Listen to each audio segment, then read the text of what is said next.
When a distorted voice on the radio announces the alarm, the sounds of the siren reach this area as well. The announcer announces that Level 4 monsters, the Horde, have appeared at the Happy Grip Moon Crossroads. The awakened second-level Spearmaster, Great Life and others are sent to deal with this. As soon as they see a person, the monsters quicken their pace, emitting threatening cries. Great Life freezes before these gigantic monsters, awaiting their next move. The bird-like creatures, preparing for the upcoming attack, take in more air into their lungs, and literally a couple of moments later, they emit deafening, piercing screams. Great Life notes that there are about 10 opponents, and his eardrums are about to burst. Therefore, he is not going to continue to hesitate any longer, rushing at monsters with the wish for a quick death.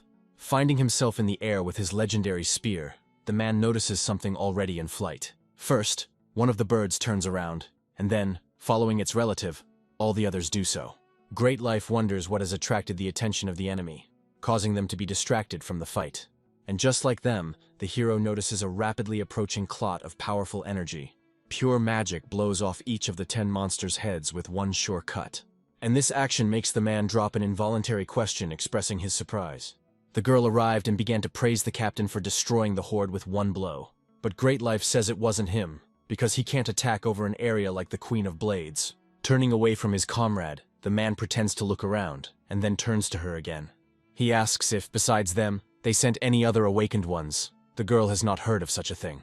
The man reflects on the fact that he doesn't remember anyone in the country with such abilities, and the redhead is perplexed, because she noticed the magic stones, which, unlike the Horde, were untouched, although expensive. Now she too is wondering what is going on here, because what is happening is suspiciously strange. Greatlove knows that only awakened of the S level are capable of such clean cuts of heads. He approaches the girl to ask her to contact headquarters to call the body disposal team.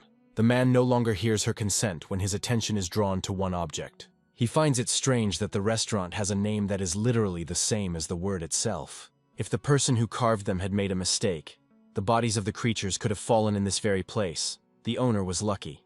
Addressing the team, Great Life suggests leaving, as he wouldn't mind a quick drink right now. The birds, peacefully pecking at the paint peeling off the car's body, are distracted by the sound of approaching footsteps. Drying his still damp hair with a towel, the man ignores the birds he himself scared away. Having also wet his face, he throws away the now unnecessary rag and turns around the nearest corner. His footsteps echo loudly, spreading throughout the area as the man enters the seemingly abandoned building. Walking over to the still-working stove, the first thing he does is turn it on, causing characteristic sounds. And then he takes out the frying pan and waits for it to heat up to the desired temperature. While this is happening, the man takes the ingredients he will need for cooking from the shelves. Placing a tray with a decent-sized piece of meat on the countertop, the cook casts a critical eye over it. When the thought of the upcoming cooking comes into his head, the man chuckles thoughtfully. And then he asks rhetorically out loud, voicing the assumption that he took too much bird meat. Thinking that the monsters' bodies have already been collected, the man wants to try making jerky. A knock on the door is followed by a question as to whether Mr. Alexander Strong is here, the latter being our hero. The man introduces himself as a member of the Awakened Association and clarifies Alex's identity, which he confirms. The interlocutor reports that this zone was previously attacked by the Horde, although they were quickly dealt with. The man assumes that Alex was scared and says that he came to ask him about the losses, which he confirms. He says that although times are calmer now than before, such things still happen sometimes. The man continues, talking about how minimal the damage is, but pauses when a pleasant aroma reaches his nose. He shamelessly asks the owner of this place what this wonderful smell is. Alex is keeping quiet about the details, reminding that this place still continues to be a restaurant. His interlocutor asks if it is possible to have breakfast there if the place is already open. Hearing the words that he hasn't eaten yet, Alex allows himself to smile, responding positively to the request. Following the owner into the hall, the man is momentarily taken aback by the sight of him, and then speaks. He admires and notices that the interior of the place looks like something out of a TV series that was filmed before the gate came along. The man suddenly asks about the menu, but is told that there isn't one. The chef is cooking from the ingredients he has. The visitor clarifies, drawing a parallel with the dish of the day, and his interlocutor answers evasively. And then he decides to tell the truth, announcing that today's dish is Beltos steak. Hearing these words, the man is taken aback, mentally hoping that he misheard. Alex casually tells us that the day before, the Spearmaster dealt with the Horde and went off on business. And thanks to this, the chef managed to get hold of some fresh meat, which tasted simply amazing. The visitor, realizing how much the delicacy might cost, begins to worry about his finances. Meanwhile, Alex begins cutting up the already cleaned carcass into portioned steaks. He carries out each manipulation with precise gestures that reveal the hand of a professional. The man recalls that 30 years ago, when he woke up, he discovered something that greatly puzzled him. Alex was summoned to a two-dimensional world where dragons that could fly existed. Besides the winged monsters, there were other ferocious monsters inhabiting the area in this universe. And from that moment on, the young and inexperienced boy tried his best to survive. At a certain point in time, he gained power that surpassed even dragons. And then finally, Alex was able to defeat the so-called Demon King. Having done this, the boy even found a way by which he could return to Earth. But his hometown was no longer at all what he once knew it to be. The monsters that filled the land were the same as those in the other world Alex was summoned to. Although the guy was already tired of them, he now knew the characteristics and weaknesses of the creatures, having the opportunity to defeat them.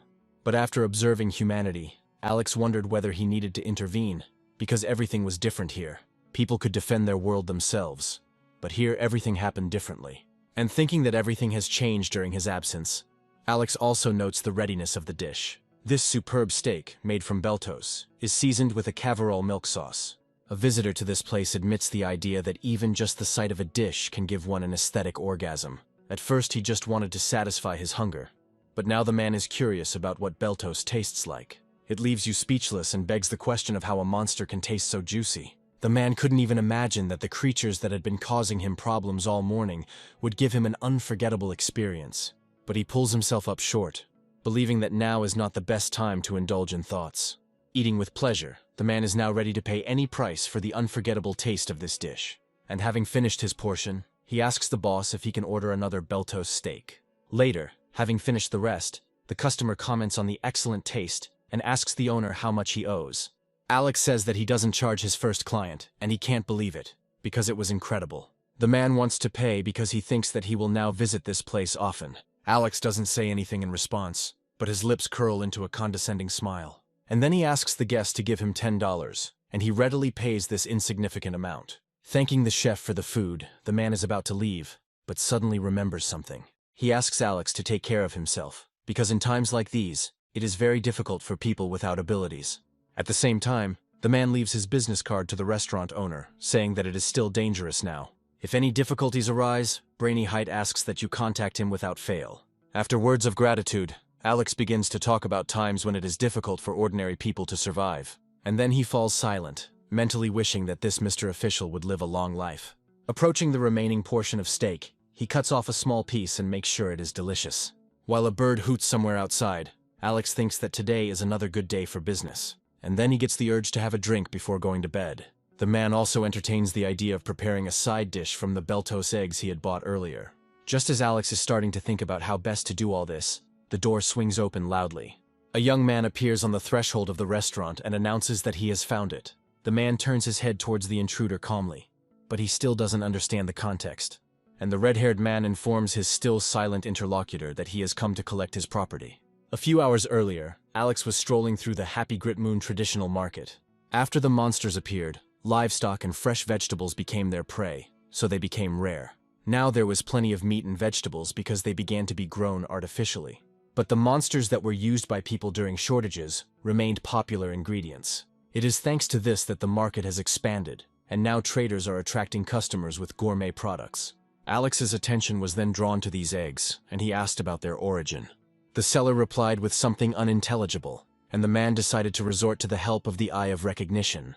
This is an artifact of the Silver Dragon that has the ability to reveal the true nature of things. One of the eggs turned out to be a raptor egg, and the second belonged to a Beltos. Both of them were level 4. In this way, the owner of the artifact was able to find out whether he was being lied to or told the truth. If only they knew about it, Alex is sure it would only cause regret. At some point, the man's eye came across an egg about which there was no information, which was surprising. Then Alex asked the merchant to include him in his order, and he meekly agreed. The man recalls that when he was constantly on the battlefield, he had no time to eat. He thought then that delicious food was a luxury, but now it is precisely that which remains in his memory. This omelet looks like a regular one, but in fact it is made from Beltos eggs and Cavarol milk. They say that food and its aroma help to remember places. Alex shared this with his comrades in arms. Now he thinks about how the combination of these ingredients creates an incredibly rich flavor. He also loves their unique airy texture, and together they taste delicious. Looking back, Alex wonders if sentimentality is a sign of old age. He turns his attention to the egg, which the Eye of Recognition failed to identify. As far as Alex knows, the dragon artifact is created from the power that was obtained during the birth of a dragon.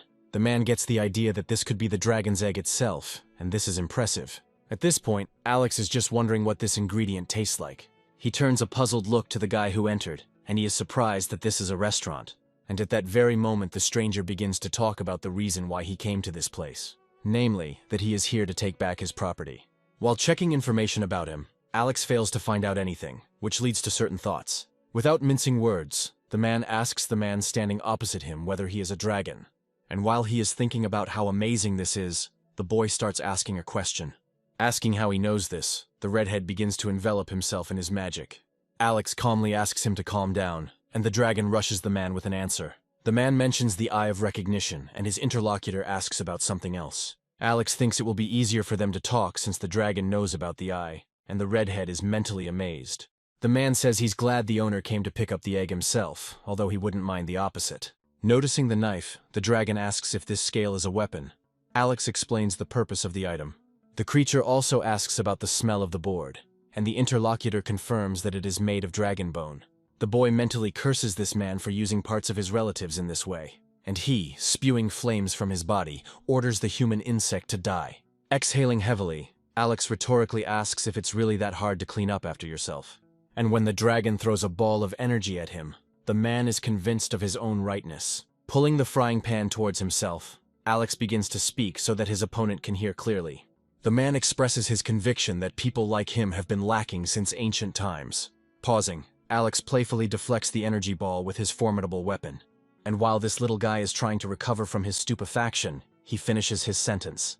Alex believes that dragons desperately need to be taught a lesson in good manners. After all, they never listen to the end of what you are trying to explain to them. In the past, the swordsman said that he was going to get straight to the point because he hated complicating things. He ordered the dragons to give him the artifacts voluntarily, otherwise he would take them by force, beating the creatures. The biggest of them voiced the general opinion that the man was crazy. The giant had already begun to voice what he was going to do with the little man.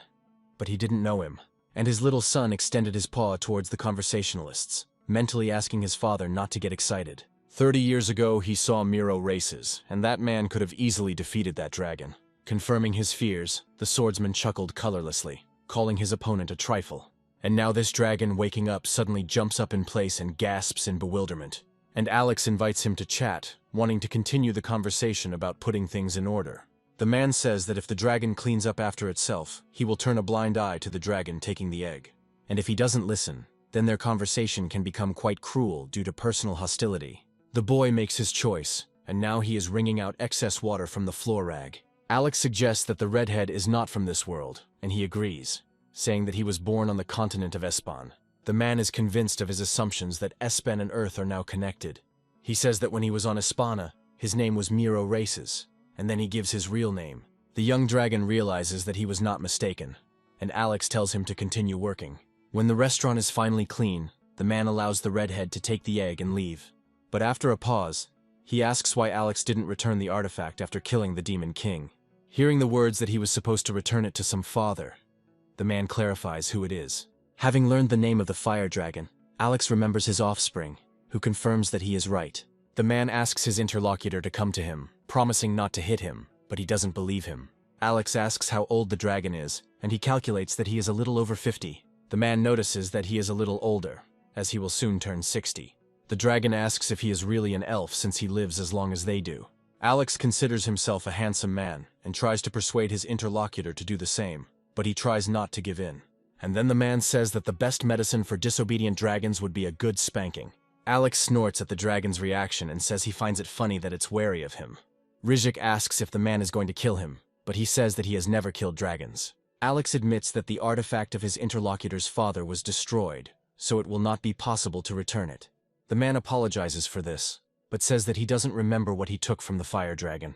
Noticing that they have something to talk about, Alex asks his interlocutor if he knows how to drink alcohol. The dragon, calling the man a fool, says that he does not intend to drink with a simple man. And yet, after a while, he merges, and after a long pause, begins to mumble. He tells Alex to be proud that he was the first person to drink with a dragon. The man asks if the redhead was the one who laid the face, but he is a male, and the egg is his sister's. Alex says he thought dragons were hermaphrodites, and his interlocutor talks about an opening rift. The man asks how long the ginger has been here, and is told that it has been about 6 months. Alex recalls that it was around then that he returned to Earth, and his interlocutor expresses surprise. He thought the man did it right after defeating the Demon King, but he had things to do. The dragon finds it interesting that Alex is hiding away after all this and running this useless restaurant. But he could quickly take over this world, and the redhead wonders if he doesn't want that. When asked why he needs this, Alex receives the answer that people have such a nature. They never want enough. They are greedy, and even killing the Demon King did not teach the human race anything. Alex agrees with this, but he is not interested in it. All these little things now only hinder him. The dragon says that he does not believe the words of people, and the man offers him to take care of his sister. Rizek agrees with this, asking if his little sister isn't cute. Unable to cope with the abundance of alcohol in his blood, the dragon gasps and passes out. Sometime later, Alex wakes up from strange sensations and sounds. With difficulty opening his heavy eyelids, the man does not fully realize what is in front of him. Turning his head slightly to the side, he sees a familiar silhouette blurring. The little dragon utters something unintelligible, and the redhead screams joyfully. He is happy that his little sister has hatched, and Alex is still trying to come to his senses. The man asks what the dragon is calling the newborn, and the dragon replies that he is thinking about a name. Alex thinks that you can come up with a name much faster. There is no need to think for so long. The dragon becomes irritated, asking the man not to treat his sister like an animal. Alex notices that this baby already has teeth, wondering if dragons are omnivores. The older brother never ceases to be touched, considering this little girl the cutest in the world. The man doesn't think before answering, because he also thinks the newborn dragon is pretty. Alex asks where the dragon will go with this baby now, and he looks puzzled, chuckling thoughtfully. Watching his older brother's torment with great interest, a thought occurred to the man.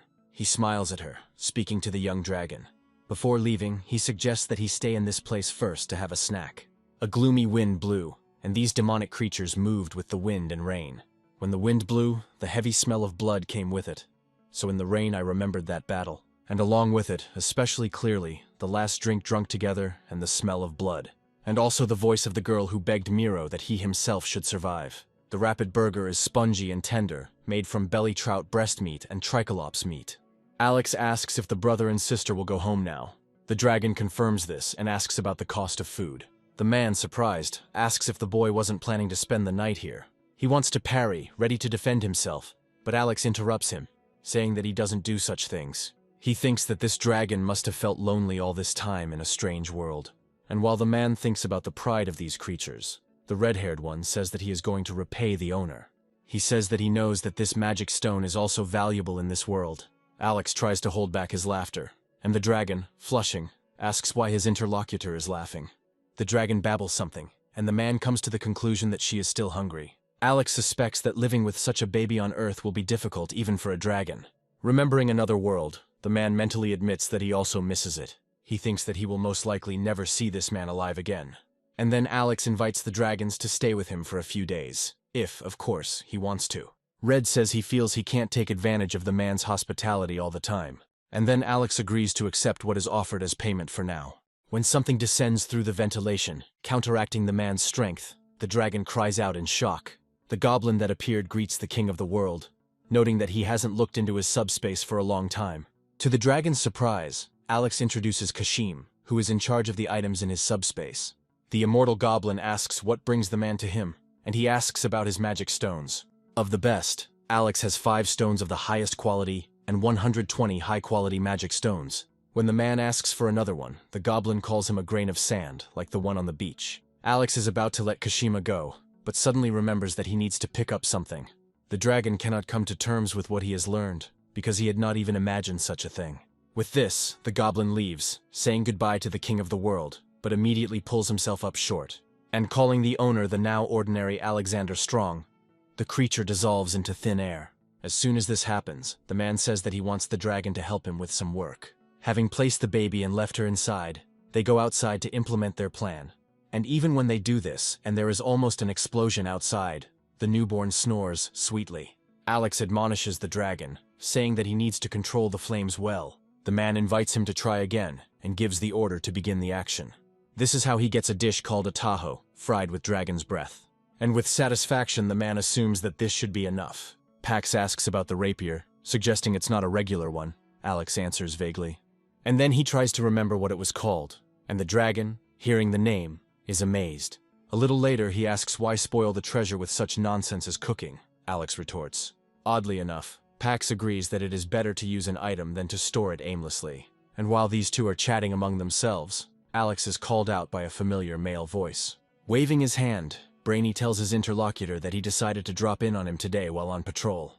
Later, while the dishes are being washed after cooking, delighted sounds can be heard from the hall. Brainy praises the chef, saying that his food is just as amazing today as it was last time. The man believes that the owner hired staff, which is what he says, and his interlocutor supports him. Brainy tells Alex that a new dungeon has recently appeared, and that Awakened are being recruited. The restaurant owner responds neutrally to keep the conversation going, but he himself thinks about it. Alex mentally reasons that dungeons are where monsters appear. They are also gates that create rifts between dimensions to summon beings from other worlds. He then asks Brainy about the dungeon's difficulty level, and he replies that it's supposedly 5. The man adds that Mr. Greatlife's suite is being sent there from Hepagrimoon. Miss Hannah from Newville will be leading the team's nomination, and Alex is surprised by the choice. In addition to this, reserve teams are being formed, and today there were many people willing to join them. Brainy assumes that all these people have families to provide for. The man realizes that it is already late, and thanking the owner for the delicious food, leaves. Pax is delighted that his first fried atajo turned out well, and Alex agrees. Looking at the money left by the guest, the man considers buying more meat. He does just that, heading to the market soon, and the merchant there politely offers to cut up the carcass. Alex politely declines and hears the raid participants being asked to line up in a certain place. The man notices a man standing nearby who seems familiar to him. He remembers that this is the same second-level Awakened, Spearmaster, Great Life Suite. Dungeon clearing teams are called raid groups, and Alex compares them to computer game terminology. He also notes other similarities, for example, that tanks and healers are who knows, and there are too many damage dealers. And it is precisely one of the contenders for the last place who declares that he is confident in his strength. Alex recalls a recent client's comment that everyone probably has families. Thinking about it now, the man also mentally expresses his regrets. He considers Brainy a good person, wishing he would at least take care of himself a little more. Walking down the street with heavy steps, a man takes out his wallet right on the go. Without losing hope, he looks into it, knowing full well that the object is empty. This sticky, unpleasant feeling even makes a man stop. It is so great. And Alex, while he sighs, returns to his restaurant, placing the bag of meat on a hard surface. And then he calls Pax, but he doesn't answer, which makes him think that the guy has gone somewhere. An apologetic, unfamiliar male voice is heard from behind, causing the interlocutor to turn around. This stranger politely asks the restaurant owner if they are currently open. A little later, when Alex starts serving the man, he politely thanks him. And then he asks if they serve noodles, to which he receives a positive answer and a request to wait. Alex finds the request unusual, thinking about how noodles have changed over the past 30 years. The man meanwhile asks about the price, and the chef says it is $2. The stranger is amazed, because it's very cheap, and asks to prepare 5 servings for him at once. Alex is puzzled, asking if he will eat that much, and his interlocutor confirms his words. Hearing the words that noodles are vital to him, the chef decides to use the Eye of Recognition. Studying his guest status window, Alex remembers that he used to know the Food Lord. It was the ability of one of his comrades, who became stronger as he ate more food. Significant results can be achieved by eating high-level monsters. But this ability is very weak at the beginning, because it is difficult to show strength until you grow up. Such a person is always hungry, although after reaching a certain level this is not very noticeable. But Alex is sure that the one he remembered has not yet reached such a level. An extra-large serving of noodles with fried meat, a tajo, is prepared with the appropriate ingredients. The customer expresses admiration for the dish, and the chef surprisingly says that it is on the house. Alex thinks that good people always have it hard. They always die first in chaos. Saying that their restaurant takes good care of its guests, the owner asks the man to come again. Thanking his interlocutor with all his heart, the man takes the first bite of his dish. As the incredible sensation spreads across his tongue, he involuntarily moans with pleasure. The man admits that he doesn't understand how this meat can be so aromatic and tasty. And while Alex is noting the man's good taste, he decides to try the noodles. The dish turns out to be so delicious that the man drinks the leftovers straight from the bowl. Looking at the bowl, in which not a single crumb remained, He says that the noodles turned out to be very tasty. The man thanks the chef for the incredible dish, and then replies that he is glad that his guest liked it. He repeats the words about taste again, and then catches himself, remembering that he needs to pay. While looking for money, the man accidentally opens a box containing a tie, crying out in frustration. Apologizing for the state of the bills, he once again thanks the owner for the wonderful food. Having already left the establishment, the man turns around and promises to definitely come back there again. Alex wondered why, unlike the rest of his clothes, the tie was new. The man comes to the conclusion that this person needs to impress someone. He didn't know then that, having soon forgotten about the random client, he would later see him again. A sound coming from ahead and slightly above makes the man tear himself away from looking at the box with the tie. And looking at these gates, he understands that they are out of control. Sometime later, the portal located inside them attracts crowds of onlookers with its glow. Security guards posted along the perimeter warn people that it is dangerous to go beyond the barricade. Introducing himself as the Awakened, the man asks if there is anything he can do to help them. The words about him being of the Food Lord class do not impress the interlocutor, and in response he begins to show off. As the volunteer is being told to evacuate to a safe place, he notices a familiar face. This girl turns out to be the man's daughter. Her name is Isabella. Not noticing anyone around, he rushes to his daughter, incessantly shouting her name. The man asks what she is doing here, since she should be at school now. Isabella replies that the school sent students here due to the number of wounded, but the girl is fine. When she says that her father is worried, she reproaches him for doing nothing but eating. The girl came here because he said they needed money, so she asks the man not to interfere. Noticing the fallen box, Isabella guesses what is in it and is surprised. She notices that her father doesn't even have a suit, just this wretched tie. Meanwhile, the first returned Awakened appears from the portal. While he is muttering something unintelligible to his deputy, the rest of the team appears. The girl announces the completion of the dungeon's conquest and thanks everyone for their work. Doctors are asked to group together to provide emergency care to the wounded. While his daughter does her bit, the man stands aside, watching everything, regretting his own worthlessness. A class is one of the types of abilities that Awakened possess. There are 5 stages in total until reaching master level in a place called Code School.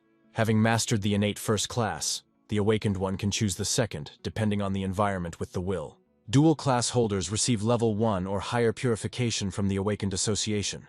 For ordinary people, this is difficult, especially for those whose ability is rather useless. To maintain peace of mind, it is best to immediately take up an activity that is appropriate for the class. Alex himself, in his last battle, was able to reach the 6th grade. After this, there were no notifications about another class upgrade, which may indicate that the limit was reached. Rushing to Alex, Pax addresses him as Miro, but the dragon is immediately corrected. He quickly agrees and announces that Orange has shed her skin and begun to speak. Alex hears that this is what his caring older brother decided to name his little sister, and he asks the dragon to speak. She actually does this, although instead of calling her brother, she says she calls her father. Alex admires this, and the little dragon continues to babble a single word incessantly. The man is puzzled, thinking about the sound of the name. He is not sure that it suits the dragon.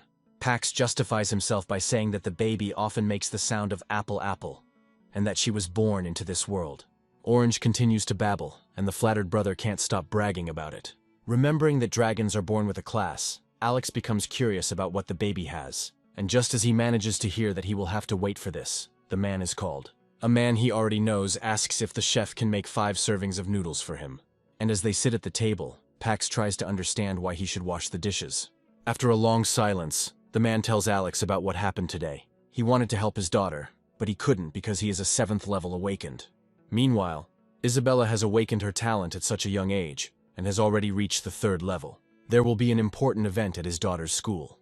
But the man could only earn enough money for a tie. But even to buy this thing, the man had to save up for a very long time. He believes that he should not show up at the event, since he is not able to provide for his child. Laughing bitterly, the man ruefully notes that even in such a situation he thinks about food. However, he needs to eat in order to be able to earn at least these crumbs. Alex has an idea and heads to the kitchen, turning to Pax. He asks if it is possible to cut a small piece off the dragon.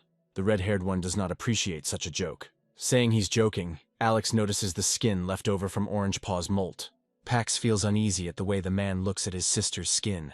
The dragon says he intended to carefully collect the skin and keep it as a souvenir.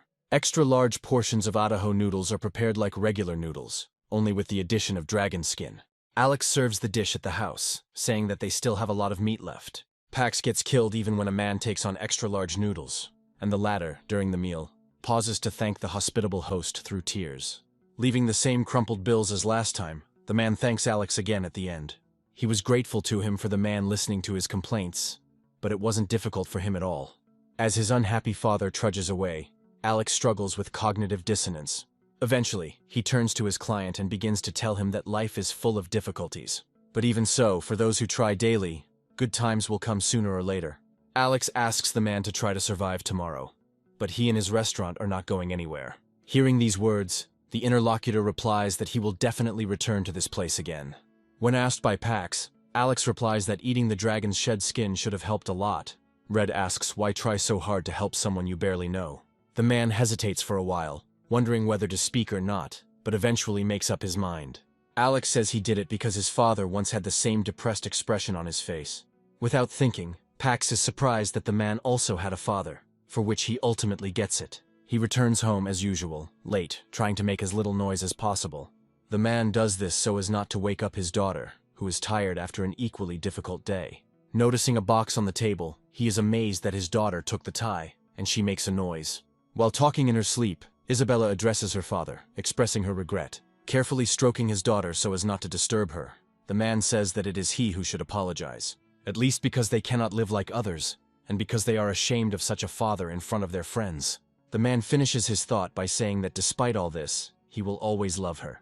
When the last free place is announced, he hurries, shouting that he wants to participate. While the man is trying to catch his breath, he is asked to show his awakened registration card. The registrant specifies the name of the candidate, and he is called Tiger Gold. It turns out that this man is known for having been eliminated in that very dungeon last time.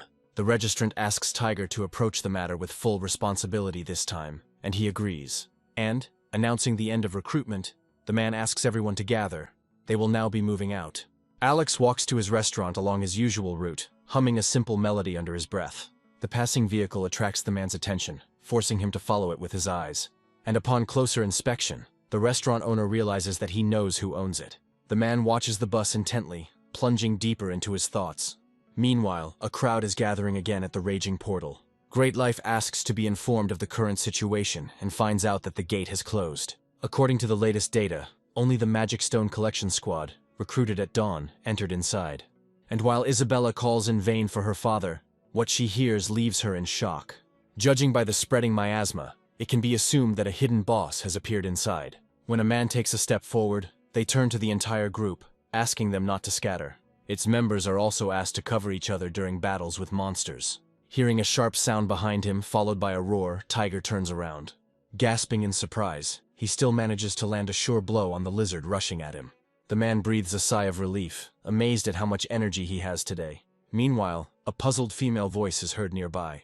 Its owner cannot understand how a rift could have appeared inside the dungeon.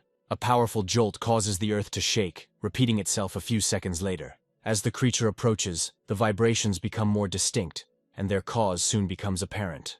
When the dinosaur lets out a loud roar, someone points out that it is a hidden boss. Hearing these words and seeing this colossus with his own eyes, Tiger freezes in his tracks. Hidden bosses usually appear when an additional dimensional rift opens in the dungeon. This happens extremely rarely, but when it does happen, the cleanup team usually dies. While fleeing from the Tyrannosaurus, one of the squad urges the others on, urging them to speed up. Tiger is about to follow suit, but his gaze catches something surprising. In a hole in the body of the defeated dinosaur, the man notices several magic stones. They look like they are level 8, costing the equivalent of a worker's weekly salary. As he rushes to get the mineral, one of the team members asks if Tiger has gone crazy. He doesn't respond to warnings, thinking that he just needs to take the find. And at that very moment, the T-Rex appears very close in one precise jump, roaring loudly. And although the monster does not strike with full force, Tiger notes that he has never experienced such pain. A thought flashes through my head, an understanding of what Isabella meant when she called her father pathetic. Remembering that conversation with his daughter, he thinks that even at the end a stupid death awaits him. Pictures from the past begin to flash before my eyes in reverse chronological order. Here is his sweet and already grown-up daughter entering high school. But she just recently started school and is going to participate in her first competition. Here little Isabella cries at her mother's funeral, not ready to accept such a cruel reality. Well, here the young father holds his recently born baby girl in his arms for the first time. The words I recently heard spoken by Isabella in her sleep pierce my head like needles. And Tiger, overcoming the pain, rises, thinking that he cannot die this way. He rushes towards the T-Rex, continuing to encourage himself with words that he will not leave his daughter alone. And eventually Tiger begins to believe that he really can't die in this place. The dinosaur's rapid approach fails to shake his faith, and the man continues to motivate himself. When Tiger assumes a defensive stance, he spreads his legs wider to gain more stability. And he literally screams out loud that he cannot die in this place. Trying not to even entertain the thought of a possible loss, Tiger strikes his first blow. What is happening seems unreal to him, because the man guesses what it is. But others know for sure, and are confused by the fact that Tiger has raised his level. The man himself, first of all, cannot believe that he stopped the hidden boss. What's strange for Tiger is that when he collides with the T-Rex, his fist doesn't hurt, and he doesn't feel hungry. The hidden boss doesn't like the fact that some little man was able to fight back against him.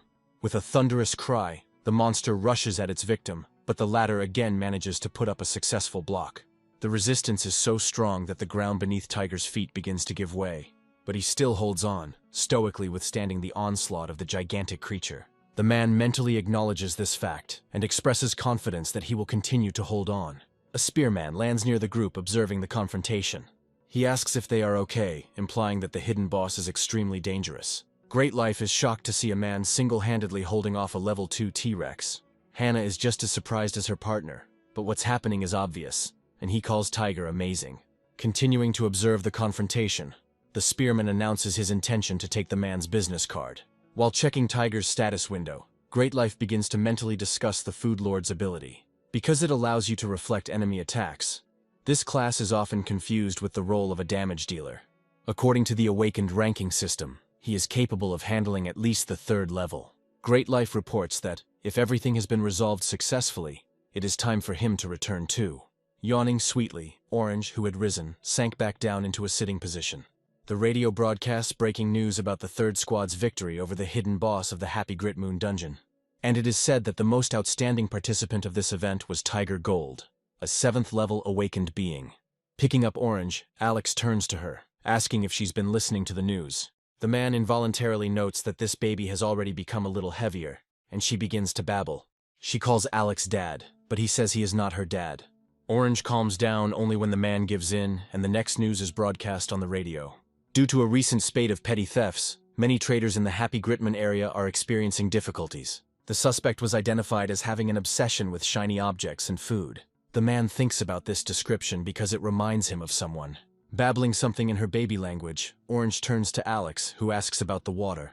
He's about to drink it just as Pax yells at him not to. Alex asks why his interlocutor has been grumbling since early morning, to which he replies about bacteria in the water.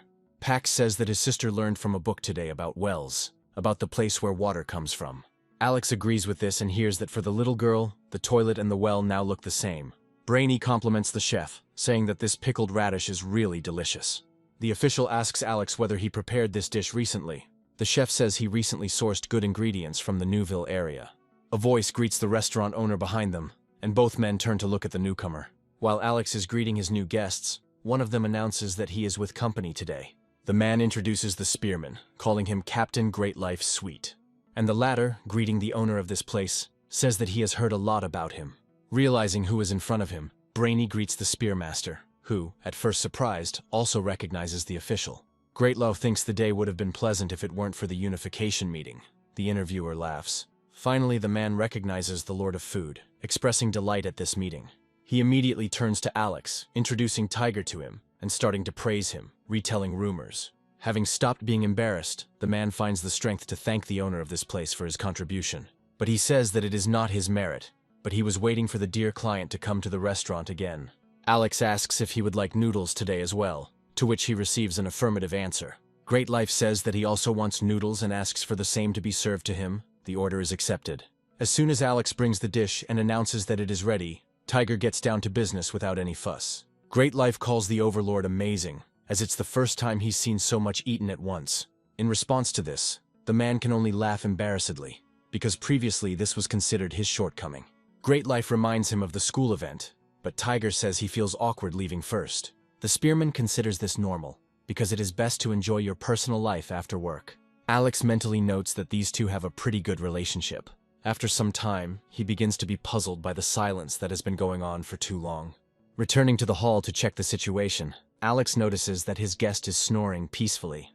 It looks like this guy is so tired that the place and position he sleeps don't matter. The man, cursing and calling the man he grabbed by the chest a bastard, asks if he has gone crazy. Great Life is furious that this madman disturbed the mystical creature.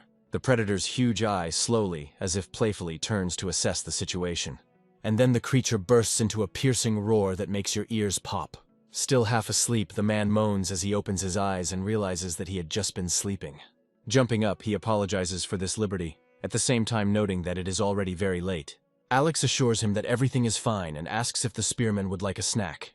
Refusing, he thanks the owner, and is interrupted by a voice from the radio about the current difficulties of traders. Great Life asks for a glass of something strong, and Alex offers a choice of vodka or beer. The client chooses vodka and snacks at the discretion of the host himself, who thinks about this. Alex remembers that he just cooked something and asks Great Life's opinion on the fish. When his interlocutor asks him for clarification, the man replies that he just recently bought some fresh fish. The age of monsters arrived on land after they passed through subspace, just like in the seas. Fish that could be found 30 years ago are now rarely seen. So instead, people started catching monsters with a similar taste, and that's German fish. Its taste is somewhat reminiscent of white-fleshed fish like sea bass or flounder. Alex used to be skeptical about fresh fish, but he somehow got a taste for it and now loves it very much. When serving the sliced meat, the man also asks not to forget the bamboo stalks. Great Life is amazed when he looks at the delicious piece, saying that he hasn't eaten fresh fish for a long time. Wishing himself a bon appetit, he immediately takes a sample of the long-awaited dish. When combined with bamboo, this soft and tender fish creates an incredible flavor. The man is already anticipating how perfect it will be if he washes it all down with a glass of vodka. His expectations are met, and the spearman makes a satisfied sound, praising his meal. He admits that he was finally able to feel completely relaxed, which is what he is asked about again. Great Life confirms his words, saying that after an urgent matter, he asked his superiors for a 2-day vacation. This happened for the first time in 2 years, and before that, he and his team had been destroying monsters all these days. Great Life admits that he was mentally exhausted because there is no end to these monsters. He talks about his weapon, saying that these are the ones given to awakened ones starting from the 2nd level. The spearman was proud of himself until he graduated from the code school with honors. As soon as he stepped out into the real world, all his vaunted pride crumbled to dust. The man shares that 10 years have passed since he was transferred to Happy Grit Moon. Alex thinks that sooner or later, everyone realizes that the possibilities are not as limitless as they seemed. He believes that on such days there is nothing better than to smile and have a drink. Alex reminds Great Life that he is one of the 5 protectors of Happy Grit Moon. The spearman agrees that the lives, hopes, and futures of many people rest on his shoulders. When he says it gets unbearable sometimes, Alex asks for specific examples. Great Life confirms that such people exist, but is hesitant to name them yet. After a rather long pause, he asks his interlocutor if he knows anything about the 9-tailed fox. The spearman begins his story by saying that it was a very rainy day. Great Life couldn't even imagine a weirdo who would mess with a sleeping 9-tailed fox. He rhetorically asked his partner what the 2nd level could possibly have in mind, to which she answered exhaustively. Beings with exceptionally high intelligence like these foxes are usually called spiritual beings. They are usually not hostile to humans, and the exact reason for this is still unknown. As a rule, spirituals hide, living in places that no one knows about. But that gentleman was the first to touch these hitherto unstudied creatures. Then Great Life couldn't control himself, grabbing the man by the shoulders and asking what he was doing. He didn't answer, but he would never forget the look with which the man standing opposite looked at the spearman. Great Life was about to get what he wanted, but his assistant stopped her captain. Hearing a piercing howl, the girl stated that it belonged to a 9-tailed fox. The captain immediately gave the order for everyone to line up, because this fox was out of rank. Having urged everyone to follow him, Great Life himself began to move forward. Then he announced publicly that he was taking over the leadership. Each of the creature's 9 tail tips began to curl, and energy appeared near them. Having condensed, it transformed into a ball and scattered in 9 directions. Reflected in the mirrored surfaces, the creature's outlines blurred, reminiscent of something divine. Ready to fight before, everyone limply lowered their weapons, staring with fascinated eyes at the burning balls. Great Life shouted at them not to look at the deceptive flame, as it could cause hallucinations. The assistant, who was behind her captain, notified him that the fox was approaching. Having created a protective barrier, the girl began to provide support to her team. She uttered some spells, the words of which Great Life could not make out. But he saw how the next moment, each of the enemy's projectiles that created the illusion was blocked. It was all because of a fragile girl who fearlessly held out her hand, commanding her spell. Realizing that her limit was near, she turned to the captain, which was a signal for action. There was no need to repeat, and Great Life took off, starting to move lightning fast across the shields. This continued until he found himself right in front of the creator of illusions. Having shouted that he had had enough, the spearman ordered the creature to go away. The fox refused to give up, stubbornly continuing to fight to the death. But she lost, because human will and power proved stronger. Just before the fox fell, Great Life thought he saw tears in her eyes. The man was taken aback by this, his hand trembled, and doubt settled in his soul. Only meaningless, because nothing could be changed. Only flesh remained from the great being. Looking at the bottom of his glass thoughtfully, Great Life says that the raid lasted all night. When it was all over, among the heartbreaking screams, there was something else that stood out from the picture of what was happening. It was a cry of unknown origin, but similar to the cry of a human child.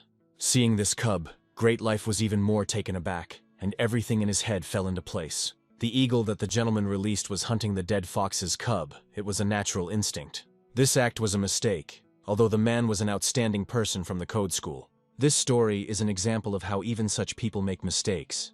But for them, they are unacceptable. Alex clarifies his words about there being a cub there, and his interlocutor confirms them.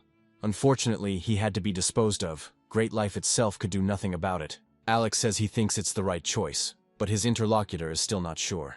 Great Life laughs nervously, suggesting he's forgotten how alcohol can loosen the tongue. Saying that it was time for him to go, the man asked him to pay, and also to wrap up a portion of fresh fish to take home. Alex is not at all against this, and even more, he is happy to serve such an interesting interlocutor. Even on her way home, Great Life can't get this memory out of her head. Flashes of memories keep flashing before my eyes, and my own words keep ringing in my ears. He was then furious, asking why the hell the second tier would even touch a spiritual being with a cub. The man apologized and said it was a mistake, but Great Life didn't care at the time. He recalls talking about the potential deaths of innocent people back then, especially if it happened in the city center or in a residential area. Alex also ponders this story, remembering that he saw a similar view on the continent of Espan. Although the foxes were friendly to humans, he hunted their brother twice. Although both of these times later caused Alex to regret it, and now he completely understands that such memories remain forever. Stopping and squatting, the man opens the package. As he reaches out to get what he wants, he suddenly stops. Slowly raising her head, Great Life's eyes widen, staring forward in disbelief. The thing is that right in front of him, illuminating with their spiritual light, painfully familiar lights are burning.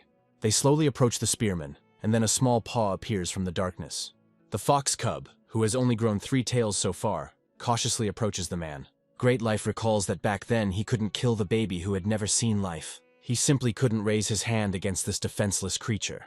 While the baby sniffs the fish with disbelief, the man suggests that the reason for the weakness is in the desperate eyes. With a heavy sigh, Great Life calls himself an unfit caregiver. The man asks the child how many magic stones were needed for the 3 tails. Noticing movement, the fox cub grabs as much food as it can before running away. He doesn't succeed, but the man, bringing the creature to his face, looks closely into its eyes. The fox cub begins to growl, extending his fangs and raising his tails, pointing them at the enemy. Great Life easily dodges, although the incident still leaves a bad taste in her mouth. The man asks the fox to leave this place for a deserted place, because the association will soon take action. Although the creature jumps back, freeing itself from the grip, it remains in place. The man winces in pain at what he is about to have to do when the fox calls him. He calls upon magic to help him, enveloping himself in a terrifying aura that repels animals. The baby does indeed run away, and Great Life confirms that this is the way it should be. The spearman calls this action correct, but internally he experiences conflicting emotions. The fox cub flies like lightning, alternating fast runs with nimble jumps. Suddenly he stops, because something interests the curious animal. Orange was stuck to the window near which he stopped, and she was calling out to the interesting creature. When the fox cub is nearby, the dragon begins to babble, attracting attention. Meanwhile, the red-haired one decides to touch the previously unseen creature with his soft paw. For Orange, gentleness is synonymous with harmlessness, and both concepts apply to friends. The dragon begins to make delighted sounds, which frighten the fox cub. The last one tries to hide, but it's too late, because Alex noticed him. Now the man is finally convinced who the thief was. He immediately felt the energy of the nine-tailed fox and now asks if she will eat. The man notices that the creature has already eaten and opens a portal to his dimension. Greeting his master, Kashim asks what business he has with him this time. While the goblin notices that this fox is just a baby, Alex asks him to take out the magic stone. The object instantly appears in Kashim's hands, and he hands it to its owner. The man says that the first-level magic stone is very useful for growth. The fox cub immediately chews the object, swallowing it piece by piece at the same time. Once the last one is finished, the creature freezes, enjoying the feeling of its progress. Now Alex tells the baby to continue his adventure, letting him go. Making a sound that imitates a human farewell, Orange sees off her new friend. Sometime later, the fox cub looks towards his former habitat with sadness in his eyes. He remembers his guardian, thinking that he could not wish him harm in all seriousness. The fox cub becomes sad that they might never see each other again. The spearman thinks that now the city nights are not the same as before, not as colorful. He thinks that in this place the flame of the nine-tailed fox is especially bright and noticeable. Mentally addressing the baby, the man asks him not to return, wishing him peace and happiness. The awakened association of this city is located in an area called Dragon Mountain. It consists of 5 second-tier awakened who are designated as guardians, such as the Ice Witch. The other 4 are the Spearmaster, the Gentleman, the Queen of Blades, and the Mage. Sending 3 first-level awakened on a special mission was also the association's business. The director of this organization is a man named Trugam Outstanding. Right now, he turns to Hannah and says that he is hot, and she responds immediately. Reminding him that it is summer, she asks if she should make some ice for the director. Trugam says he thinks summer should be fun, and he reminisces about a few things. He asks his interlocutor whether Mandrake has disappeared, and hears a positive answer.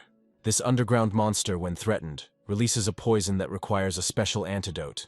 When this monster is dug up, it emits a deafening roar that can cause death.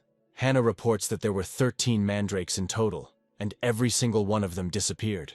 The man laughs, asking if she really ran away on her own 2 feet, and his interlocutor makes a guess. Trugam invites Hannah inside, informing her that he will call Gabriel for a talk. The girl asks if this is the cat from the shadows, Gabriel Plum, and her interlocutor confirms this. Babbling something slowly, Orange stretches sweetly and goes off to look for her older brother.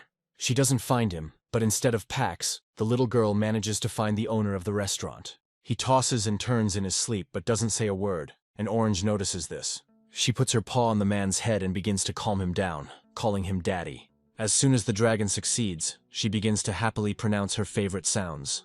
But then her tummy makes a hungry rumble, and Orange stops, puzzled.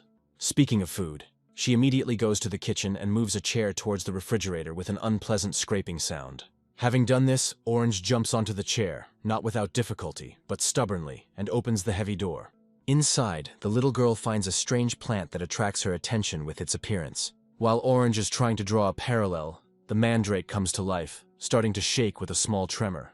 Taking a deep breath, the plant monster prepares to strike the curious creature. It doesn't work, because Orange, unfortunately for the mandrake, comes to the conclusion that it is food.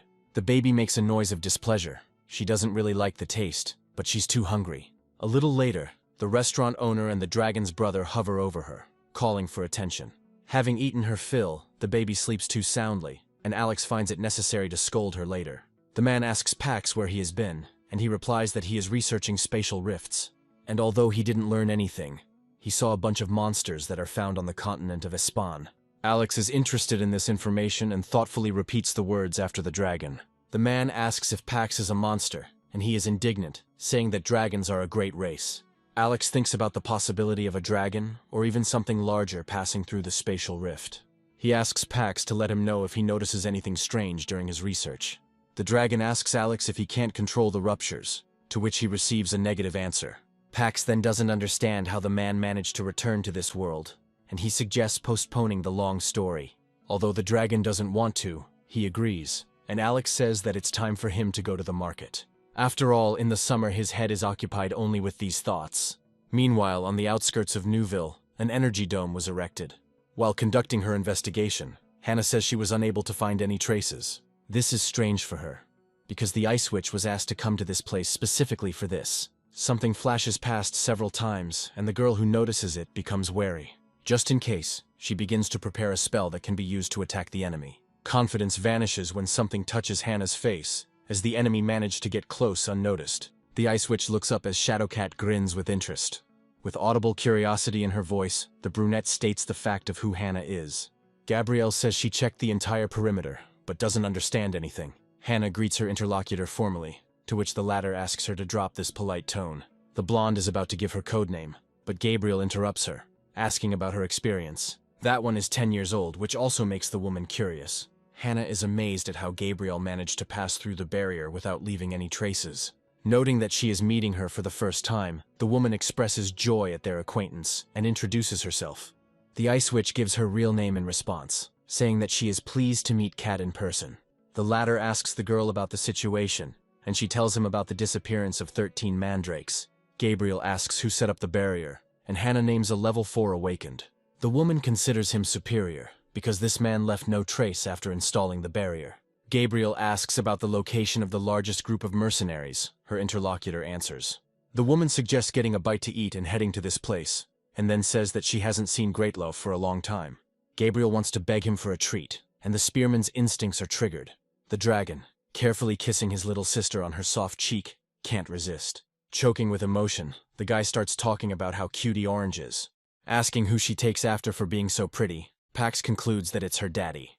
Noticing movement from the side, the guy flushes with shame, turning sharply to Alex. He asks the man how long he has been standing there and learns that he has been there since the very beginning. Alex says he doesn't think there's anything shameful about loving younger people, to which Pax clears his throat. The man asks him to pour water into a large pot, and the dragon asks what he has in his hands. Naming the watermelon, Alex asks if there really isn't one like that on Espana, and learns that it is indeed so. Lifting the chicken carcass by the leg with disgust, Pax asks where this thing came from. Calling her a chicken, Alex says he bought her for a pretty penny. Pax says he knows about the chickens, and the man remembers that they live on Espana. Noticing a mandrake in the hands of his interlocutor, the dragon asks in amazement where he got it from. Alex says he saw the plant while walking and decided to take it for himself. Pax is amazed. The man thinks that mandrake contains a lot of negative energy, which cools the body. Moreover, it has a crispy texture and taste, which goes well with both cold and hot dishes. Pax asks Alex what he put in the chicken, and hears that it was rice, garlic, mandrake, and green onions. The man says that now we just have to wait a little while and the dish will be ready. A group of people enters the room, one of whom greets the owner, while the other is amazed. Gabriel doesn't remember there being a restaurant here before and notes the smell inside. Alex asks the dear guests to pass, and, nudging Pax with his elbow, coaxes a belated greeting out of him. Greatlife is surprised that the redhead is an employee, and the owner says that this guy is his nephew. Changing the subject, Alex announces that he just made stuffed chicken. Spearman admires, sharing that he hasn't eaten chicken for a long time. Gabriel says that he won't. She explains that she is a vegetarian, and the chef is thinking about it. Soon, stuffed chicken with mandrake appears on the table in front of the guests. Greatlife lets out a delighted cry and Hannah asks for some salt. After carefully examining the piece, the girl takes a small bite out of it. She likes the taste, and her neighbor says that this dish is the best of all he has tried. Gabriel finds it appetizing, and Alex recalls the words about her being a vegetarian. The woman asks if they have any vegetable dishes and receives a negative answer. But Alex says he has a watermelon, and Gabriel is delighted with the idea. There are many ways to enjoy watermelon, including slicing, freezing, and blending. Today, Alex decided to try something different, extracting the pulp and cutting it into small pieces. After this, the man adds strawberries and kiwi to the watermelon, also cut into slices. Following these ingredients comes the next one, which is ice cubes. And finally, the man pours it all down with a drink, preferring cider. Seeing the resulting dish, Hannah assumes it is punch, and Gabriel finds it refreshing.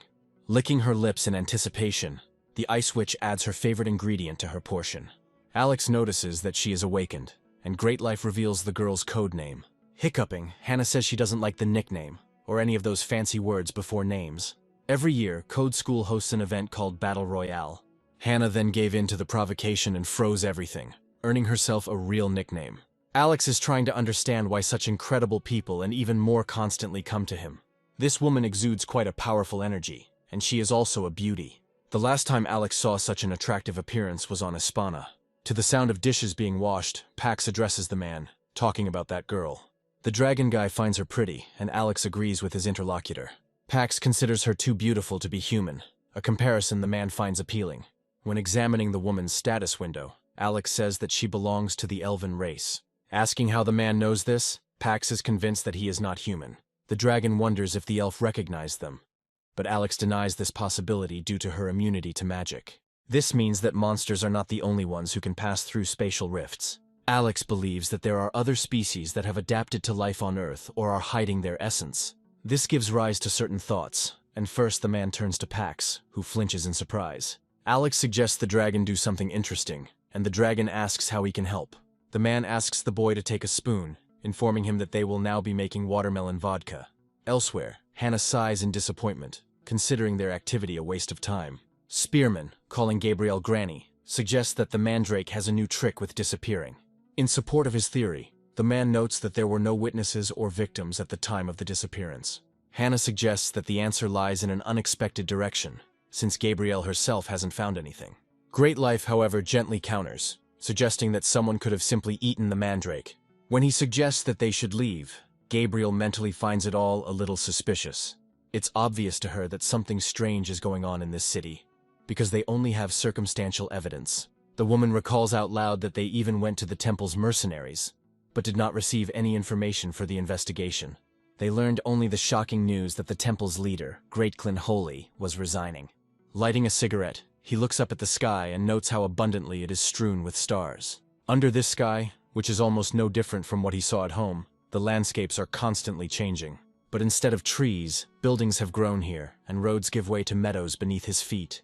This land, once filled with the scent of flowers, is now filled only with the bloody smell of monsters. Thinking that he is now exhausted, the man says out loud to take care of the safety of the survivors. With a sharp jerk of his fist upwards, he declares the case closed, and dozens of voices echo his words in agreement. Alex, reading about this in the newspaper, is distracted by the sweet sounds of Orange, who has just woken up. Asking to be picked up, the dragon reads the title slightly incorrectly, and the man, correcting her, praises the little one. She reads the next phrase with delight, which Alex again corrects. Orange is about to read something else, but her tummy makes an insistent rumbling sound. The dragon turns to the man to ask him for food, and he thinks about it. For Alex, preparing breakfast for this creature is an eternal dilemma. Thinking about the fact that in this short life he only gets to eat well 3 times a day, the man remembers something. As he begins to gently pinch Orange's cheeks, he notes that she is unlikely to have a short life. Alex is about to cook rice for the baby, thinking that grains have no effect on his body at all. The man asks the dragon to go wake up his brother, and she, humming something under her breath, heads to his room. Rushing to Pax at full speed, Orange stops in front of the bed, thinking. A brilliant idea comes into her little, mischievous head, and the little girl jumps into the air towards her brother. He, snoring peacefully, doesn't even suspect his little sister's little prank. As he leaves the house, the man chuckles to himself, while inside he hears the hoarse cough of Pax, who is gasping for breath. The main ingredients of this wild vegetable salad with Beltosa egg are egg and mandrake. Pax asks what it is that smells so great, and Alex advises the dragon to stir the dish. After this happens, the man announces that it is now time to start eating. As soon as the dish hits their mouths, all 3 let out a long moan of pleasure. Once the dishes are empty, Pax admits that he is full. Alex is worried that Orange falls asleep right after eating, and the guy says he knows what the matter is. 3 months have already passed since the baby's birth, and by this time the first signs of class are appearing. At this time, the cubs eat a lot and sleep for 3, and Alex is intrigued by the possibility of determining Orange's specialization. As Pax leaves to put his little sister to bed, someone enters the restaurant and greets the owner. Alex politely invites Tiger to settle in, and he notes the aroma still lingering inside. The chef says he has just cooked rice, offering it to the customer, who does not refuse. At the same time, the man asks for noodles and for the rice to be made cold, because this is the perfect combination. To pass the time, Tiger starts reading the news and something catches his eye. It turns out to be a photograph of a man wearing the temple mercenary's uniform. When Alex finishes preparing the dish and serves it to the guest, he cannot help but exclaim in admiration. And while Tiger admires this culinary masterpiece, the chef remembers what it is made of. Meanwhile, another customer enters the restaurant, greeting Alex and the Lord of Food. Tiger assumes the man came for lunch, but he says that unfortunately he doesn't have time for that. Alex suggests that Brainy has a lot more to do in the summer than at other times of the year, and he agrees. The official shares that after he started eating at this restaurant, he felt stronger. Addressing the food lord, Brainy expresses concern for the spearmaster, as he has been anxious lately. The interlocutor agrees with this, saying that he noticed that something was really bothering Great Life. Speaking about the retirement of the temple mercenary's leader, Tiger expresses deep regret. Alex asks about the reason, and the interlocutor talks about the attack on Happy Grit Moon that happened 10 years ago. It was Great Life's first year in office that 4 of the 5 defenders died. He is classified as a 3rd-level awakened, but his true strength cannot be measured by the scale. He is a natural leader, a commander on the battlefield, especially during the Great Invasion a decade ago. It can be said that it was he who saved all the inhabitants of Happy Grit Moon, and many now owe their lives to him. There is a knock at the door, and Trugum, distracted from his work, allows the visitor to enter. While doing this, the man greets the director with the words that they haven't seen each other for a long time. They drink tea in silence for a while, after which Trugum asks a question. He asks his interlocutor whether he is obliged to resign, and his answer is positive. Trugum asks again why this is necessary, and hears in response that the time has come. The man almost shouts, asking if Greatclin will regret it, since he raised all the mercenaries to their feet. After all, having moved here 30 years ago, he went through so many difficulties. When the director starts talking about how he is observing his interlocutor, he interrupts him. Greatclin says there is nothing in this world that can be achieved alone. Everyone has contributed their share to living in such a world, both he and Trugum, and then others will try too. Greatclin says he is exhausted, and wants to shake off the responsibility that rests on his shoulders. And, saying that he has other things to do now, the man says goodbye to his interlocutor until the next meeting. When he is left alone, Trugum remarks that Great Life's heart would break with despair over this. Greatclin thinks about the successor already determined, about the awakened one, on whom great hopes are placed. These thoughts make him smile and remark on how good today is. A voice is heard from behind, the owner of which disagrees with the man's opinion. Turning around, Greatclin was convinced that his interlocutor was indeed the one he thought he was. As Alex is slicing tofu, the sound of the door opening reaches his ears and the man turns around. He politely greets the guests when one of them expresses surprise that there is a restaurant here. In response to the owner's greeting, Great Life asks him what they have on the menu today. Hearing that home cooking is on the menu today, the spearman is surprised and turns to his interlocutor. He asks Greatclin what he thinks of it, and he says he's not against it. Alex mentally estimates that this veteran-looking man is about his age. When the chef asks if they will wait until the cooking is finished, Greatclin says he has nothing else to do. Hearing the man's permission to take his time, Alex thanks him for his patience. Great Life wishes Greatclin to take his time and says goodbye to him, saying that it is time for him to go. The man apologizes for the youth, but Alex doesn't consider the spearman immature. Grinning before lighting a cigarette, Greatclin asks rhetorically when the kid managed to grow up. Coming to his senses, the blonde asks about smoking, and Alex allows it, as long as there are no guests. Later, when the cooking is almost finished, the man notes the excellent smell. He confesses to the owner that he hasn't smelled such a pleasant aroma for a long time. When the blonde says that this even makes him feel sad, Alex becomes thoughtful. He reasons that every person has something that he lacks, and decides to conduct an experiment. Alex's choice falls on soybean paste soup, but the difficulty is that everyone has their own recipe. What they have in common is that this soup usually turns out thick and dense, with a distinct soy aroma. The man believes that Beltos eggs and German fish would be a great addition to this dish. Finishing with table setting, Alex announces the name of the dish to the client and wishes him bon appetit. Just the sight of this aesthetic masterpiece makes a man's stomach ache. Bringing the fragrant dish to his mouth, Greatclin swallows in anticipation, enjoying the excellent aroma.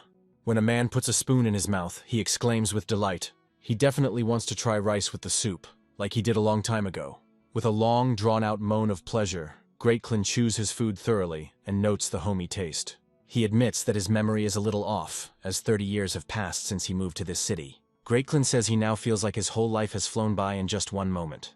When he left his native land, he thought that he would soon return, but everyone, on the contrary, wanted to come here. They thought that only here could they survive, and Greatclin never forgot his homeland. And at the same time, the evasion era of 30 years ago never left my memory. It also brought back memories of the last great battle, which took place 30 years ago. Greatclin repeats the words about the evacuation era, nodding to his own thoughts. Before his eyes, a picture of what happened 30 years ago, when the monsters appeared, froze. This resulted in many countries and cities being wiped off the face of the earth, and many people dying. At that time, while in his homeland, Greatclin realized that he had become the so-called Awakened One. It was because of the sword that he found at such a dangerous moment and realized that he could wield it. His physical abilities also increased dramatically, so he led the awakened people to the capital. They believed that by uniting they could survive, and this was the beginning of the temple mercenaries. So they gathered the awakened, united the people and rebuilt the city, and the world became as before. Although the appearance of a country is still being created, in reality all that remains is the center of the capital. When everyone began to get used to the changed world, that same event from 10 years ago happened. It was the very day when boss-level monsters poured onto the surface of the earth. This is what is now called the Great Monster Invasion. Memories evoke the day when Great Life tried to confront this creature. Unable to snatch the spear from his strong hands, the monster decided to attack the man differently. Leaning forward, it stretched its terrible muzzle towards Great Life, and he closed his eyes tightly. Afraid to open his eyes, overcoming the effort, he thought that this was his last moment. And at that moment, when the guy thought that he didn't want to die like that, hope appeared. Having protected him with his body, the man turned to him, asking him to rise. As the body treacherously shook with fear, the stranger expressed understanding about this. He understood that Great Life was scared. He saw how he was trembling with fear and wanted to run away. But at the same time, Greatclin was sure that it was precisely at such a moment that he needed to take a step forward. The man then asked his name, and Great Life accepted the help of this incredible man. While Greatclin was remembering that this guy had recently been appointed as a protector, he warned him. The man was not afraid and did not even flinch, but only asked the newcomer to be more careful. And this terrible monster was already very close, emitting a terrifyingly unpleasant scream.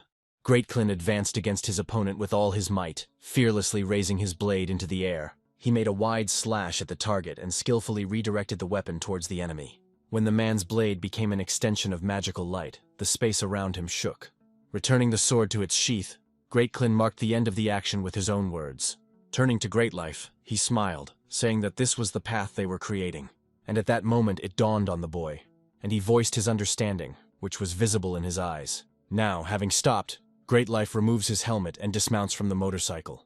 Looking down at the ruins, he notes that this place actually looks pretty good. Breaking away from his place, the man starts running, thinking that there shouldn't be a single monster here. Great Life believes that this place should be protected because someone is vacationing here. He feels obligated to personally repay this man for the life he saved. The man's eyes begin to sting treacherously, and he curses out of helplessness. Great Life rhetorically asks why there are no monsters in this place. The man thinks with regret that he doesn't even have anything to give this person. After listening carefully to his interlocutor's story, Alex asks him if he regrets it. Greatclin says this happens every day, and they all had to be perfect. This is necessary in order to protect people, to prevent death, to at least survive. They are forbidden to make mistakes, because of them, people who were dear to someone die. Looking back on Great Life, Alex concludes that he adopted his teacher's worldview and principles. The man is convinced that in order to achieve perfection, a person will have to go through exhaustion. Alex says he heard about Greatclin's return to his homeland, and he confirms it. The man thinks that he understands perfectly well what his interlocutor went through. So when he asks how much he owes, Alex says it's all on the house. To the man's surprise, the restaurant owner says that they pay the bills of those returning to their homeland. Greatclin hesitates for just a moment longer before saying he finds it funny. As he leaves, he thanks the owner and says goodbye to him, asking him to take care of that immature boy. To these words, Alex remarks that Great Life has already become an excellent protector, forcing his interlocutor to stop. Grinning, Greatclin agrees, and after a pause adds that his student has indeed achieved this. Starting to say that Great Life is like a son to him, the old man stops himself, saying that it doesn't matter. A bright smile appears on his face as he wishes the restaurant owner all the best. A little later, wandering along the night street, Greatclin mentally notes the unusually bright moon. And Alex, admiring her from his doorstep, thinks that veterans don't die, but not without reservations. He believes that in contrast, such people simply disappear. Braking near the place he had been dreaming about for so long, the man got off his motorcycle. Admiring the view of his hometown from afar, Greatclin greets him. Great Life, watching from afar, blinks back tears. Addressing his teacher with all respect, he asks the man to take care of himself. He leaves, trying not to turn around, because otherwise he will either give in to emotions and cry, or go down. And a little later, the creature, now with 5 tails, mentally notes how soft these creatures are. He thinks about Great Life, about Orange, and about whoever gave him that big shining stone. The fox cub smiles gratefully, calling him a harmless round thing. And then he greets Greatclin hospitably, calling him the new soft man. Someone calls Alex by his old name and the man thinks it is Raniero, so he answers. Asking his interlocutor if he has woken up, the restaurant owner asks him to come to him quickly. He can't finish speaking because something makes Alex's voice break off and the image changes, distorting. He realizes that he looks different now, and hears people calling him the king of the world. Alex asks the man levitating in the air if he was the one who summoned him to this dimension. He moves his lips as if saying something, but his words cannot be made out. Alex says directly that he does not understand his interlocutor, and his gaze narrows menacingly. Realizing that the demon is not going to cooperate with him, the man moves to more active actions, and he continues to build a wall of spells around himself, filling it with new runes. Realizing that this is combat magic, Alex takes off, intending to attack the enemy first. And the moment his armored fist touches the first rune, the space explodes. Alex wakes up in a cold sweat, eyes wide open and a strained wheeze coming from his chest. Hearing some strange sounds, he turns his head towards their source to find out the reason. Seeing Pax literally shaking with fear, Alex asks him what's wrong with him. The dragon stutters as he says that the man is giving off a deadly aura, and he is surprised. Alex exhales heavily and apologizes to Pax, who pauses before asking what's wrong. The man shares that even 10 years after the war, the nightmares have not gone away. In his mind, he suggests that it might be because of the story of monsters invading their town. However, Alex believes that this cannot be a simple coincidence. However, he is sure that it is unlikely that they will be able to meet in this world again. Orange is busy with her work and humming something under her breath. Watching her, Alex thinks that at such moments the dragon looks like a real child. Approaching Orange, the man offers to look at what she has drawn, and she begins to read it. Alex asks if what she drew really looks like chickens, and the dragon is slightly puzzled. Thinking that the drawing looks like a mermaid, the man is surprised, not remembering that Orange had seen them. Addressing the little girl, Alex picks her up, intending to explain that drawing on the carpet is not allowed. But when she happily and delightedly calls him Dad, she melts from this sweetness. Asking her to wash his artwork, the man promises to cook Orange some chicken in return. Alex calls Pax, who, coming out of the bathroom and already sensing something was wrong, asks what the matter is. A man asks his older brother to show his sister how to clean, and he is stunned by the scale of the mess. Orange is being affectionate with Alex, and Pax asks why she loves him more. Avoiding an answer, the man asks the dragon to watch the restaurant while he goes to the market. The market is as lively as always. Some have come on business, while others are looking for conversational partners. The merchant notes how much chicken the customer has bought, and the customer says it is in high demand. The interlocutor says that he is lucky today, and there is also a festival atmosphere, Alex clarifies. Assuming that the man hasn't seen it yet, the merchant advises him to go to the square. After all, even though it's still in testing mode, it's worth taking a look at. People are delighted by what they see, openly expressing their impressions. And while Alex is also watching what is happening, a familiar voice calls out to him, greeting him. The man reciprocates, and the elf says that she was at the test of the recently released ogre. Alex asks again, surprised, and Gabriel, laughing, says that it is his code name. She explains that this riding golem was created using magic stones. In his mind, the man skeptically notes that there was the same one on Espana. Although it has high power, its limits are obvious, and small movements are difficult to counteract the force. Unlike the latter, the golem does not cope well with small opponents. Remembering that not everyone could operate this device, the man clarifies about the controls. Gabriel says that this particular golem is controlled by a first-level awakened Iron Step. Alex thinks that not everyone can handle the controls because of the energy emanating from the magic stones. Just a few moments later, Kind Gold, the Iron Stepmaster, emerges from the golem. Alex thinks that while this skill is worthy, the costs involved are colossal. The man says goodbye to Gabrielle, but she stops him, asking if his restaurant is open today. Alex agrees, saying that they work year-round unless something unforeseen happens. Returning home, the man reflects on the fact that this woman promised to drop by to see them soon. Opening the door, Alex comes into contact with a strange creature and chuckles thoughtfully. While he is trying to figure out who it is, Orange exclaims joyfully. Pax greets the owner of the house with a certain malicious glee when he asks if it is his spirit. The dragon excitedly announces that his little sister has been determined to be a spirit master class master. And while the red-haired man tells the love story of the red and blue dragon, Alex asks about the spirit class. The dragon calls the Undine mom, to which the older brother says that this is not true. The baby keeps calling the spirit mother, and Pax is seriously puzzled. In the ensuing pause, Alex clarifies whether the Undine is a spirit of the highest level, and here's confirmation. The power of spirits of this level in battle has incredibly crushing force. Spirits are summoned from their multidimensional world, whose names, regardless of level, are uniform and constant. Alex comes to the conclusion that they already have 4 dimensions, the first of which is Earth. The remaining 3 are the demon world, the spirit world, and the continent of Espan, which is now connected to the earthly change. The man closes his eyes to concentrate better because his brain is having a hard time keeping up with everything. After finishing this, Alex asks Pax if his older brother taught Orange how to clean. Chuckling slyly, the dragon invites the man to see for himself the successes of his charges. While Orange is babbling something, the spirit she summoned does everything for the baby. Alex says that he wouldn't mind having one of these skills himself, and then suggests throwing the dragon a party. After some time, he checks the marinade's readiness by slightly opening the cling film. The main dish on today's menu is chicken, which created a boom 30 years ago. It seemed then that the chicks that could hatch had already done so long ago. The focus was on spiced chicken and soy chicken, with a variety of ways to serve it. The best and the basis of all was the chicken cooked in a deep fryer. The brother and sister are delighted with the aroma alone, and Alex serves the little girl a chicken drumstick to try.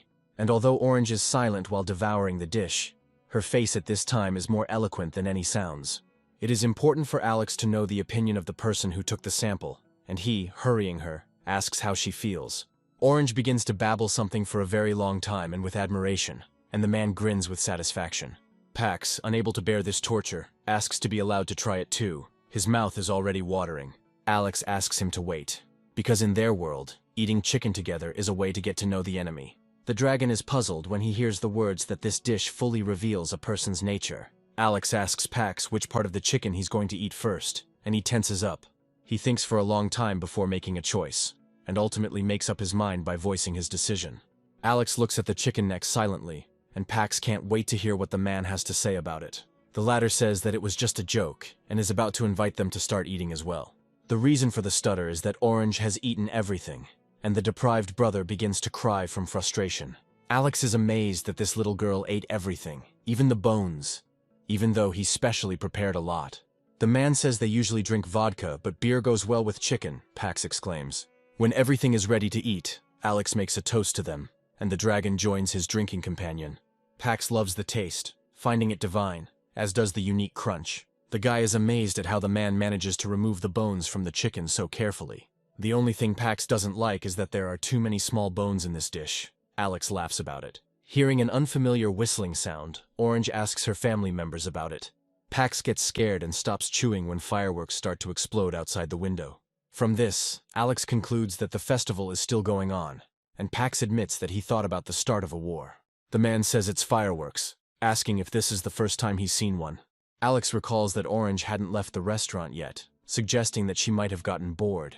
The man asks Pax when his sister will be able to transform, and Pax thinks it will be soon.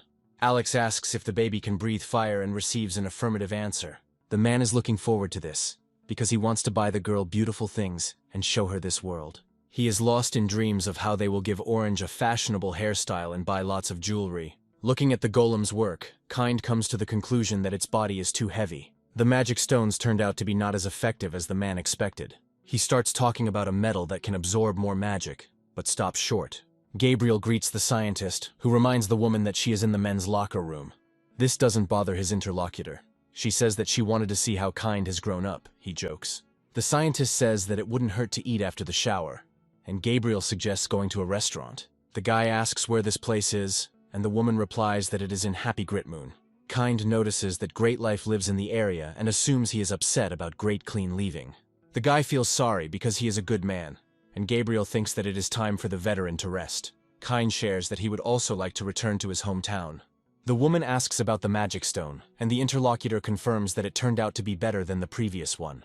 Now it's his turn to clarify whether this is the stone that appeared in the new dungeon. Gabriel confirms. The woman says that this dungeon appeared within the boundaries of Riverfolk, and there are no monsters there. Only a mine with stones. The problem was that the sky began to glow with a strange, inexplicable light, as if there was something there. And this something could collapse at any second, and no one would be surprised. The treasures obtained from fighting the dragons were mostly destroyed in the battle with the Demon King. Most of all, these gigantic creatures avoided meeting with a man named Miro Races. Among the many treasures he took for himself was a detector called the Mana Ring. Thinking about the rumors that Great Life's team was defeated, Alex has questions. The man questions the fact that the dungeon collapsed only because of the Demon King.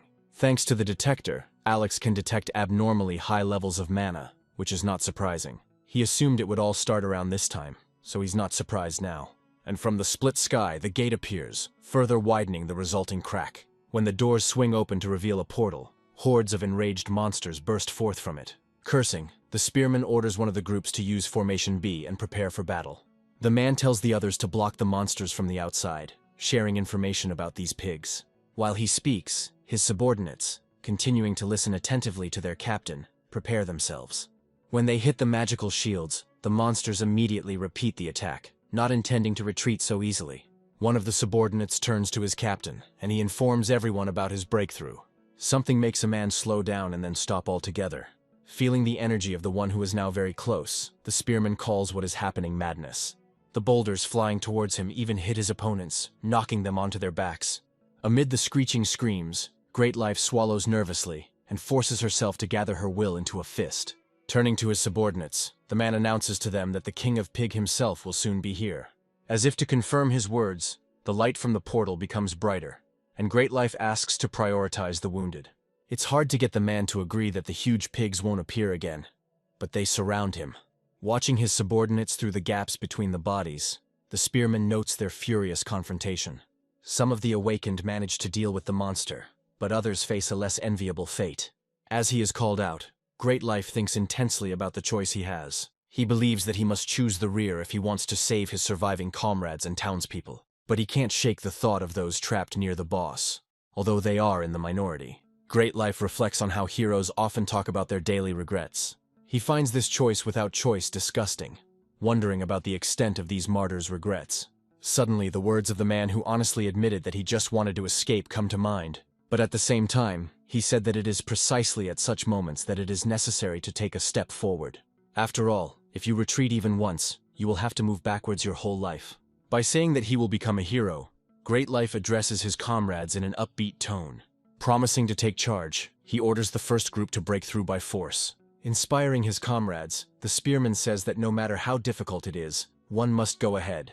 Moving forward at a rapid pace, Great Life zigzags, eliminating enemies along the way. As he moves towards the boss, someone shouts that the captain is back in charge. The spearman himself thinks with annoyance that due to the abundance of opponents, he has reached his limit.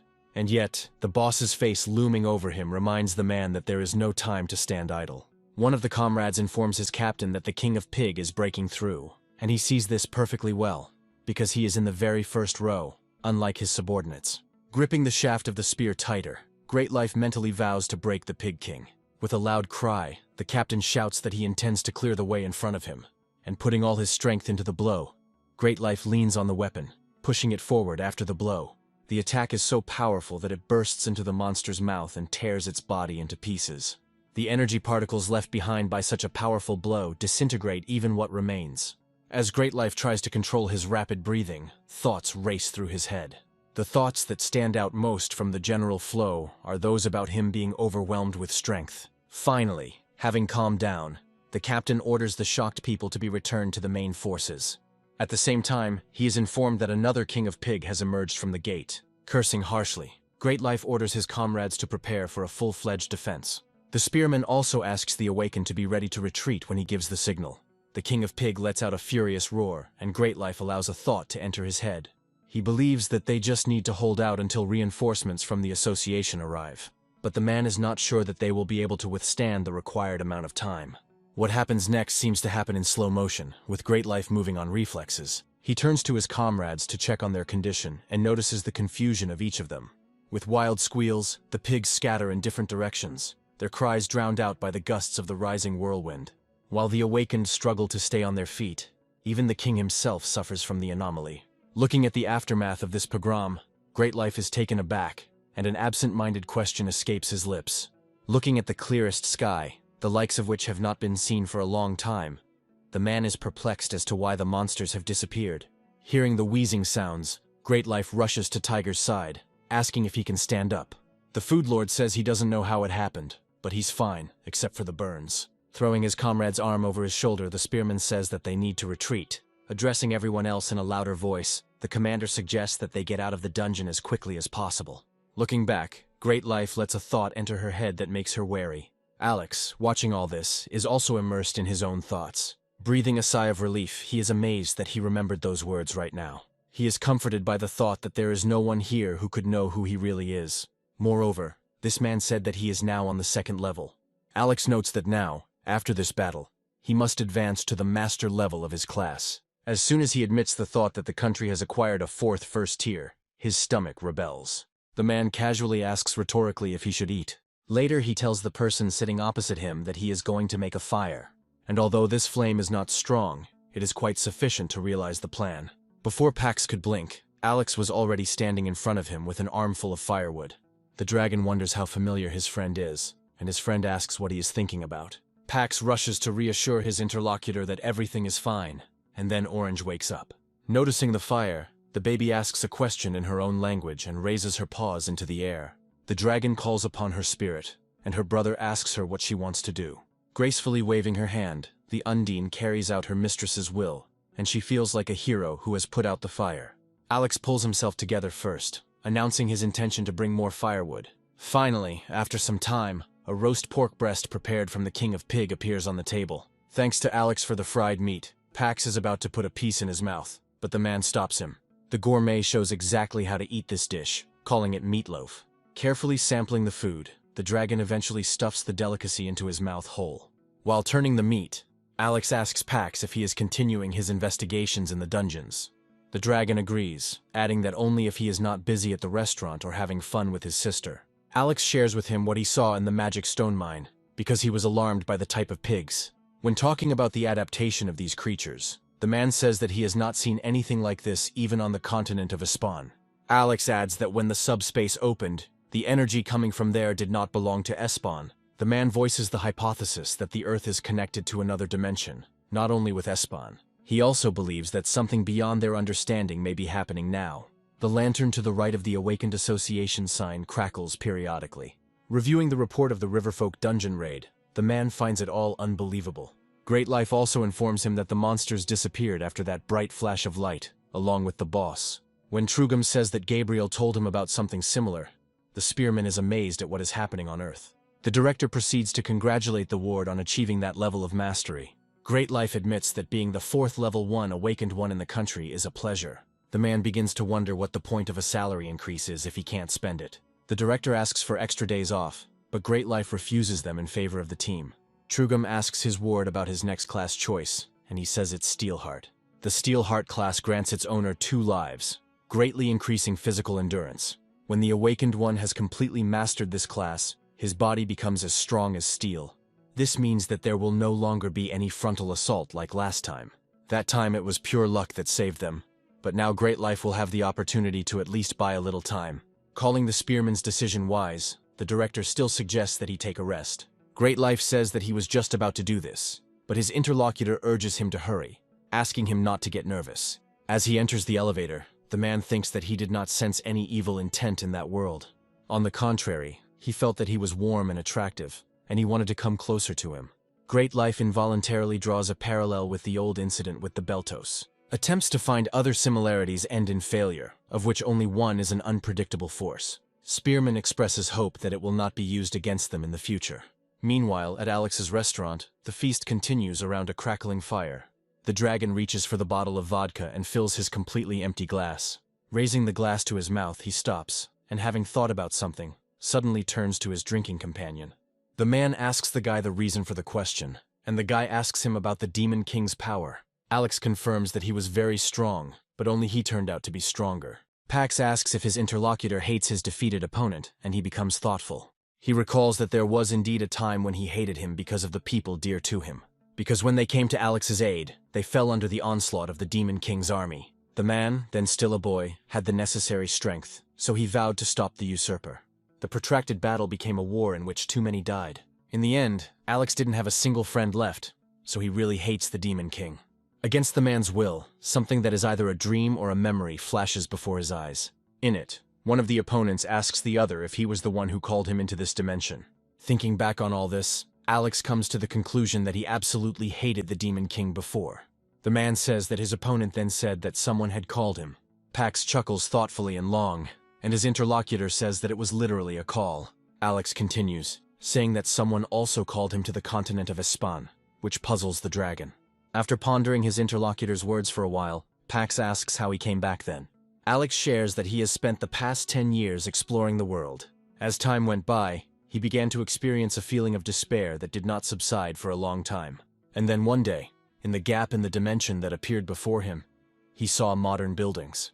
When told that it is difficult to believe, the dragon gently retorts, saying that he does. Addressing his interlocutor by name, Pax repeats the words that he trusts him. In a hoarse voice, the guy says that this man has been through a lot. The same one, smiling sadly, barely audibly says that it was hardly like that. As they clink glasses, Alex mentally agrees that he still hates the Demon King, but at the same time he feels sorry for him, because the man partly shares his feelings. After all, finding yourself alone in an unfamiliar world means being left alone with your own loneliness. Alex hears the voice calling him by his old name again in one of those terrible nightmares. The man notes that they are all about the war, or about how he was hurt by the death of loved ones. It was a feeling akin to having sharp nails driven into his heart day after day. Alex thinks that in order to survive, he has become addicted to things, one of which is liquor. Under the influence of alcohol, he could at least fall asleep. But if he had been weaker, he would have gone crazy long ago. Exhaling noisily, the man wakes up once again in a cold sweat and with ragged breathing. Convinced that this is just another nightmare, he notices something out of place and lets out a puzzled grunt. This little one, sweetly snoring, makes you stop thinking about unpleasant things. Completely different thoughts appear in his head, and Alex sighs long and quietly. He wonders when he managed to wrap up Orange. Checking Pax, the man notes that he is sleeping in that strange position again. Alex chuckled to himself and thought about how this is what their typical morning looks like now. Trying to make as little noise as possible, the owner leaves his restaurant. An unfamiliar old voice makes him turn around, because it addresses him as a young man. Alex comes back so they can see each other clearly, and asks if his grandmother is talking to him. The elderly woman, apologizing, asks about the train, the name of which the man hears for the first time. Guessing that Alex doesn't know, the woman sighs sadly, because no one can help her. When the old woman, groaning dejectedly, walks away in the other direction, the man is still pondering her words. As he walks back, Alex reflects on the fact that he has never even seen this old woman. The direction of his thoughts makes him change the realization that it is time to open a restaurant. Slowly but efficiently, the man tidies up the already sparkling clean hall. For himself, he puts all the cutlery in its place, having cleaned it first. Following them, the man disinfects the surface on which he will be working.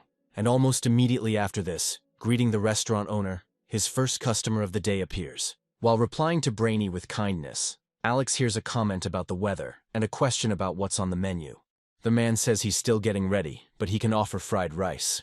Brainy finds it perfect, and on the other side of the glass, the first big drop hits the window. Turning around, the official guesses that this is the beginning of the monsoon season. Although Alex pretends not to hear, he thinks that he himself might be the cause of this. While serving Brainy fried rice, he overhears him talking about Old Lady Express, who has been wandering around here lately. Alex clarifies, and the interlocutor, assuming that the man did not hear, talks about the oddities of the one mentioned. Brainy says that this grandmother has mental problems, and asks if the restaurant owner has ever seen one like that. Alex answers honestly, and in turn, asks what this woman's words mean. It turns out that no one knows, but Brainy is sure that such a train did not exist in the past. Thanking the chef for the delicious meal, the man says goodbye, asking his interlocutor to take care of himself. Alex thinks that the world is in a transitional phase. Time is running forward, but facts do not disappear from lives. Even though today's world is improving, it is burdened with the scars of a cruel past. Therefore, the guests who come to the restaurant and that old woman also have to live with wounds on their hearts. This was Alex's only thought at that moment, and he did not give it due importance. Later, as the man brushes his teeth, muffled voices reach his ears.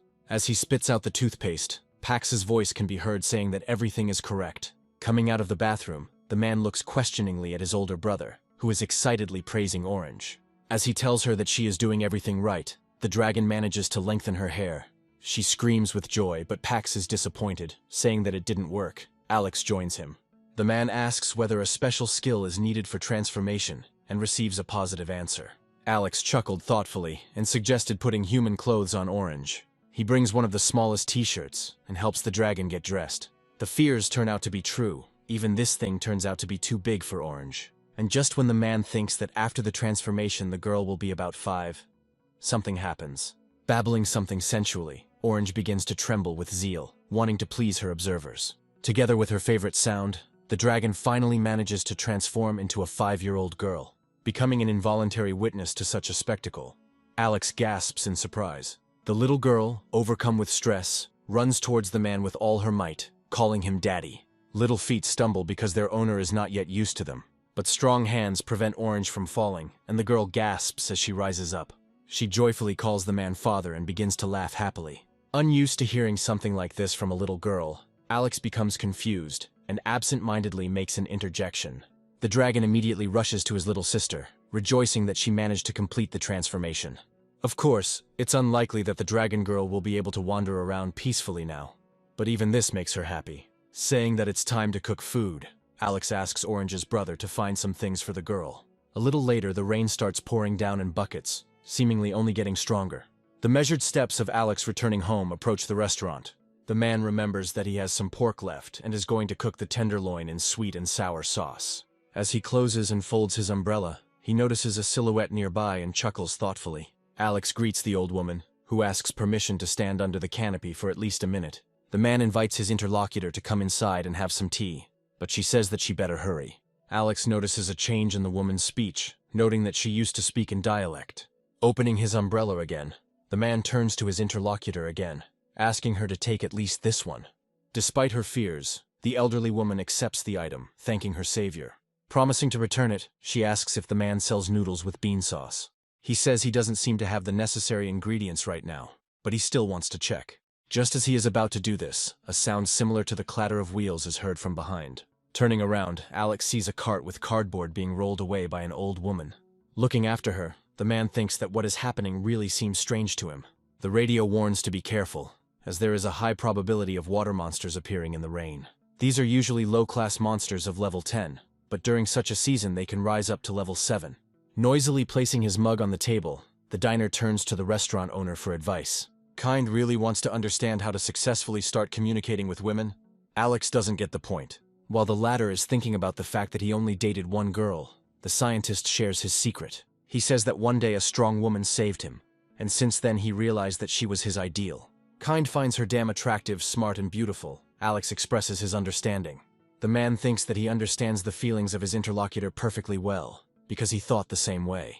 Alex always considered that girl to be the strongest, most gentle and beautiful, until the misfortune happened. And while he is lost in painful memories, Kind continues to praise his sweetheart.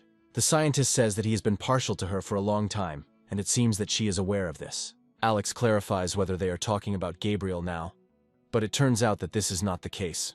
Kind says that the girl hates people like him and promises to kill him the next time they meet. And when the scientist asked her about her ideal type, she replied that she liked people like Great Life. Kind suddenly catches himself, reminding him that it's a secret, and Alex says that he hasn't forgotten about it.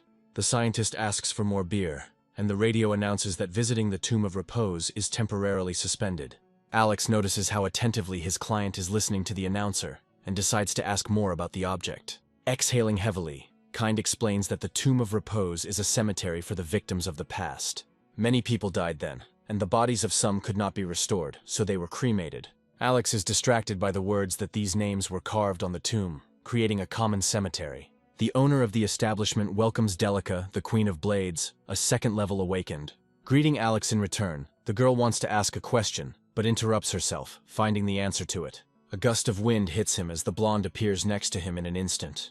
And Delica, more stating than asking, talks about the scientist's latest mistake. Telling him to stop fooling around and bothering people, the girl asks the scientist to follow her. And he, turning to Alex, points out the incredible beauty of the Queen of Blades. The guy thanks the boss again, and the boss asks his interlocutor not to forget to take care of himself. Alex watches the couple, hearing Kind, worried about the girl, ask her to go under the umbrella. Looking at them, the man is surprised that Delica is the Queen of Blades. While going to clarify some information, Alex overhears a curious conversation. It turns out that Delica came for the guy because the water monsters were too active. This information turns out to be unexpected for the scientist. Alex also thinks about it. The rain doesn't stop for a moment, continuing to persistently pound on the glass. Walking past the kitchen, Alex notices Orange indignantly trying in vain to get something. Picking her up, the man jokingly calls the girl an ingredient thief. The baby calls him daddy, and Alex notes that she still has visible wings and a tail. While the girl is in confusion, the man thinks that one day she will return to Espana. Orange calls him father again and, extremely pleased with herself, repeats the word tail after him. Alex praises her and thinks that first of all, he is going to give the girl many happy moments. A suspicious sound breaks his thoughts, and the man initially thinks of Pax. But then he hides Orange, asking her to sit quietly, and he catches himself thinking that he has let his guard down. Coming out into the hall, Alex greets his guest, and she, with a groan, notes the fact that he is in the restaurant. An old woman asks for a bowl of bean paste noodles, and the man asks her to wait a little while for it. The interlocutor says that she is in a hurry, and Alex, hearing the dialect again, also notes the different appearance. An idea pops into his head, and the man is going to check the old woman with the eye of recognition. Checking her status window, Alex notes that at first glance, the woman appears to be a civilian. The comment about dementia is disturbing, because mental disorders cannot be cured even by magic from another world. Because if that were possible, Alex wouldn't be having nightmares right now. The man regrets that the most he can do is feed his granny a tasty dish. Hearing a familiar groan, Alex turns around, his eyes fixed on his visitor. Seeing the way the latter looks at Orange, the man involuntarily tenses up. The little girl, on the contrary, looks at the stranger with that undisguised childish interest. And the elderly woman suddenly asks, puzzled, who this little girl is. While Alex is trying to justify himself, the old woman asks where this puppy came from. Calling Orange very sweet, she says that the girl reminds her of her grandson. When asked what her name is, the little girl proudly introduces herself, and the old woman finds the little one wonderful. Pax returns and whispers to Alex why his sister is with a human. The dragon is equally worried about whether everything will be okay with Orange. Alex confirms this, saying that he is making sure that no one else goes inside. At the same time, the man thinks that it's time to start cooking noodles with bean paste. He recalls that this dish used to be popular and was served almost everywhere. Nowadays, this dish can't be seen in every place due to difficulties in obtaining ingredients. The next problem is noodles, which take quite a while to cook. When roasting bean paste, a taste similar to charcoal diluted with water is produced.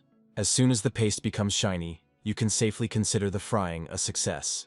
After the noodles are cooked and placed on a plate, the remaining ingredients are mixed and served. The woman finds Orange very charming, and Alex announces that the old lady's noodles are ready. The client notices that she has gotten carried away and asks to wrap the dish to go, because her grandson is waiting for her at home. Alex switches gears, agreeing to fulfill the wish, but asks to give him a minute to do so. After finishing packing, the man asks the old woman to be careful, as the noodles are packed with a plate. Thanking the owner for his efforts, the old lady hands him the money. Glancing at the banknote, the man mentally notes that he hasn't seen one like this for a long time.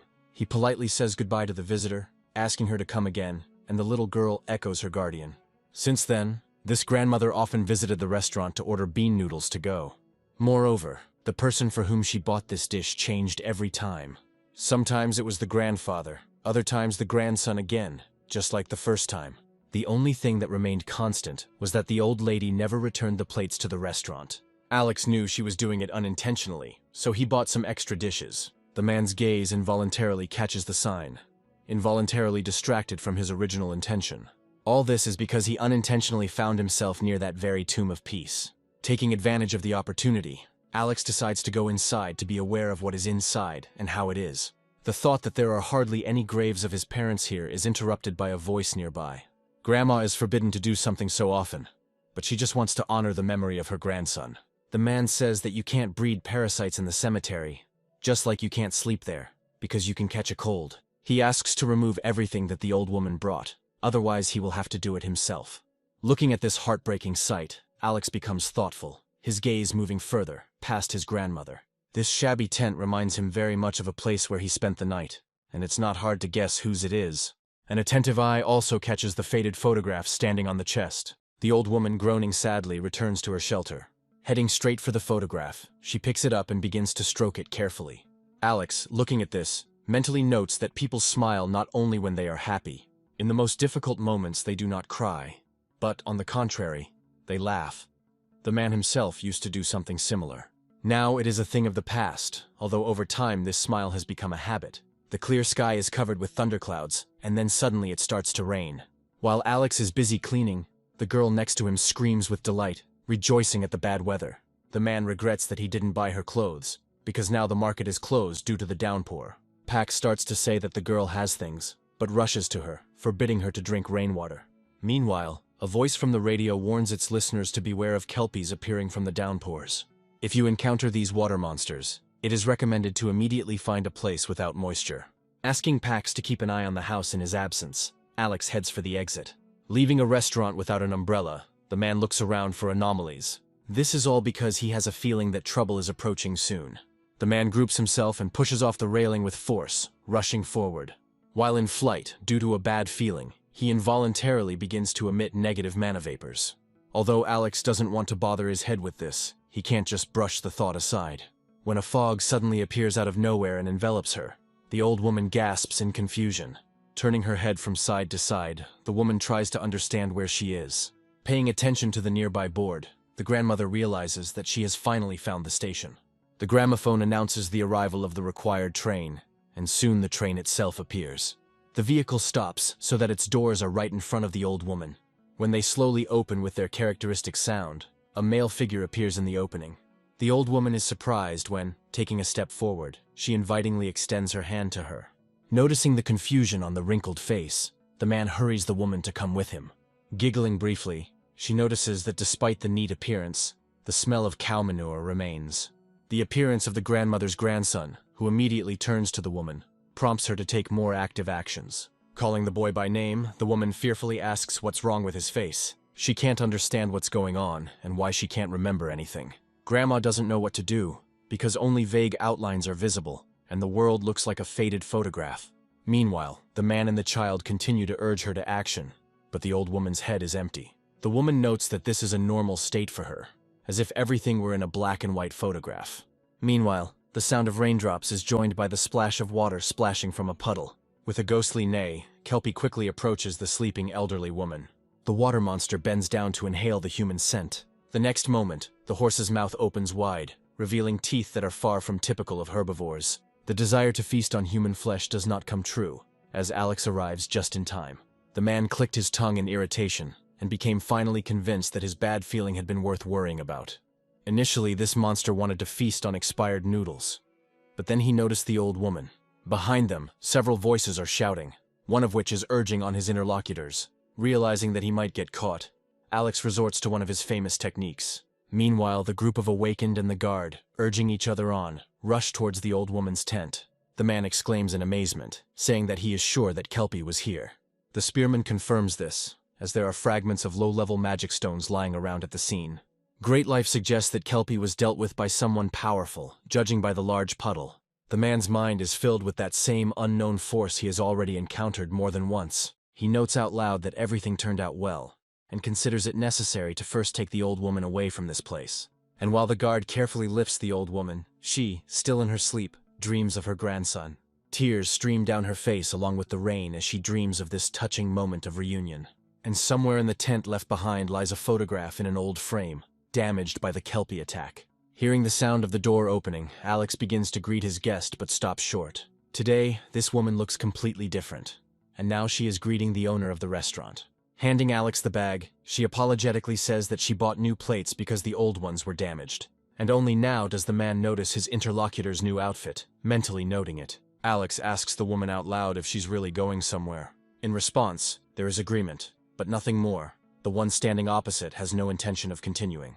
Alex also hesitates for a while, but then finally takes the initiative. Since that's the case, he asks his visitor to eat before the long journey. Before feeding a visitor, the man prepares the necessary utensils. He asks her in parallel if she would like some noodles with bean paste, and the woman agrees. Opening the cupboard with instant noodles, Alex thinks that he has everything. A man asks his interlocutor if she is in a hurry, to which she receives a negative answer. Then, allowing himself to smile, Alex asks the client to wait a little longer for the finished dish. Today, the chef wants to take the trouble and make her some noodles himself. He thinks that it takes a long time to prepare high-quality homemade noodles, which, unfortunately, is impossible now. The result will be something like thin wheat noodles, but with a slightly different texture than traditional ones. After finishing cooking, placing the dish in front of his guest, Alex thanks her for waiting. The old woman gasps in confusion at the dish that is now in front of her, and although she remains silent for a while, Alex clearly sees how the elderly woman's face changes. She decides and begins to talk about what once happened in her past. At that time, my grandmother was engaged in agriculture, and there was a lot of work, but it was all useful. Her husband was a strict but good-natured man. He spoke only the dialect of the inhabitants of this city. Once a week, an elderly couple went to the market with their grandson, and always ate bean paste noodles there. When the woman falls silent, Alex, so that the pause doesn't seem awkward, fills it with an everyday phrase. This encourages her, and the woman continues. saying that she and her husband were delighted at her grandson's pleasure. Tears appear in the narrator's eyes when she says that she does not remember the faces of her loved ones now. She doesn't want to forget them, but at the same time she understands that this is inevitable, and that is very scary. Somewhere nearby, a child's loud voice is heard calling for his father. Moving her little legs, Orange hurries into the guest room at full speed. When a little girl runs up to an elderly woman and calls her granny, she is taken aback for a moment. A visitor approaches Alex, asking him to give Orange a bowl of bean paste noodles. The man hardly hesitates, agreeing and saying that he will bring it soon. When this happens, Orange is already sitting on her grandmother's lap, and she is being cute with her. The girl asks the elderly woman to eat, and her interlocutor agrees, saying that she will start now. When she takes the chopsticks, for a moment she falls back into memories that make her sad. The girl notices this, and asks if Grandma doesn't like this food. Without waiting for an answer, with her childish spontaneity, Orange says that she finds it delicious. These words and the girl's appearance reinforce the grandmother's memory. But now everything is different, and she agrees with her little companion, saying that these bean noodles are very appetizing. As the meal draws to a close, the woman asks the restaurant owner where she can pay. Alex stalls for time, asking if it's time for the guest to go already, and she agrees. Looking out the window at the fading view, the woman adds that her train will be leaving soon. Alex responds with a casual phrase, and the old woman reminds him of the question about payment. The man says it was on the house, and his interlocutor asks why. Alex says they always do this to those who go on a trip. Although the elderly woman is surprised by this, after a pause she expresses her understanding. Thanking the restaurant owner warmly, she politely says goodbye to him, wishing him all the best. Many people go along that road, but each of them goes their own way. For example, this is the path of a father who tirelessly fights for the sake of his only daughter. Or the path of someone who follows the trail of a tired, weather-beaten hero who has finally managed to retire. It could be the road of love, along which a man walks, guided by his passionate feelings. But today this path leads that same grandmother, who sets off on her new journey. And while the little girl continues to say goodbye to her, Alex also wishes his former client a safe journey. Having missed her train, she hurries with all the force she can muster. Trying in vain to catch up with at least the last carriage, the old woman screams breathlessly, asking the train to stop. A question forms in her head. Why is she running so quickly after the departing train? But the old woman does not stop repeating her request to stop. Hearing a familiar voice calling her mommy, the woman turns her head towards him. Painfully familiar faces flicker in the windows, and their gentle voices reach the ears. The woman mentally notes that this is her first daughter and second son, as well as her youngest. Amazed by the clarity of the faces she now sees, the old woman hears the voice of her grandson. For some reason unknown to her, all her memories begin to clear up. And finally the train stops, and in the open door she sees familiar outlines. It becomes scary when you can't see your husband's face from under the brim of his hat. But then the man raises his head and suggests that his beloved had a hard time. When he extends his hand just as before, the old woman's face reflects confusion. However, now his reason is different, and the grandmother agrees with her husband, believing that it is really time for them to go. The boy, who witnessed the woman's fall, screamed and hurried to his granny. Running up to her, he begins to shake her gently, asking his silent interlocutor to wake up. Tears appear in his eyes as he guesses what happened here. He understands that the old woman did manage to board the very train she had been asking everyone about. Suddenly, the security guard's attention is drawn to a bright spot to his right. Seeing the neatly packaged noodles and folded bills, he assumes that someone has come here. Alex, watching this, thinks that it is impossible to hold on to a person who has decided to leave. He is ready to help those in need, but sometimes life can still be cruel and merciless. Meanwhile, back at the Great Life team office, work is in full swing. A man's hand moves across a sheet of paper, trying to build a logical chain of his thoughts. Great Life is convinced that there is definitely something fishy going on here. He believes that behind all this there is a being beyond anyone's imagination. This creature is quite quiet and secretive, but at the same time it acts without malicious intent. A sudden thought strikes you, startling you, when Great Life has someone on his mind. He assumes that it is Jaeger who has returned, having disappeared during the massive invasion of monsters. But the man immediately dismisses this assumption, because he himself saw this man's self-sacrifice. Officially, Jaeger is considered to be one of only 3 first-level awakened in the country. Then Great Life returns to the rumors that the association is hiding a level 0 within its ranks. But this also seems illogical, and the man cries out in annoyance, saying that he doesn't understand anything. After the opening of the Magic Stone mine, high-level monsters began to emerge from the dungeons. Exhaling wearily, Great Life wonders why so many problems have piled up lately. While getting ready, the man decides to start sorting everything in order of importance, starting with the most urgent. Lately, the biggest headache has been the younger brother of this very Jaeger. The secretary brings her boss a list of this quarter's graduates, and he is going to start studying it immediately. Selecting 3, the man states that these are the famous 3 newcomers. The first of them is a 3rd-level healer, a girl named Isabella Gold. She has every chance of rising to the 2nd level, despite her young age. The man, with a hint of regret in his voice, notes that Team Happy Grit Moon has a healer. Next up is a 20-year-old 3rd-level fire mage, Bright Bet Plum. The man thinks that the place in the area he wants on the Queen of Blades team is just empty. The problem is with the last one selected, who has the ability to transform into a wolf. Remembering that he had caused trouble again, Trugam asks about it and receives confirmation. Gathering his strength, the man finds out the details of this incident, and the assistant readily reports. This kid makes Trugam swear, because he defeated the captains of most of all the districts. The director exhales wearily, amazed that someone in their time still puts on a circus with challenges. Alex thinks about how he wanted to cook pork in a spicy sauce, but he didn't have the right meat. He thinks the Atajo Beltosa is a good choice, but then expresses confusion about where the pork comes from. There is too much of it, which leads to thoughts about increasing the number of individuals.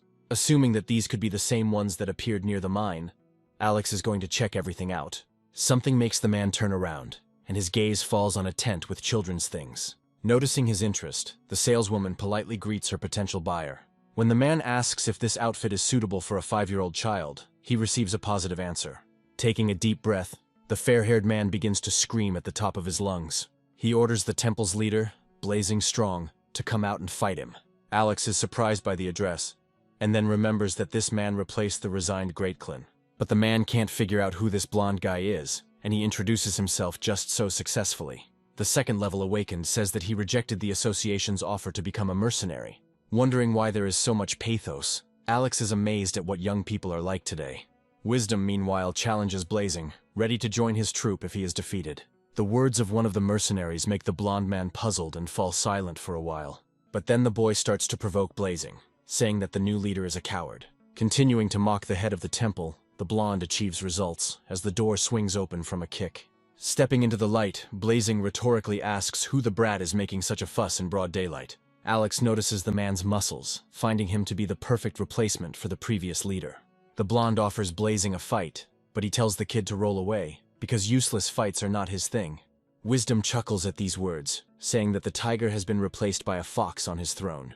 He starts talking about Blazing running away in disgrace, but he can't finish the sentence. Appearing nearby in just an instant, the man swings his sword, pointing it at his opponent. The temple's lighter's patience is almost at its limit, and he says he wants to rip out the foul-mouthed man's tongue. The guy likes this more, and he activates his transformation into a wolf. Not intending to wait any longer, Wisdom rushes at his opponent with a furious cry. The beast's mouth is impermissibly close, ready to snatch a piece from Blazing at any moment. The man recoils in bewilderment, not because of this, but because a magical weapon flies past. Exhaling wearily, Great Life rhetorically wonders if this city can withstand even a day of silence. Turning to face the Spearmaster, Blazing greets him with a hint of surprise. In vain does Great Life try to restrain himself, because in the end he still shouts, ordering both of them to stop arguing.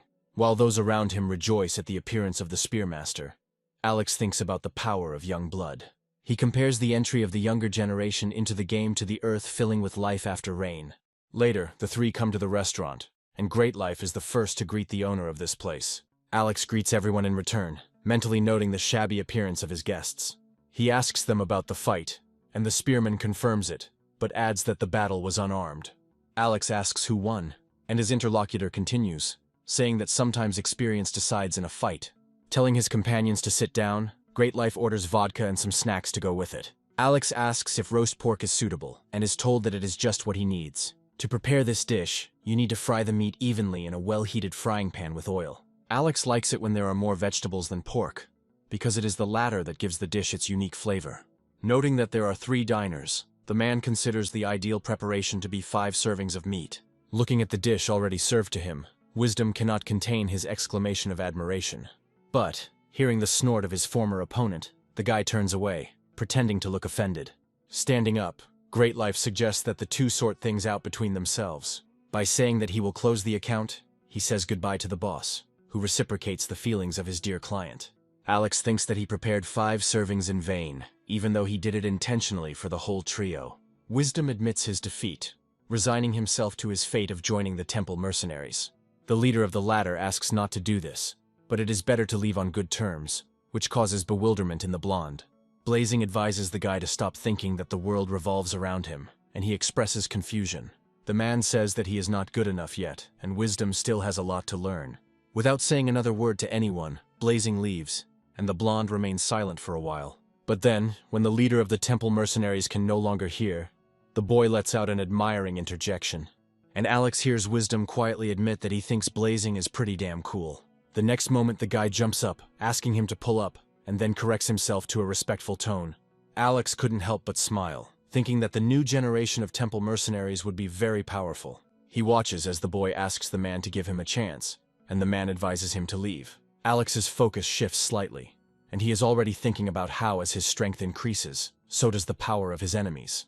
Touching the newspaper page, the man recalls that dungeons have begun to appear more frequently. He's about to check, but remembers the 5 servings that no one touched. Waking up before everyone else, Orange stretches sweetly along with her signature cry. Catching sight of her older brother, the dragon girl remembers what he said relatively recently. Pax strongly recommended that his sister wash her face before going to bed and after waking up. Summoning her Undine, the girl greets her, announcing her location. The water spirit immediately carries out the orders of its mistress, bringing her appearance into order. Undine also doesn't forget about styling her little mistress's hair, and the little girl happily states the fact that she has washed herself and is now clean. The spirit says goodbye to its summoner, and she, praising herself, calls him a fine fellow. Hearing groans from the side, Orange approaches the restlessly sleeping Alex. Gently stroking his face, the girl also calls the man a great man. Noticing her new outfit, the dragon giggles contentedly and immediately changes into it. As she noisily runs down the steps, Orange hums words about food and the process involved. Noticing something bright with her peripheral vision, the girl hurries to stop and approach the unknown object. Continuing to close the distance between herself and the portal, she tries to understand what it is. Trying to touch the unknown, Orange is amazed that her hand cannot find support and falls through. She barely has time to scream before this echo suddenly stops, disappearing into the depths of the red abyss. The rapid patter of little feet on the stone tiles flies up, disappearing closer to the ceiling. Almost flying down the dungeon corridor, Orange expresses her desire to play. The girl is so engrossed in exploring a new place that she doesn't notice the bones under her feet. When several silhouettes appear in front of her, Orange makes her favorite sound in the form of a question. Moving her gaze from one monster to another, the dragon girl tries to extract a suitable name from her memory. The next moment, the space of the corridor is cut by her assumption that these are cows. The leader of this herd glances sideways at his subordinate, giving him an order. And then he, accepting it, rushes towards the puzzled Orange with a warlike moo. Seemingly indifferent at first glance, the Undine moves into active action the very next moment. Transforming to the delighted cry of its owner, it attacks the enemy with its element. And each of the minotaurs, including the boss, finds themselves at the mercy of the liquid that envelops them. The giant monster only has time to admit into his head the thought that this cannot be. And Orange, giggling, calls herself by name, talking about what a great girl she is. The monster tries in vain to cope with the water element, and there is nothing to say about his minions. And the little girl, stroking the head of the minotaur closest to her, encourages him to move forward. The leader of the herd finds it incredible that this little girl can control a spirit of such a high level. Thinking that it is necessary to get rid of the threat as quickly as possible, the minotaur tries to moo loudly. In this way, he manages to get rid of the water bubble and rush at the little one. A man's fist suddenly appears from the wall, causing the monster to stop in confusion.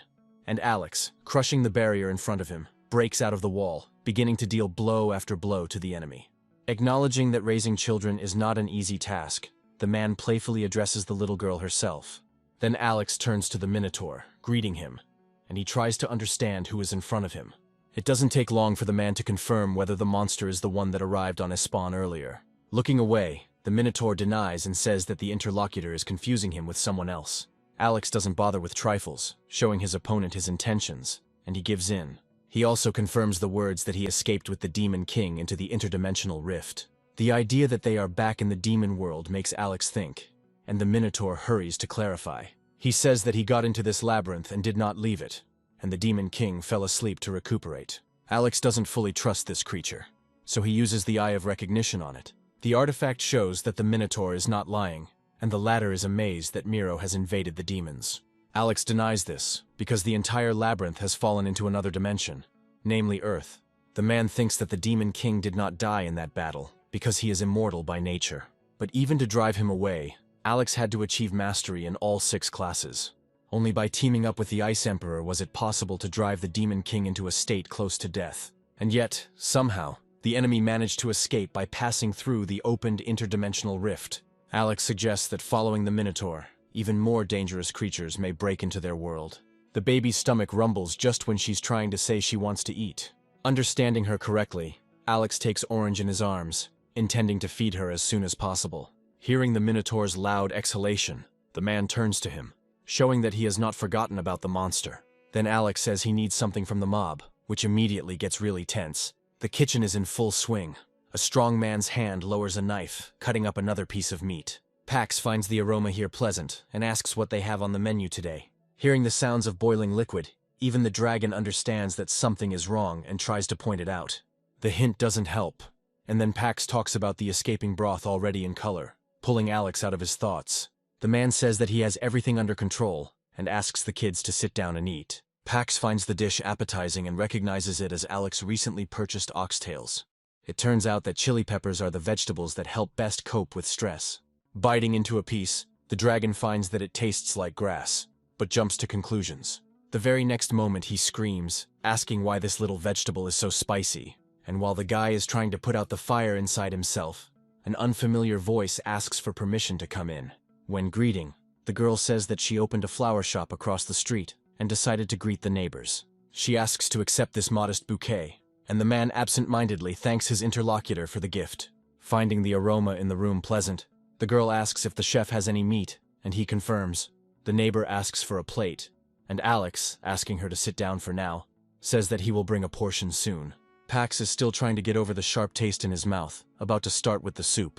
The girl, noticing the vegetables served at the table, instantly becomes sad because of the chili pepper. Pax flinches as one of the vegetables rises up on its tiny arms. The bulbs quickly roll away right from under Alex's nose, causing him confusion. Looking closely, it becomes clear that all the vegetables in the kitchen begin to live their own lives. This doesn't go unnoticed by the flower shop owner, who immediately gasps guiltily. With the help of the Eye of Recognition, Alex immediately understands what is going on. This girl turns out to be an awakened of a rare class of plant regeneration. Alex recalls that in Hispana, one of these masters grew entire thickets from 10 roses. Approaching the girl, the man admits that he is confused by the fact that she is awakened. In response to Alex's words of apology, he also says that it is the first time he has had a guest like her. And then Gabriel comes into the restaurant, asking the chef for a plate of salad. The man invites the woman to come in. Not understanding why everyone suddenly froze, the brunette shamelessly asks about it. Noticing the girl, Gabriel asks if she is Flower from the gentleman's team, but the interlocutor denies it. The brunette insists on her own, asking what she is doing here, since her commander is now in sauce. Unable to bear the pressure, the girl begins to cry, admitting that she was kicked out because of a mistake. Gabriel clarifies what specific mistake the famous Flower could have made. The girl begins her story by saying that there were many plant monsters in that dungeon. After hearing the story of fleeing the battlefield, Gabriel says that the key is admitting the mistake. The woman asks why the flower shop was opened and whether the girl apologized to her friends. The interlocutor answers vaguely, and Gabriel continues, saying that running away is not an option.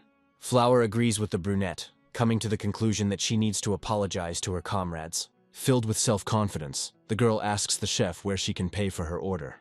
Alex, in turn, asks if his interlocutor has any seeds to sow, and if he can pay with them. Flower flares up with even greater enthusiasm, promising to bring the restaurant owner the best quality babies.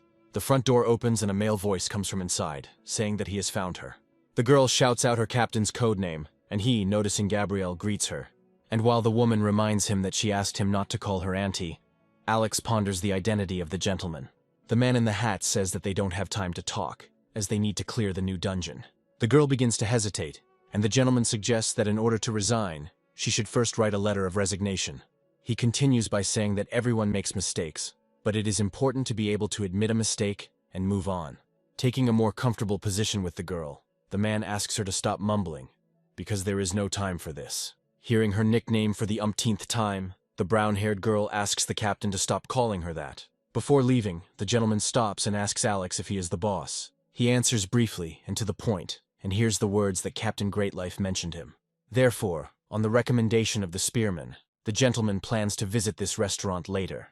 Already closing the door, the man says that the aunt will close the account, and Gabriel sighs regretfully. Shifting her gaze, the woman asks Alex what his nephew is doing there. Pax begins to hesitate, and Gabriel, making some kind of conclusion in his head, decides to help him. Getting up from the table, she says that she has to go and she will leave the money right where she is. Alex politely says goodbye to the last customer, and Pax begins to act more boldly. The man asks the dragon what's wrong with him, and he replies that he finds Gabriel incredibly cool. The dragon guy again remembers the words spoken by this woman recently, but with a slightly different intonation. And Pax confesses to Alex that he thinks he's fallen in love with Gabriel. The man is amazed by this. He cannot understand when this guy managed to do this, and Pax answers him that it just happened. As Alex steps into the portal, he realizes one unshakable truth. He comes to the conclusion that without the wall, it immediately became much easier to breathe. Now he can see everything, and Alex thinks about how he was curious about how the labyrinth's ecosystem worked. The weathering system is a magical artifact with 2 Class 0 magic stones. Alex thought about removing it, but the artifact is tied to a specific zone, and when it is removed, the magic dissipates. But they don't want to leave it idle, because they have plenty of labor, and they already have a field. Alex wonders if these cows have always been herbivores, as he remembers them as carnivores. The Minotaur agrees that people were used as fertilizer in the past, but not anymore. Then Alex asks what the monsters mostly grow in this dungeon. The Minotaur says plants, and is surprised when the man beckons him towards him with his finger. Alex asks if they have many of these types, and his interlocutor says that these are apple seeds and cones. The man recalls that these fruits are the size of a nut and taste like apples. Handing the seeds that Flower gave to the Minotaur, Alex asks his interlocutor to plant more of them. The monster asks what it is and receives the answer that it is lettuce, cabbage, chicory, and other similar things. The man starts to tell how to grow them, but stops short. The Minotaur, noticing the trajectory of his interlocutor's gaze, says that this is a warehouse containing all the supplies. The monster asks Alex if he wants to take a look, and he confirms, intending to grab something. The Minotaur already regrets having offered this to the man, emitting a regretful moo. Alex, noting the various seeds and weapons, makes the assumption that this is prey. While thinking about this, the man is interrupted, because his attention is drawn to one interesting thing. Using the Eye of Recognition, Alex is amazed to see the Tear of the Sea, the mermaid's treasure. This artifact is capable of fulfilling any wish of the one who possesses it. At first, the relic went to a poor farmer and gifted him with an endless stream of rice. However, one day a greedy rich man took possession of the jewel, taking it from the farmer. Having escaped to the sea on a ship, he ordered the stone to sprinkle him with salt, which was then worth its weight in gold. And the stone fulfilled his wish, starting to pour salt on him without stopping. And so it continued until his ship was completely buried under a layer of salt. While it's a fairy tale about how the North Sea water became salty, the stone really does make salt special. Alex thinks the artifact will be useful in the restaurant, and the Minotaur asks him about his imminent departure. The man offers the Minotaur and the hellish cows some food and strength, and he expresses understanding. But before the monster can even answer anything intelligible, Alex disappears into the portal. The Minotaur acknowledges the fact that his broken horn quickly grew back, but his fear has not gone away. He thinks that in this world, no one can surpass the power that almost destroyed the Demon King. And that little boy, a 5-year-old by human standards, looked very much like a dragon in many ways. The Minotaur is amazed to think that Alex has now even made a dragon his servant. According to the creature, this means that this man was able to subjugate the entire world. This thought builds a chain in the horned head, according to which Alex wants to conquer the demon world. The Minotaur remembers that their only hope, the Demon King, has only been sleeping for a decade. In his view, this means that he will have to survive by adapting as much as possible to the monster named Alex.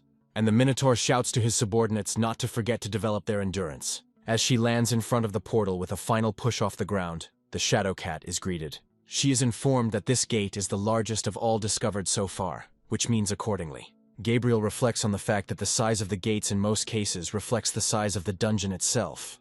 The woman herself interrupts her thoughts, involuntarily amazed by the view spread out before her.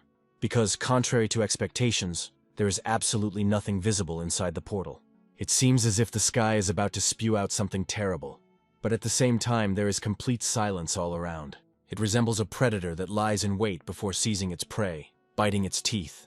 When giving the order to evacuate, Gabriel says that this is a level 0 dungeon, Great Life clarifies this and asks what is inside, and the woman answers honestly. Cursing, the spearman says that scale itself is a factor that needs to be taken into account. His new interlocutor agrees that there are no serious anomalies, but the vibrations in the sky are increasing. Great Life says the director has declared a level 3 alert, and Iron Step is on its way. The woman says she wants a quick solution to this problem, and both she and the spearman are greeted. Kind asks if they feel like the area has become too busy lately. The spearman agrees, and Gabriel suggests that he get some rest, as he hasn't slept much. To everyone's surprise, Great Life agrees, saying they need to catch their breath. Adjusting his already perfect tie, Pax, exhaling, finally stops spinning in front of the mirror. The dragon asks Alex how strange he is, and Alex, complimenting his interlocutor, asks about the reason. Pax hints that Gabriel is due to arrive today, and the man immediately understands who he is talking about. Alex agrees that she can drop in, since she has been coming to the restaurant every day lately. And right at that moment a woman appears, asking for a plate of salad, and the man greets the visitor. Alex adds that her dish will be ready soon, and makes a sound of surprise. Meanwhile, the dragon guy respectfully asks the elf to marry him. Once the surprise from the first impression wears off, Gabriel asks for clarification, and hears confirmation in response. A loud laugh is heard, and the woman says that she is not attracted to young men. They are too tiring. Pax spontaneously asks his interlocutor how old she is then. The woman says it's a secret and asks in response, and the dragon asks not to look at his age. Apologizing for his nephew, Alex says he's a little under the weather, and Gabriel laughs again. Pax asks the man what's wrong, if he's done something wrong, and he answers with a leading question. Alex is thinking about treating the woman to something unusual as an apology. He didn't plan to use the tear of the sea now, but it helps restore strength. Salt enhances the sweetness of watermelon, which is why this method is used quite often. Apologizing to his guest for the wait, Alex serves her a salad and watermelon fertilized with the tear of the sea. Tasting it, Gabriel immediately lets out a satisfied moan, noting the divine taste. The woman says that her fatigue instantly disappeared, and her energy increased. Gabrielle admits that she hasn't had an appetite lately, but thanks to the chef she will be full. The woman asks Alex to be careful, warning that a level 3 alert will soon be declared. Gabriel agrees that it is the lowest, but it is activated when the 3rd level boss appears. The 2nd level of alarm is triggered if there are 2 or more such bosses, and the 3rd level alarm hasn't been activated since the monster invasion 10 years ago. Usually, a squad of local mercenaries can handle the 3rd level, but this dungeon is characterized by unpredictability. Hearing the characteristic sound, the woman groans, saying that she is being called, and complains about the fuss lately. She whispers to Alex that she finds his nephew cute, wishing him to meet a nice girl. Thanking the chef for the dinner, the woman asks him to take care of himself, and the man says goodbye to his guest. Pax asks if he screwed up, and Alex politely replies that he could say so. The guy asks if the man also thinks it's strange that the dragon fell in love with the elf. Alex doesn't respond to this, but falls into his memories, thinking about these words. He remembers the girl who said back then that his time was different from hers. She asked him not to sacrifice himself for others, so that the rest of the man's life would be good. Alex remembers very well the words of the Ice Emperor, Amira Landero's dragon, before falling asleep. The man says he doesn't consider race a barrier and admits he's been in his shoes, which surprises Pax. The dragon is amazed that Alex could fall in love, and he reminds the guy about the need to take a walk with Orange. Suddenly, the man stops short as a painfully familiar smell hits his nose. Pax tries to hold his breath, while asking why the smell of blood is so strong. Alex forces his mind to prevail over his emotions, but that familiar smell just won't leave his head. The one who led the Demon King's army 10 years ago smelled exactly the same. And now, slowly descending from heaven to earth, she is amazed by the human world. Addressing her children, the demoness gives them the order to destroy each of the people. And at the same moment, a multitude of balls rush towards the awakened ones, showering them with streams of air. Great Life orders Formation D to hold a reinforced concrete defense. He forbids them to take even one step back, and the awakened call upon all their powers to help. When they encounter an obstacle on their way, the demonic balls burst with disgusting sounds. After just a couple of moments, they begin to stick together, forming one of the demons. As soon as the thought that it is a vampire comes to mind, the monster breaks through the defense. The deputy captain reports to the spearman that the protective barrier collapsed in a matter of seconds. The leader of the temple mercenaries provides her with support, cutting the monster in half. Seeing that the enemy does not look completely dead, the man agrees with his thoughts. Noticing a familiar face, Great Life rushes over to thank Blazing for coming. The demoness, meanwhile, directs the rune at her opponents, calling them pathetic creatures. Informing his subordinates that the temple mercenaries have joined them, Great Life tells everyone to prepare for battle. Meanwhile, the demoness collects the energy between her hands, giving it the shape of a ball. And then, with one sharp movement, he scatters it in all directions, creating a crimson fog. Great Life asks its comrades to be careful, as visibility is poor due to this haze. Somewhere behind the man, a familiar mechanical sound is heard, and a powerful release of energy occurs. The spearman manages to dodge in time only by a miracle, but he cannot hold back a frightened cry. Kind asks Great Life if he's okay, and he says he thought he was the one who died. The spearman asks about the quality of the view, and the scientist says that, unfortunately, he cannot dispel the fog. But he admits that for him the visibility is actually acceptable. And with these words, Kind pierces quite a few opponents with his attacks. But swirling in whirlpools of blood-like consistency, the monsters rise again. Cursing, Kind comes to the conclusion that this huge thing cannot be defeated with simple attacks. And also, noticing something amiss, the guy informs his comrades that some monsters are escaping.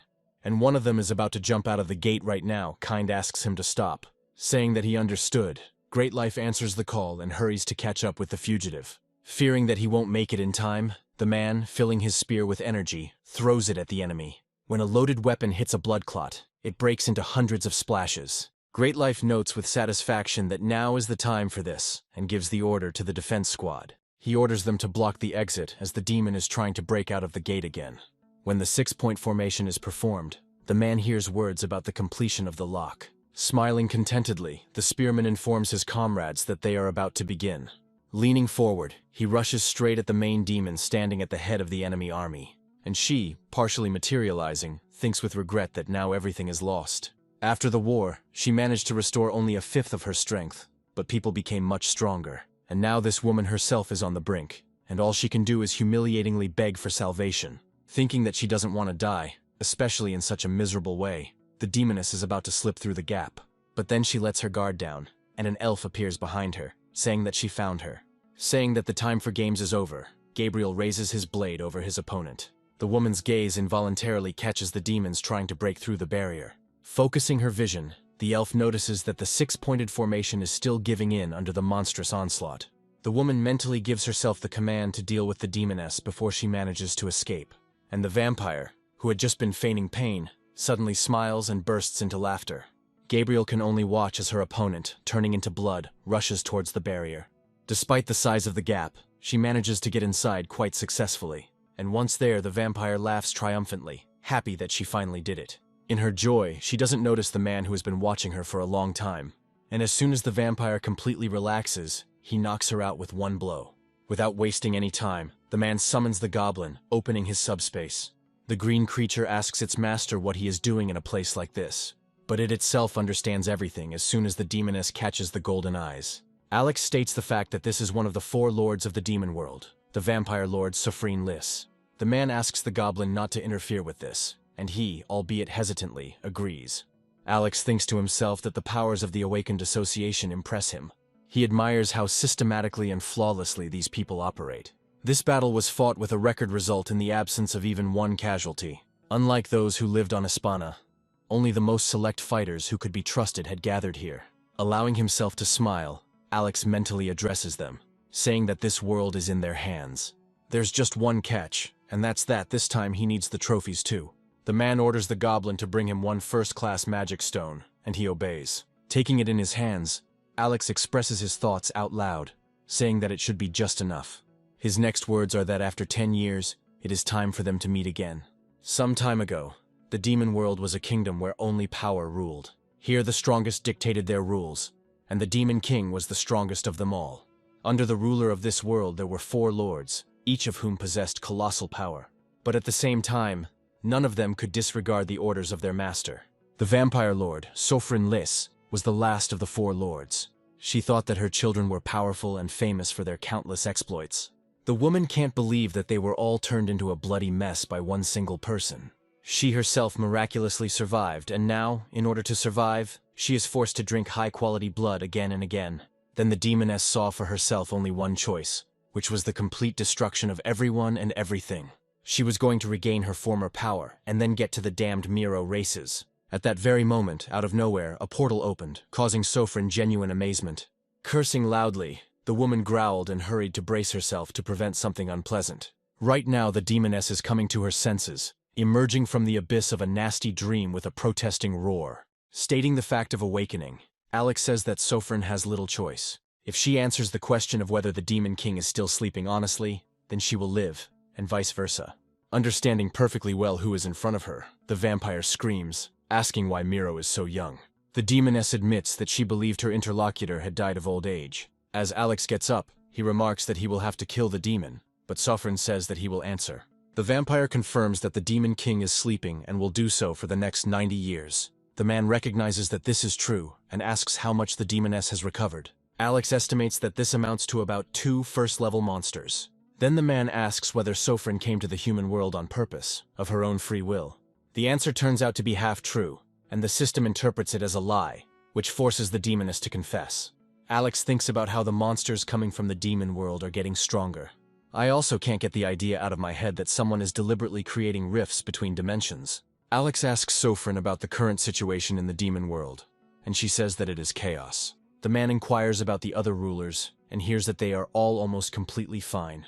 Alex is satisfied, finishing his question, and the demoness asks him to spare her.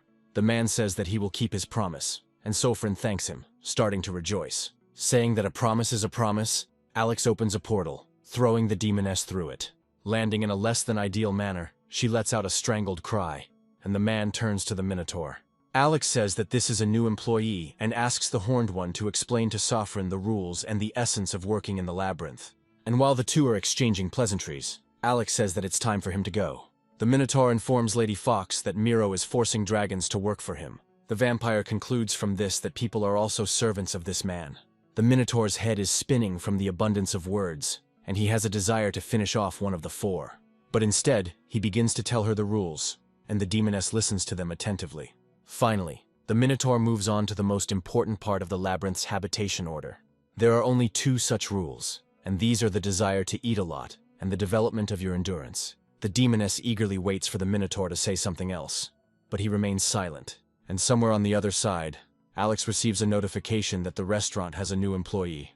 A little later, the man returns to his labyrinth because he is puzzled by what is happening.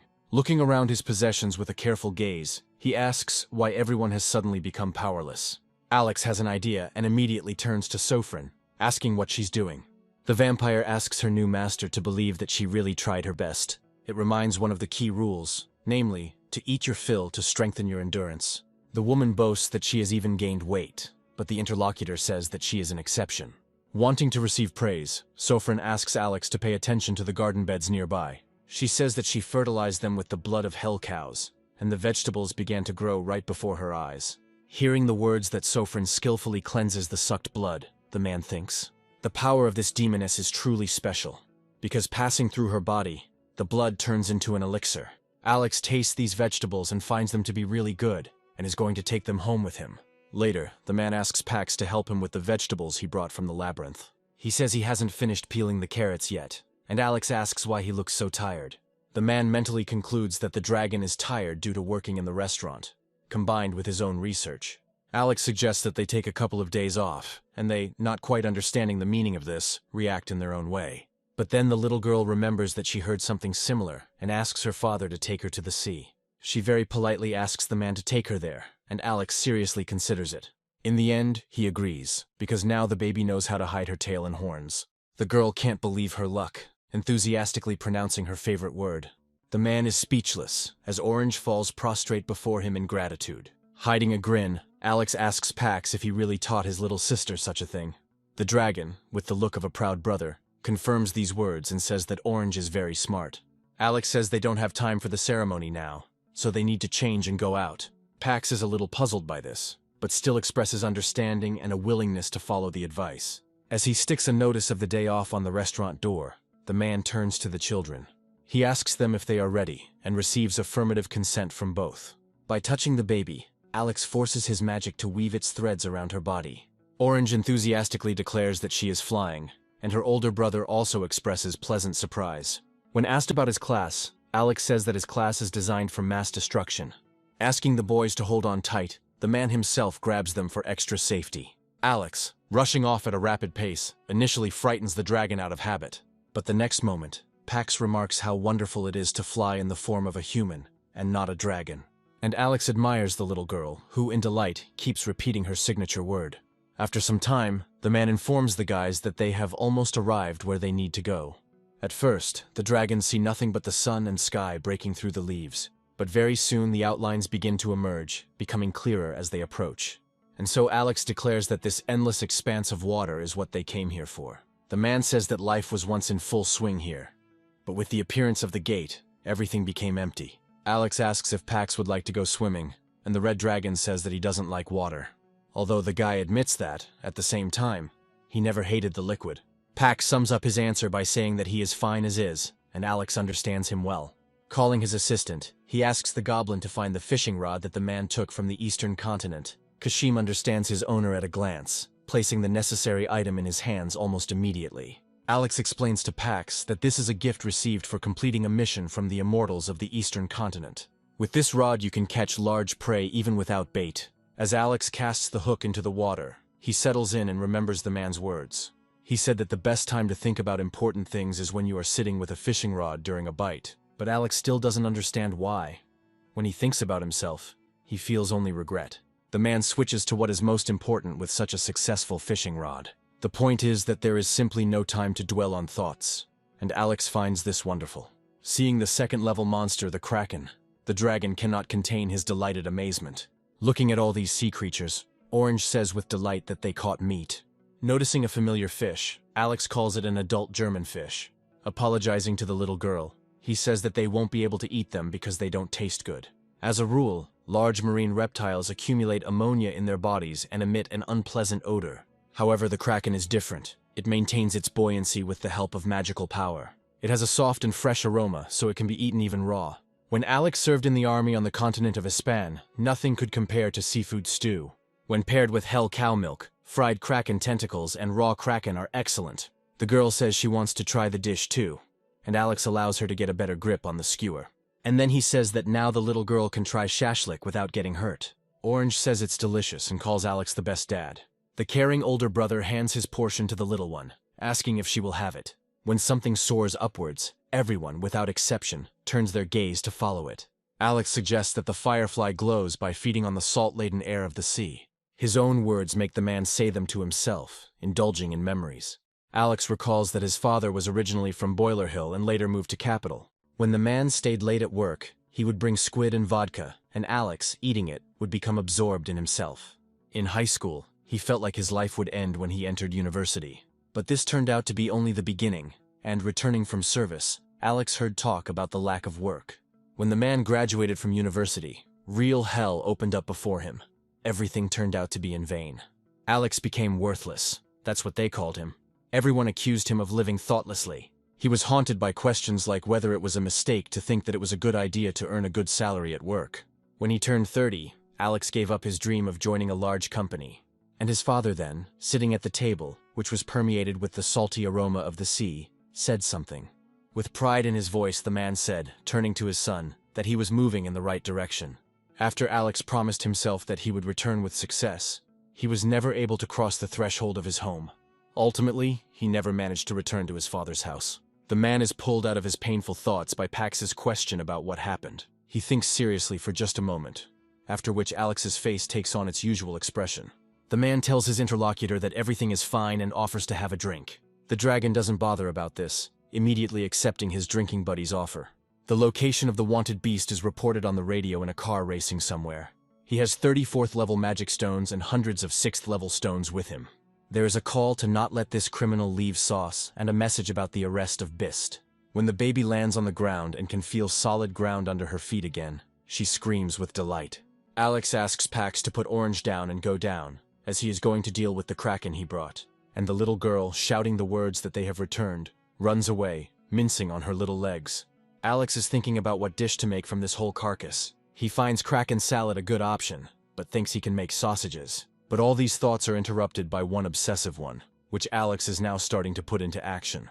The man cuts the carcass into pieces, rolls it in the prepared batter and fries it twice over high heat. This way he gets a dish called deep-fried Kraken.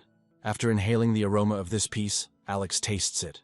The crispy batter crust combines with the firm, juicy flesh inside in a simply fantastic way. Usually vodka goes well with this, but this time beer was the perfect match. There is a meowing sound outside the door, and Alex is surprised, assuming it is a stray cat. Opening the door, the man is puzzled, because the animal sitting in front of him is the size of a tiger cub. According to the Eye of Recognition, the cat is an ordinary one, presumably having swallowed a magic stone. Alex recalls that ordinary animals die quickly, unable to withstand the magical power of the stone. In general, only through special treatment of these items can they be used in everyday life. Giving the cat a boiled kraken, the man says that the only thing he can do to help him is to feed him something tasty. Looking at this large animal, Alex notes its submissive nature. As he starts reading the newspaper, the man's attention is drawn to an interesting headline. It says that the protector of Rivernoth is a wizard named Patrigard King. Looking at the portrait of this man, Alex believes that he has seen him somewhere before, but not in another world. He continues to ponder until his eyes meet a headline about a giant cat attack. Alex glances sharply at the doorway, but finds no one there. After the large tabby cat eats his treats, all that's left is a bowl of crumbs. Tongues of flame burst from a man's hand at the moment when their owner himself overcomes with zeal. Another one devotes time to her little sister, who giggles playfully in response. Alex, seeing this, asks what Pax is doing, and he replies that he is boiling the broth himself because the stove is broken. When the dragon says that this is not an easy task, his interlocutor cannot help but laugh. Saying that this broth should last them a long time, Alex suggests that it is enough to replace the magic stone. While Pax can't believe that everything was so simple, a familiar meow is heard from the door. Opening the door, Alex sees a cat who appears to have brought the man his thanks for the food. The girl notices a big cat and thoughtfully calls it a tiger, but Alex corrects her. Orange takes a liking to her new acquaintance, and she rushes towards him, calling the animal Tiger Cub. Sitting on the cat, the girl gives him directions, and the caring older brother screams in horror. Alex finds the animal too calm, not thinking that it is the same animal from the newspapers. While the man thinks that there are other cats who have eaten the magic stones, the striped one runs away. Meanwhile, the sound of large wings flapping is heard nearby, and a gentleman lands near the restaurant. Alex greets the man, who reciprocates, while the girl is worried about the disappearance of the tiger cub. Just as the gentleman begins to place his order, another familiar voice is heard at the entrance. Blondie asks if the man has come to eat before catching cats and starts showing off. The mercenary leader shuts the kid up and asks the chef if there's anything cold on the menu today. Starting to say that kraken is on the menu today, Alex corrects himself, saying it's squid. Thinking about the client's wishes, the man comes to the conclusion that his idea is suitable. When serving cold kraken soup, the chef announces the name of the dish, changing its part. Seeing this culinary masterpiece, Blazing asks Alex to serve him more rice. Wisdom does not share the leader's tastes, saying it is like eating noodles with rice. The man pulls the boy back, asking him to just watch, and soon reveals his own creation. Noting the excellent taste of the dish, Blazing chews with pleasure, which awakens his youngest's appetite. Alex chuckles as an argument breaks out between them over the fact that the blonde wants to try the same thing. Then the chef asks the gentleman if he plans to go in search of giant cats after the meal. He confirms this, and Blazing asks if the other person is going to do it alone. The gentleman answers in the affirmative, saying that these are most likely the ones that are needed. The man shares that a year ago, a notorious thief stole a vehicle carrying magic stones. Since then, he has been missing, and the investigation has reached a dead end because he was elusive. Nothing was known about this man, except that he could control any animal. Saying that this is why the thief was nicknamed Beast, the gentleman falls into his memories. He then led the operation to detain the man, trying to prevent him from escaping. Flower skillfully used her abilities, and soon the path of even such a large machine was blocked. But Beast didn't lose his composure. Instead, he let out a piercing loud whistle. And at that very moment, Flower reported to her leader what the flock of crows that had separated from the car had done.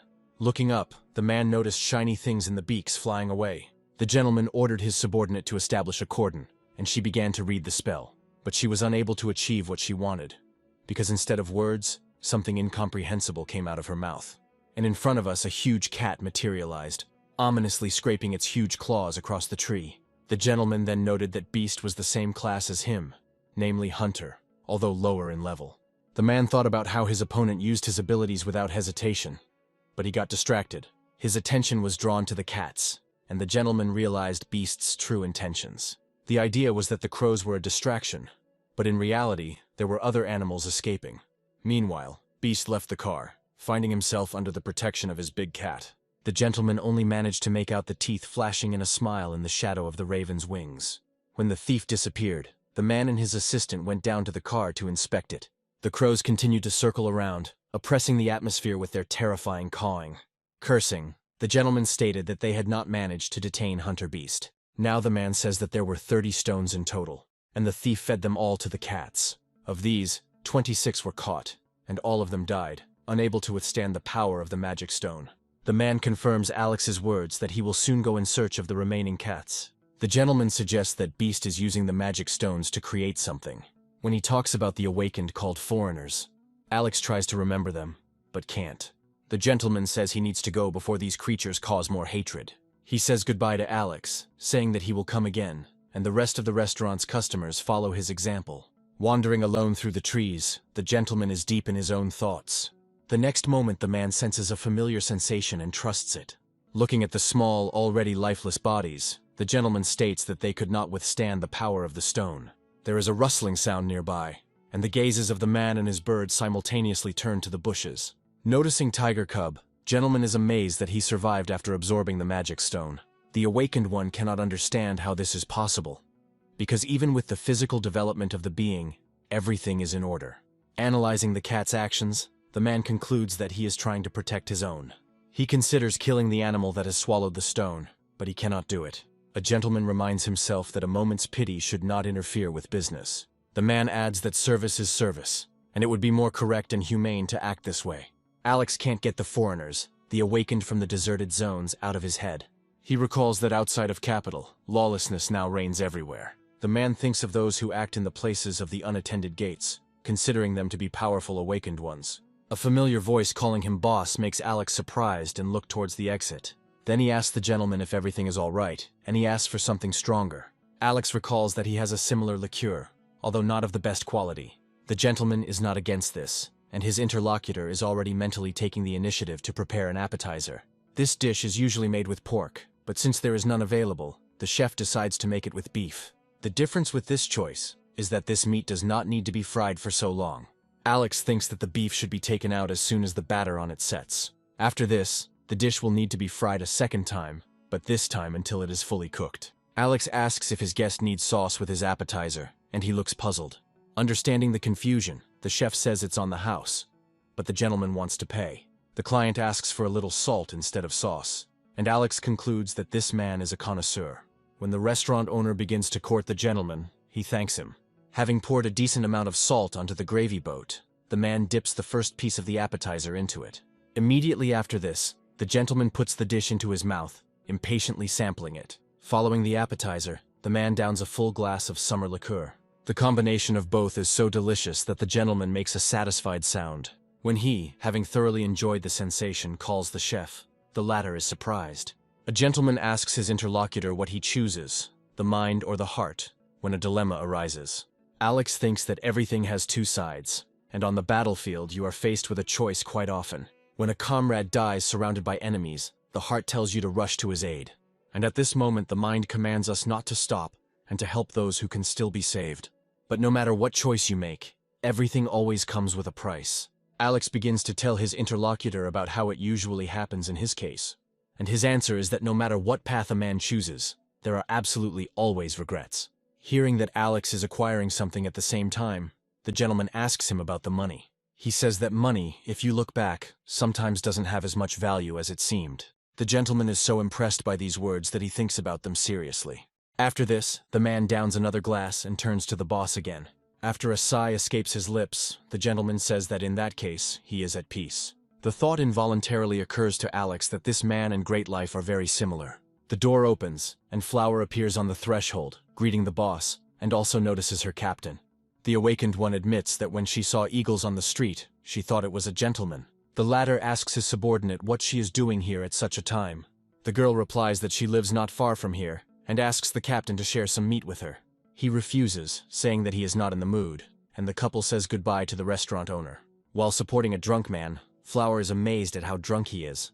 When the girl meets Tiger Cub, she squeals in surprise, wondering where he came from. The gentleman reacts calmly, and Flower notes the size of the animal he encountered. The man starts talking nonsense about where the cats live, and the girl becomes puzzled. Noticing the mice, The gentleman thanks Tiger Cub, realizing that he brought them as a sign of gratitude. But at the same time, the man says that he has already eaten, refusing the offering. The cat continues to follow the gentleman with a conscious gaze for a long time, hearing his conversations with Flower. And somewhere else there are 3 reasons for the gratitude shown by the Tiger Cub. Pax lets out a startled yelp as he finishes polishing his little sister's fangs. He asks Orange to spit out the toothpaste and not swallow the foam that forms from it. Thinking that he hasn't had nightmares in a long time, Alex glances at the fresh newspaper. All the stolen magic stones were returned, but few people know that 4 of them were bought by the gentleman. Alex is confident that this man will make a wonderful defender. The smile disappears from the man's face when the restaurant owner's gaze catches the words about foreigners. 30 years have passed since the awakenings began, replacing generation after generation of their offspring. All this time, ideological differences between them never ceased for a moment. Some believed that the weak should be protected, while others held the opposite view. These 2 opposing sides were constantly engaged in an endless ideological struggle. And after the great monster invasion a decade ago, they separated and went their separate ways. The owner of the male hand, studying the report on the foreigner's actions, lets out a tired sigh. It turns out to be the director of the association, and he concludes that they have finally reached the point of no return. Elsewhere, the scientist notes the still low speed of reaching maximum power. Kind suggests that he'll have to tinker with the drive mechanism to fix this, although he likes the new artificial muscles that were recently inserted into the piloted robot. As he descends, he informs his assistant that the mechanism's mobility has been improved by 50%. After listening to his assistant, the guy expresses understanding with her words and asks the girl to continue working. Noticing the gentleman, Kind asks what happened, and he offers his interlocutor coffee. The scientist asks the man if he has heard the news about foreigner Undertaker's return. And this is not someone that everyone knows about. This is an unofficial awakened one of the first level. This man was secretly brought into the case after Jaeger went missing, so as not to cause panic. The gentleman reflects on the fact that both the mistress and the Undertaker drop everything and return, and this gives birth to thoughts in his head that, most likely, something will happen soon. Noticing the cat from the shadows, a pair of hooded men dare each other to catch her. When one of them uses its power, the bat bites into the woman's leg. Gabrielle clicked her tongue in displeasure, and noted with annoyance that she had been caught so easily. Meanwhile, having slowed down, they notice her, and the elf curses out loud. Calling on his possession for help, Gabriel takes off again, accelerating. Pax says he hasn't checked the gate in the deserted northwest zone yet, and the dragon expresses a desire to go to this place today. Rejoicing in his long-awaited freedom, he rides his new motorcycle, a gift from Alex for his research. The dragon is surprised by the post, because he doesn't remember it being here before. The man in uniform asks Pax to come up to him and show his documents. The dragon asks the reason, and the man tells him that there has been unrest in the area lately. The inspector remembers that he has already met Pax Edmund, and he says that he decided to travel a little. The dragon remembers Alex's instructions, who asked him to always be polite to ordinary people. After making sure that Pax has no magic stones, the inspector asks him to sign. When the boy does this, the man bids him farewell, wishing him a good day, and the dragon reciprocates. Stopping at the northwestern no man's land, Pax wonders if it's safe here. Convinced of this, the guy is ready to begin his research. Rushing forward at full speed, the dragon jumps into the first portal gate. He goes through dungeons with 8th level plant monsters, through slimes. The gate Pax is emerging from now is inhabited by monsters with poisonous gas. When the dragon's stomach rumbles in displeasure, it remembers Alex's cooking. Not understanding why he didn't meet the monsters that had escaped, Pax doesn't realize that they are afraid of him. Suddenly, his dragon sense detects a strange presence very close by, and the boy becomes wary. Listening closely, Pax initially detects 3, but soon realizes there are more than 10. The next moment, the realization that these are the awakened ones makes you tense up. Among all these people, there is an aura that stands out, and Pax realizes that it is an elf. Gabriel is cornered and begins to advance, slowing down as if mocking his victim. While her opponents accuse Shadowcat of constantly getting in their way, she thinks feverishly. However, the poison rapidly spreading throughout the body prevents this from being fully accomplished. Gabrielle spent years searching for the foreigner's lair, which had settled near the gate in the uninhabited area. The woman is thinking about how she somehow managed to avoid being caught before, and then she hears leisurely footsteps. An authoritative voice commands them not to kill the cat, as they have spent 5 years trapping her. Beast gives the order to take the woman captive, intending to squeeze everything he can out of her. The man allows him to have fun with Gabrielle, as long as she stays alive in the end. Already imagining all these atrocities, The woman thinks that it would be best to jump off the cliff. She stops short, without finishing her thought, and others follow her example, starting to look around in fear. The woman's gaze is drawn to the movement that accompanies the bluish glow. From somewhere below, a fireball flies in a wide arc, aiming towards the company on the cliff. For some reason, he flies past Gabrielle, causing the woman to look up in surprise. Kisabista runs away with a frightened whine, causing her owner to call out to her in shock. The man is amazed that the awakened association managed to produce such a strong man. Beast is thinking about retreating, since it looks like this person's strength is at least 0 level. As Gabrielle collapses to the ground, the man indulgently allows her to relax. The same thing is shaking, and the woman understands that this is not at all about fear of fire. These are the last words before Gabriel, breathing heavily, loses consciousness. Pax arrives in time to prevent his beloved from falling to the ground. The guy notices the wound from the vampire bat, now even glad that the elf is unconscious. Looking at the burning forest, the dragon quietly and rhetorically asks out loud what he should do now. He repeats his question sometime later, desperately trying to get his brain to work.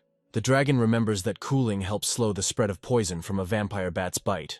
The guy feels uneasy when he thinks about having to take off a woman's clothes to wash a wound.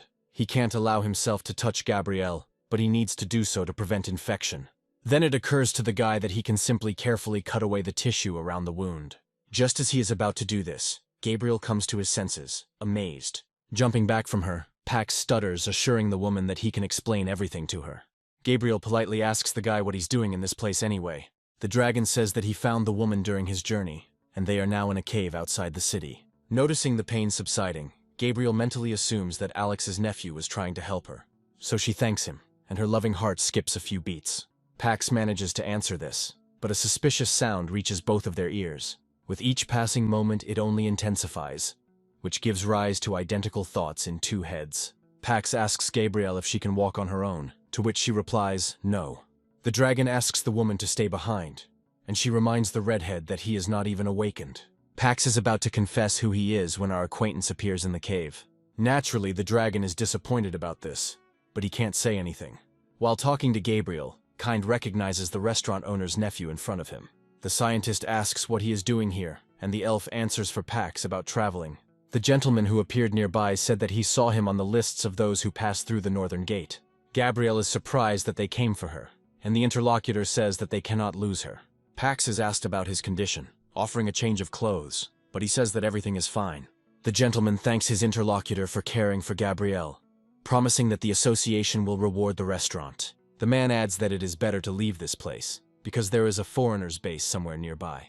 Later, Alex asks again, clarifying that Pax used his breath, and he confirms this. The man expresses his understanding and praises the dragon, but does it all dryly. Orange screams about success, and Pax clarifies if Alex is okay. The man asks the redhead what he means, and he explains that he means looking after his sister. At the girl's insistence, Alex agrees that this is all truly emotionally draining. But in order for a child to sleep soundly, you need to allow him to put all his energy somewhere. Pax can't take it anymore. He bursts out laughing, and then Alex invites him to join in too. The man reports that the inspection did not reveal anything unusual. The restaurant owner's nephew was not shown to have any superpowers, but he did travel a lot. After this, the man hands over to the gentleman the results of scanning Pax's magical power. It follows from this that the red-haired man is indeed an ordinary person, in whom there is not a drop of magic. Gabrielle is puzzled, because she thought that this young man created the firefalls. And even though she was not herself then, her whole being forced her to run away without looking back. The elf wonders why she felt that primal terror from the restaurant owner. During his 9 years of wandering, this man crisscrossed the continent of Ispan. Among all this multitude were the lands of the west and east, and even the depths of the sea. But neither the sage of the east, nor the great scholar of the west, knew the answer to the question that interested the wanderer. It was incredibly depressing, because now the only meaning of this man's life was returning home. In his mind, he asked whoever had called him into this world, if there was one, to hear him. After all, in this world his mission as a man named Miro Races had already been fulfilled. Alex kept repeating the request in his head to end his suffering, and at some point the pleas froze on his tongue, and the disordered flow of thoughts stopped. It happened at the exact moment when a rift opened up right in front of the man. The guess burst into his head like a hurricane, and Alex extended a trembling hand towards what he so desired. Hesitantly dipping his fingers into the ether, the man felt himself being drawn after them. Having plunged headlong into this pool, Alex felt his ears become blocked at first. Having gotten used to it a little, he began to look around and eventually discovered something. Seeing the next rift, the man swam closer to it and realized what kind of dimension it was. It turned out to be the world of demons, and after studying it sufficiently, Alex turned his head in search of the next screen. Such a one was indeed found, and his man also recognized him, because it was the dimension of spirits. The next world surprised the traveler.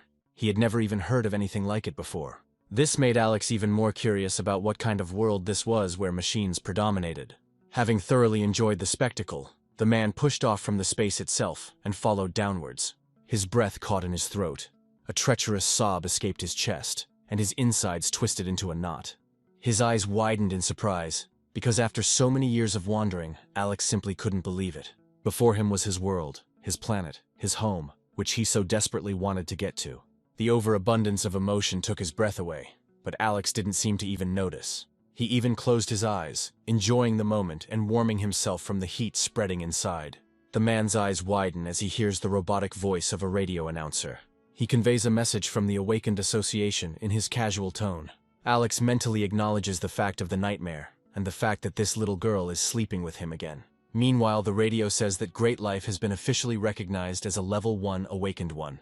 The man mentally notes that it happened faster than he expected. The title of First Level Awakened, in his opinion, even in itself sounds serious. On the one hand, this helps to calm the common people, but on the other hand, it instills fear in the enemies. Meanwhile, a small group of people gathers in the conference room of the Awakened Association. Great Life feels uneasy being so close to zero, and Undertaker announces his return after 3 years spent investigating. Great Life is amazed that even as a zero, this man manages to maintain his anonymity. The power this man has is a secret known only to the director of the association. Spearman is unnerved by Undertaker's voice, as it feels like it's coming from inside his head. Later, while he is still lost in his thoughts, a friend asks Great Life a question. To distract himself, the Spearman is amazed that Kind is without glasses today. When told that these are lenses and asked if they suit him, the man becomes puzzled and hesitantly agrees. Kind smiles sadly and admits that all these secrets sometimes drive him crazy. Great Life exhales heavily, then cursing, expresses a desire for a beer. Kind appears next to him quite suddenly, instantly becoming excited by the words he heard.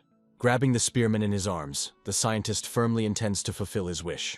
The Spearman thinks about this guy deciding to drink in broad daylight. Seeing Alex handing the money to the courier, the couple is surprised, and one of them turns to the boss. Great Life clarifies that the man orders food, and the other says that the kids wanted it. At the same moment, Orange asks with a funny lisp if they will eat pizza together. Kind agrees to the proposal, ordering a beer as well, and Great Life finds the baby cute. As Alex invites visitors to settle in, he says they'll have to wait a bit. Approaching the courier, the man expresses a desire to order a couple more pizzas, and the courier promises to do everything. They have a conversation about employment, and the pizzeria worker talks about difficulties with delivery. When Alex invites him along with Pearl, Orange, lisping, calls the said girl his friend. The delivery man, recalling his interlocutor's words about the dragon being 4, believes that the girls will be able to become friends. As he sets off, the courier says goodbye to the restaurant owner until they meet again, and the owner wishes the man a safe journey. And while the courier is on the road, Alex is about to start setting the large table. This pizza with a cheese rim is called the Big Pig, and Orangey exclaims when she sees it. Unable to resist the temptation, the dragon girl takes a piece of the fragrant pizza and bites into it. Seeing how Orange eats with such gusto, Kind and Great Life can't stop being touched. Bringing alcohol to the table, Alex asks if the guys are sure, since it's still daytime. Kind assures the owner of this place that everything is fine, because today he has a ring that removes alcohol from the body. Alex thinks that he can do something similar with his mana, but he doesn't need it. The scientist says that he simply has to show those present his signature recipe, namely, the vodka bomb. Hearing such a dangerous name, Great Life expresses uncertainty about it. Kind is already starting to tell you what needs to be done first, putting one stack into another. You need to pour vodka so that the bottom is full, and then pour it into a glass and fill it with beer to the previous height. The culmination of this cocktail is the hit with the sticks, and thus, the vodka bomb is ready for one sip. The key to achieving this is not to overdo it, so Kind is going to make Great Life himself. Observing the process of creating his own drink, the spearman feels that there is not enough beer, and the scientist is already raising his glass to the promotion of Spearmaster Happy Gritmoon to the first level. The room fills with other voices congratulating Great Life, and he begins to feel embarrassed. So one glass is followed by another, one bottle by another, and soon there are quite a few of them on the table. The wristwatch erupts with a shrill sound, and Kind announces that he is being summoned. He turns to Great Life, asking how he likes his vodka bomb, and Great Life shares his drinking buddy's taste. They say goodbye to the restaurant owner and the baby, who reciprocate the awakened's feelings. Suddenly, one of the company returns, calling out to the boss, who asks what's the matter. Kind says he grabbed a copy with his bro already in the first level for Alex for the interior. The man thanks the guy, and the latter, giving the magazine to his interlocutor, is now clearly saying goodbye. Seeing the photo on the back of the issue, the little girl says that this guy is a magician. Turning the magazine over, Alex suddenly realizes that he has seen this man somewhere before. When the little girl asks if this magician is her dad's friend, the man is puzzled. Alex begins to remember that they actually studied together, as if in high school. Meanwhile, Patrigard says that the harder the world is, the more often you need to smile. After asking everyone present if they are ready, the man begins his introduction. Literally seconds later, a whirlwind of cards bursts out of his hat, showering the crowd below. When the man hears the cheers, he says that tonight is River North's night. Patrigard adds that it will be the most vibrant and unforgettable. Orange repeats Alex's words that this is his school friend, and the man confirms them.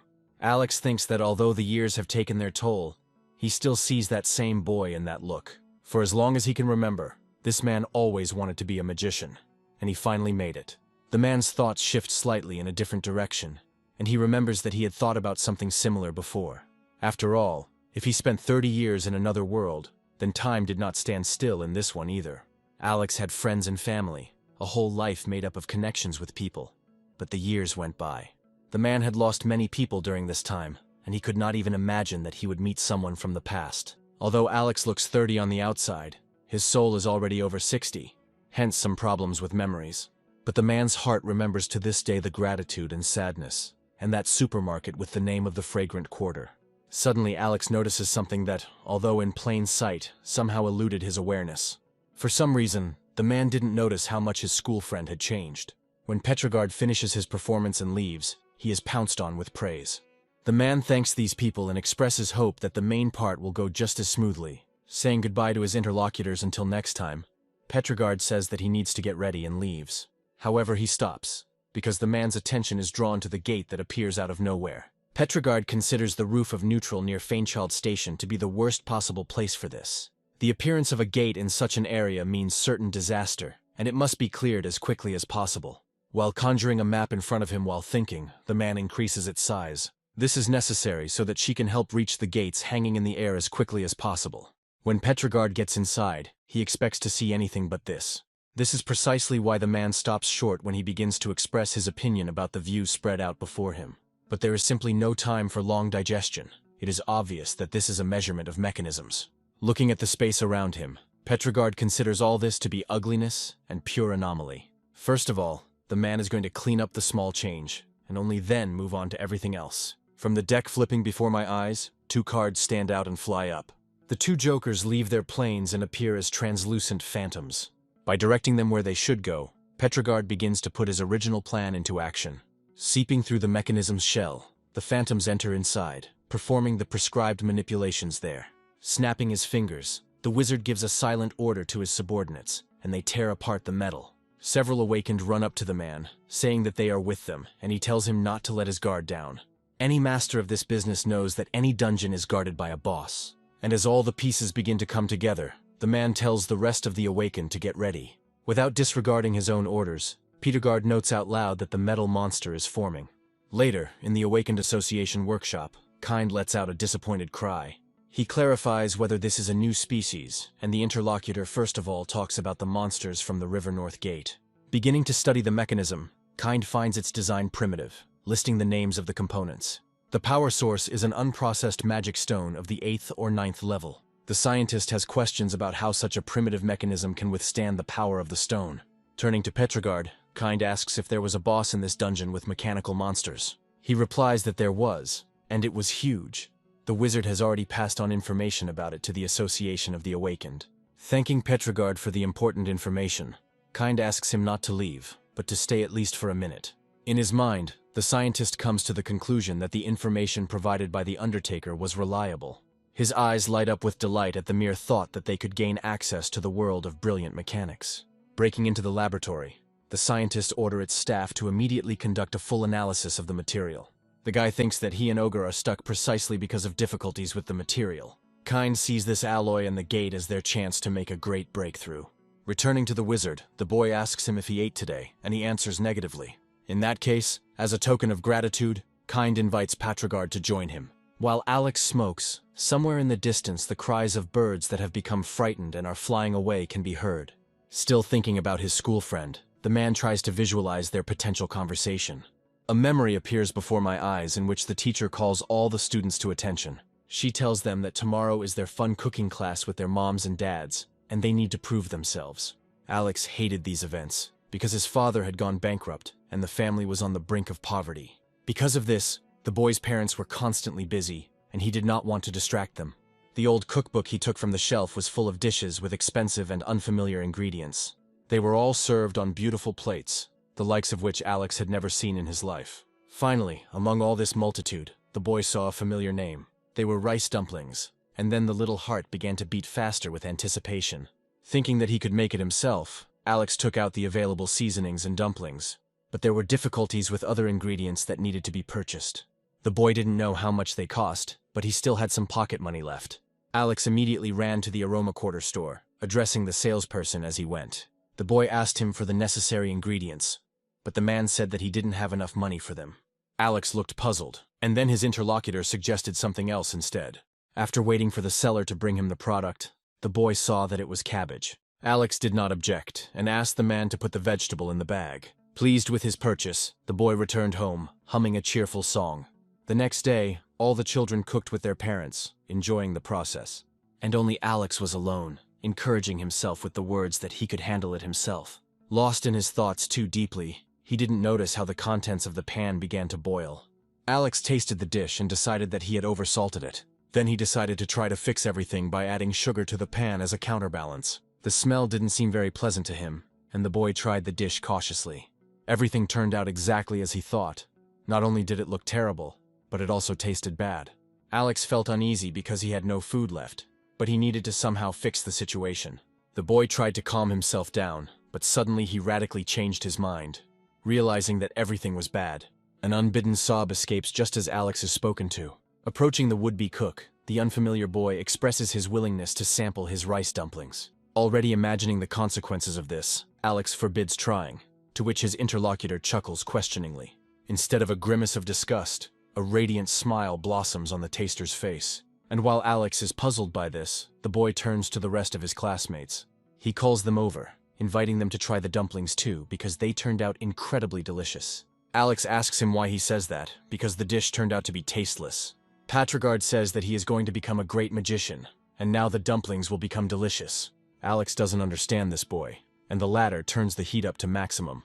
After this, Patrigard begins to move his hands over the pan and begins to cast a spell. The guys who came up asked what he was doing, and Alex said that they were rice dumplings.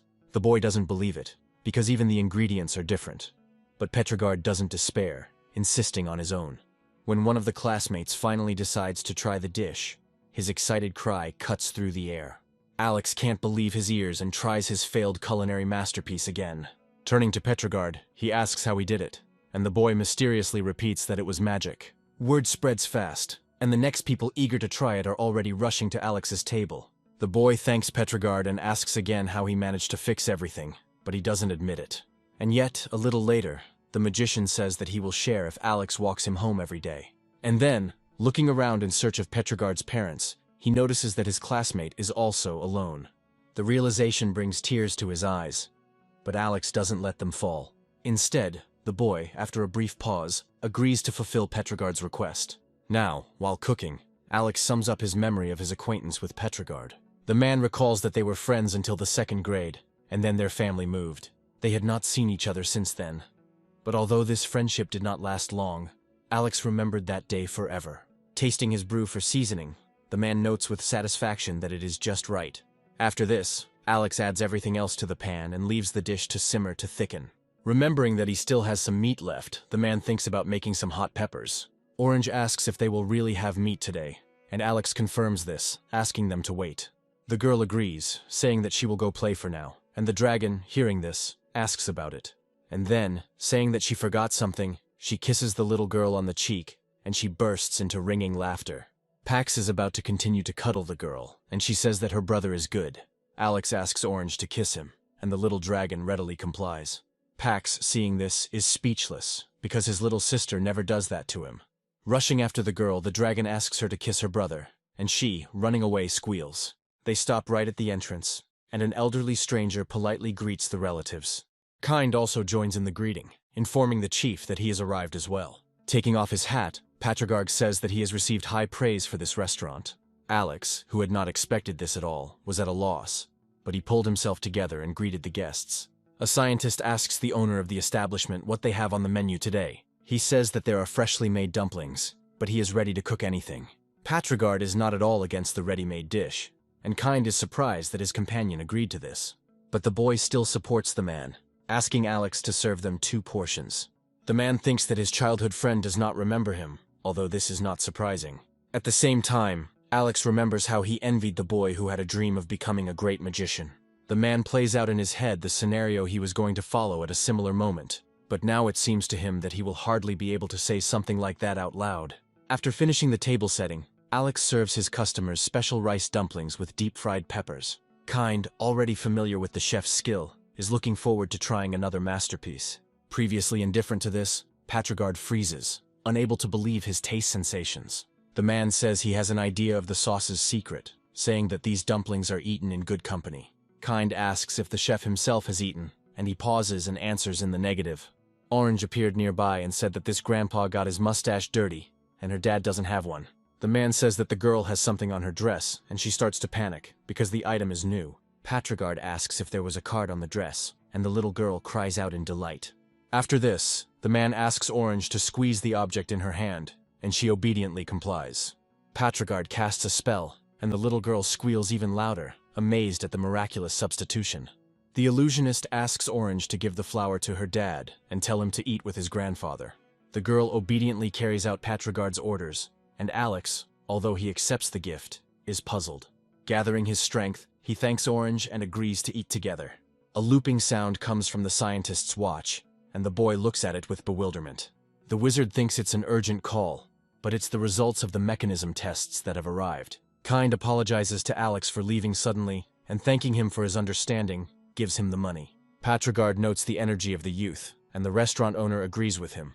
Alex is about to leave the table when he hears a question about the sauce for the rice dumplings. The man asks the chef about the seasoning, as he thinks it comes from a packet of instant noodles.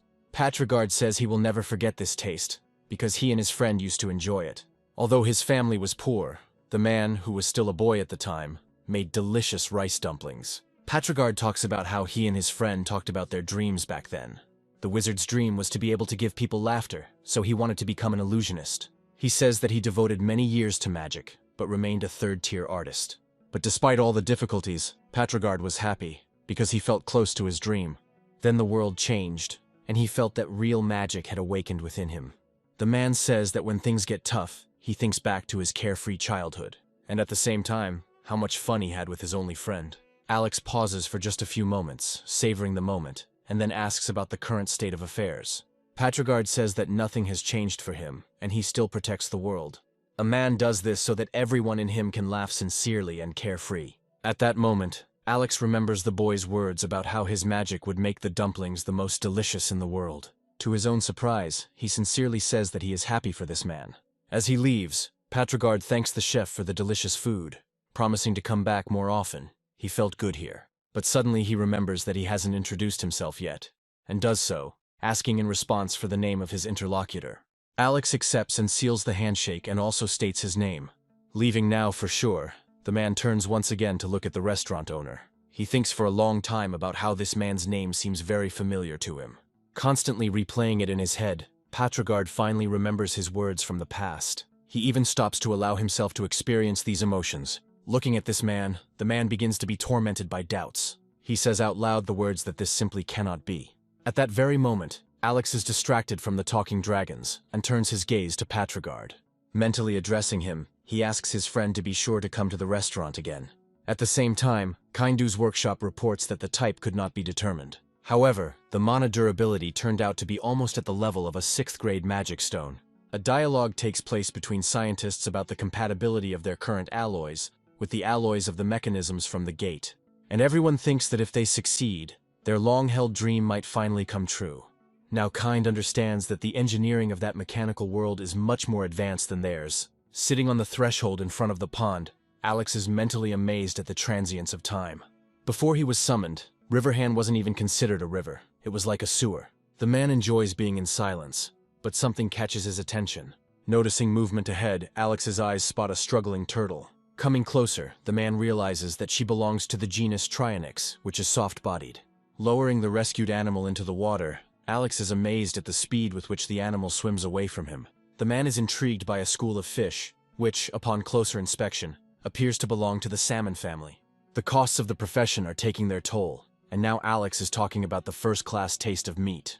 The man also has to take a break from the fish, as he notices his new acquaintance. A whirlpool sucks in a turtle that's rushing after a salmon and throws it out in another place. Watching this poor thing, Alex mentally expresses his condolences to her. As the man smirks at the turtle's persistence, his stomach rumbles in protest. Catching himself thinking that he's hungry, Alex notes that he's figured out what he'll have for dinner tonight. Riverhand salmon are smaller in size than Norwegian salmon and have a lower fat content. But now, when there are no supplies from overseas, Alex is grateful even for this. The man considers the most painstaking work in preparing fish to be removing small bones. Fish fillet is so delicate that any wrong move can ruin it. First, Alex removes small bones by hand, then quickly rinses the carcass in salt water. This removes the specific smell and the meat itself becomes denser. The man uses the head and bones for broth, and plans to prepare the main dish from the fillet. But first of all, Alex considers the sampling to be very important. The man really loves this rich fat content and the texture that just melts in his mouth. Alex thinks it's ideal to serve this fish with alcohol or rice, but for now it's going to be breakfast for the kids. Hearing the sound of the door opening, the man greets his first visitor of the day. This shabby boy politely asks Alex for rice, calling him uncle. Analyzing the child's appearance, the man comes to the conclusion that he is clearly from the outskirts of the market. Alex is not going to refuse someone in need and allows the boy to go into the hall and sit down. Seeing the beautifully sliced salmon dish standing in front of him, the child cries out in delight.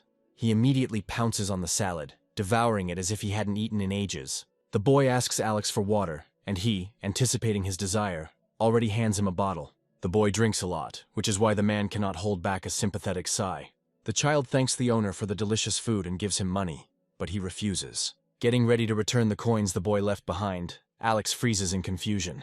A thought forms in his head, and in order to verify it, the man uses the eye of recognition.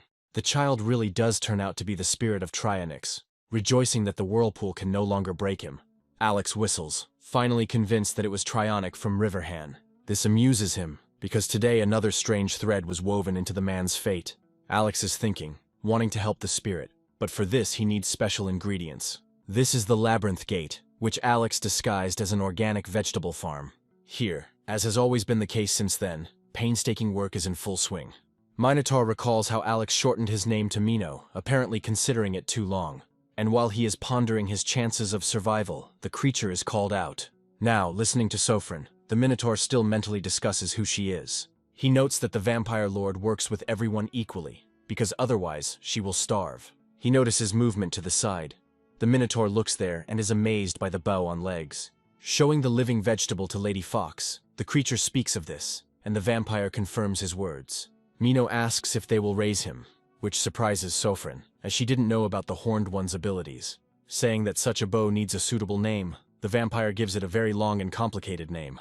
The Minotaur suggests naming the bow Thumper, because he stomps his feet in a very funny way. For Sofrin this seems too simple, but she doesn't object, asking in return for a place for the baby. The Minotaur replies to his interlocutor that he just recently plowed a new garden bed.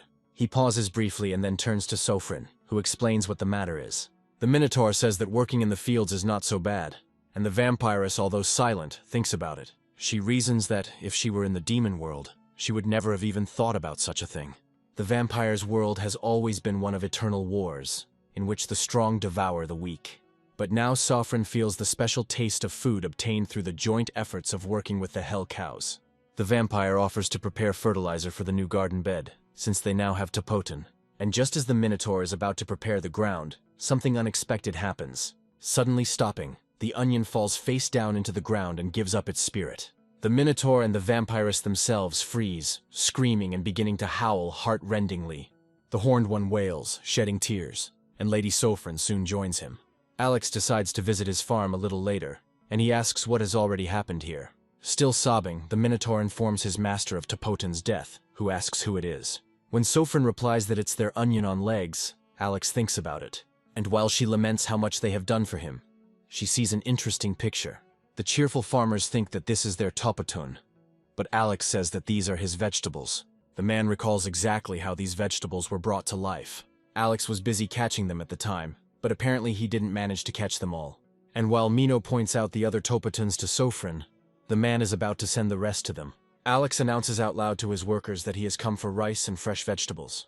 The man asks if Mino was one of the Demon King's closest servants, and receives confirmation of this. Alex asks if the invasion was only on Espana, and the Horned One is puzzled. Sofran intervenes in the conversation, saying that everything happened only on this continent. Asking the vampire if she herself has seen other dimensions, the man thinks deeply. Sofran says that she only knows the basics. She knows the worlds of demons, spirits, the middle one, and several nameless ones. The man involuntarily recalls yesterday's rush, which he noticed during his walk. Inside that truck was a giant puppet, clearly of alien technology. Alex suggests that it most likely belonged to one of the civilizations he saw during his return. The machine world comes to mind, which could mean another rift has opened. Sofran comes closer to the man and begins to talk about other dimensions. The vampire suggests that the Demon King himself might know about them. Frightened, Sofran says that she just assumed, since she won't meet the Demon King anyway. Alex thinks about how the rift is slowly but surely gaining strength, and it is not yet clear what it is. This could be reconnaissance before an invasion, or growth to consume this world entirely. Watching closely as the boy puts another portion into his mouth, Pax turns to Alex. He suggests that it is not a person, but a spirit, and the man confirms this by naming the identity of the Trionyx. Meanwhile, the Turtle Man, thanking the owner for the delicious food, pays in the usual way. Pax tests Alex's reaction, and he suggests going after the Trionyx. The dragon asks in amazement where exactly, but the man leaves the question unanswered. As he enters the water, the boy tenses up and begins to rapidly shrink in size. This continues until it returns to its original form. From somewhere nearby, an astonished cry is heard, along with the words that the man has turned into a Trionyx. The blond man asks his companion if he saw it, and he suggests that it is a spirit. The couple notices Alex and Pax and approaches them, asking what they are doing here. They reply that they are watching the Trionyx trying to overcome the whirlpool. Wisdom cries out in frustration. He doesn't understand why the turtle is so stubborn about climbing straight there. Alex agrees with him. The man thinks about how spirits are always possessed by something, and remembers one dog spirit. Although his owner died, the dog continued to sit over his grave even decades later. Alex also remembers that recent fox cub who was crazy about magic stones. However, when spirits go through such trials, they grow and change. The man doesn't know how it works, because he's never understood such obsessions. A few days later, the turtle boy returns to the restaurant again, asking the man for some rice. Alex mentally notes that it seems like this is already the 6th day. No wonder Trionyx is in a bad mood. The man comes to the conclusion that it is just time to take out the salmon that has been aged for this time. Alex considers the belly of this fish to be, without a doubt, its best part, with a unique, delicate taste. Although the salmon is fatty and smooth, it melts in your mouth and leaves a rich, full-bodied aftertaste. There were times when Alex thought he was ready to give his soul for the belly of this fish. While thinking about this, the man checks the fish soup and comes to the conclusion that it is just cooked through. While telling the turtle that they have a special salmon menu today, the man hears an excited cry. Alex tells his interlocutor that he will definitely succeed today, and the other man blinks his eyes in surprise. But suddenly his expression changes, and the boy sincerely thanks the chef. Later, the child enters the water and turns into a turtle, accompanied by encouraging shouts from behind him. Taking this as a challenge, Trionyx pushes off from the water with determination, the chants behind him continuing. Meanwhile, the turtle swims up to the whirlpool, and the cheers die down. But this is not because they don't care. On the contrary, the observers are worried about the spirit. With only seconds left before their collision, the spectators hold their breath. The turtle concentrates, calling on all his strength to help. He thinks only about victory. Somehow he succeeds, and the spirit hears a roar of approval behind him. Wisdom is the happiest of all, and Alex, looking at the turtle, becomes thoughtful. Some kind of metamorphosis begins to occur with the Trionyx's body, and someone screams. At the end of the transformation, Wisdom, again louder than most, screams about the spirit having grown. Alex, watching the Trionyx, thinks that this is what is called the growth of the possessed. While the turtle is being praised, the man allows himself to think that he is slowly beginning to understand everything.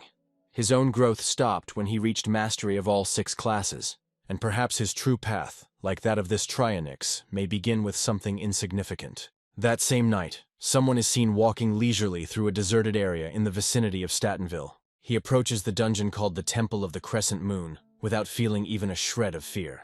The ominous growling of the nearby animals does not cause even the slightest contraction of the muscles in the face. Approaching the platform, Beast asks, looking into the eyes of the woman sitting opposite him, "What happened?"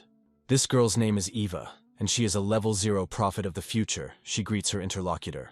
Addressing her, the man mentally marks the guardians of the Shadow Brothers, the awakened of the 2nd level. They unanimously report that the prophetess recently had a new vision. Beast doesn't hesitate for a second, asking the girl to show him what she saw. And although she doesn't want to, understanding what this could lead to, Eva obeys. What he sees makes the man show uninvited emotions. He almost screams in amazement. In the vision, the man realizes that he is in a deserted area southeast of Dragon Mountain. You don't even have to look closely to find the anomaly, because the world is split in half.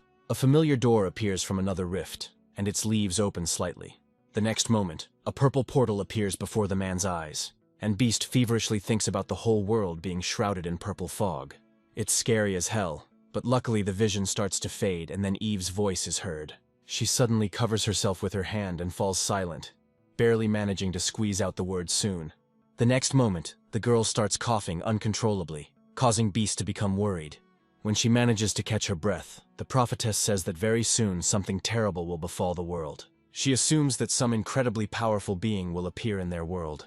The girl had another vision, but it was unclear, so we'll have to wait for a new one. And yet, Eva is sure that a terrible creature sleeps in the city where the association is located. It is so powerful that no one can see it, touch it, or find it.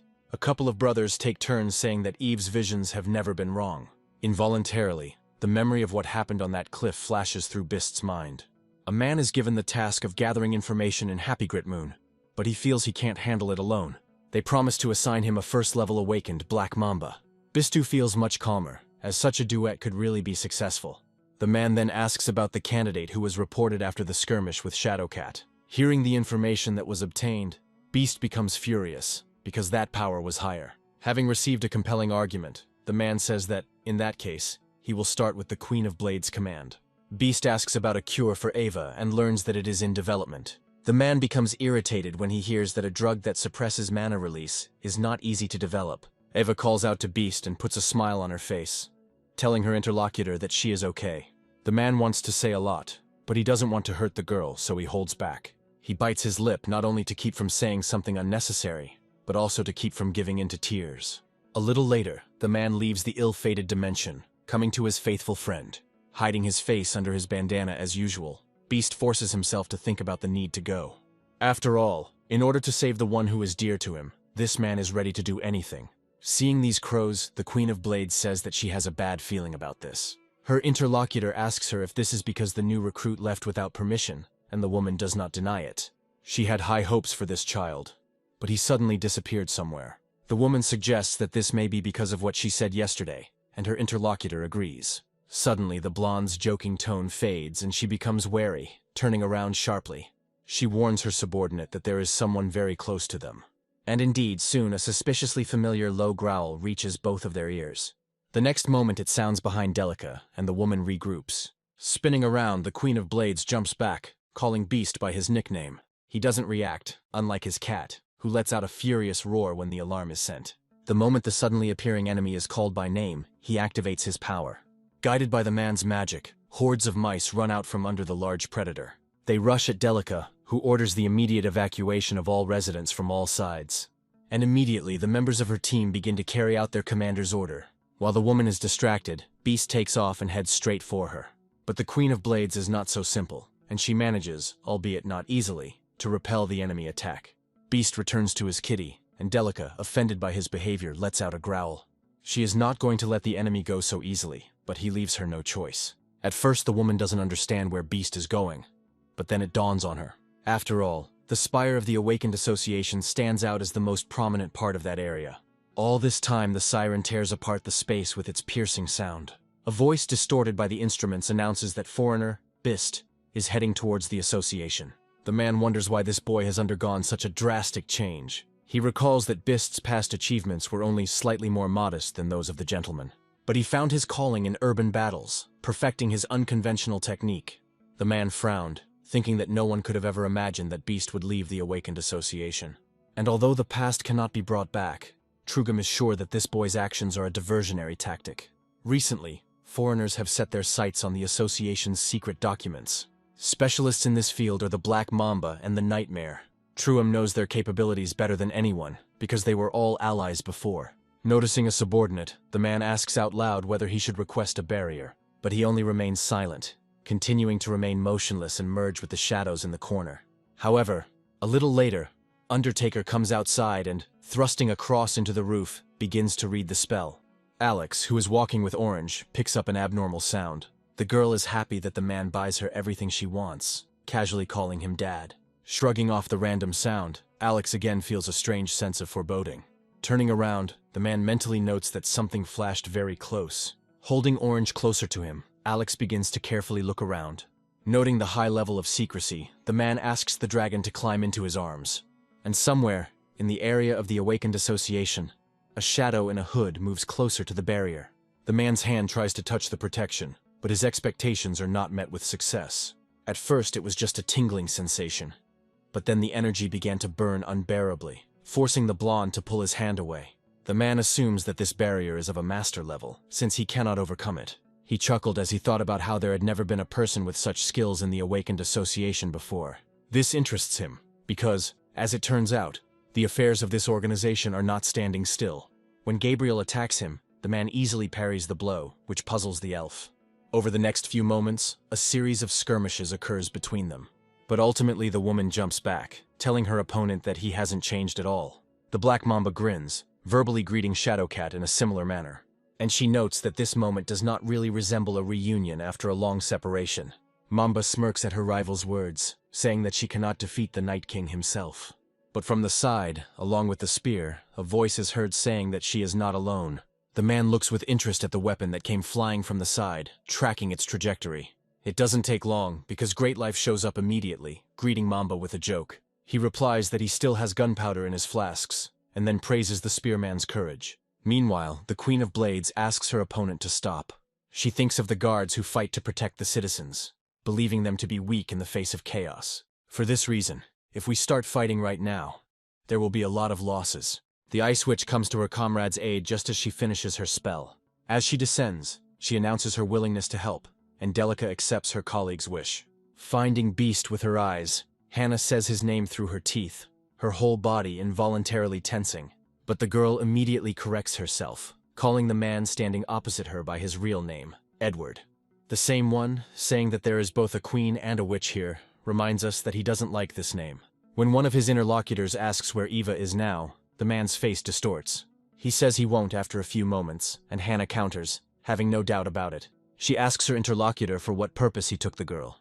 And then, from somewhere above, an otherworldly voice is heard, saying that their plan has failed. Black Mamba informs his comrade that someone has erected a barrier of superior quality on this side. He tells Biss to retreat, and the man takes the order for control.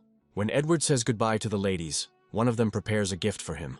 The queen sighs in annoyance as she sends one of her blades towards her enemy. She just can't believe that this man could run away from them so easily. Hannah doesn't respond to these words. Her head is occupied by completely different thoughts. Alex, who has been watching all this from above for some time, has been thinking mentally. If no one has died yet, then the Forumer's goal is not to kill. Objectively assessing the Queen of Blades' fighting style, the man sees many vulnerabilities in it. Beast had more than one opportunity to at least seriously wound her, but he chose not to. But Alex lets it all go, remembering that a pretty little dragon is already waiting for him. And sometime later, approaching his house, he sees Orange looking out the window. At the headquarters of the mercenaries of the Temple of Hepagrimmon, a discussion is taking place regarding the night's unrest. Wisdom flushes as he reads the newspaper, wondering if these idiots even have a clue. The mercenary leader grins and asks if he is one of those idiots, and is told no. Blazing says that this is the essence of protection, because it is not a thing that is being protected, but a person. The boy begins to say that he disagrees with the prosecution's position, but is cut off by his mentor's gesture. He thinks that it looks like he's going to get into trouble now, but he still doesn't agree with these thick-headed people. This infuriates him, because it devalues the sacrifices of those who died, for example, his older brother. Fragments of these terrible words constantly float through his head, igniting the fire of anger in the awakened one. Wisdom, having unwittingly begun his transformation, flinches as a heavy hand falls on his shoulder. Telling the boy to be patient, Blazing uses his energy to force the transformation process to stop. The leader of the temple mercenaries says that in such troubled times, one must use one's power for good. Wisdom truly comes to understand this when he agrees with his role model. In her sleep, Orange utters her signature phrase and begins to slowly wake up. When she does this, she stretches sweetly and yawns cutely. Immediately after this, the first thing Orange does is approach Alex and stroke him soothingly. Suddenly, a memory of a girl kissing a man comes to mind, and Orange decides to repeat this manipulation so that Alex can sleep soundly. Once again stroking the man's head, the dragon asks him to sleep peacefully. In the next few seconds, the room is illuminated by light and the sound of splashing water can be heard inside.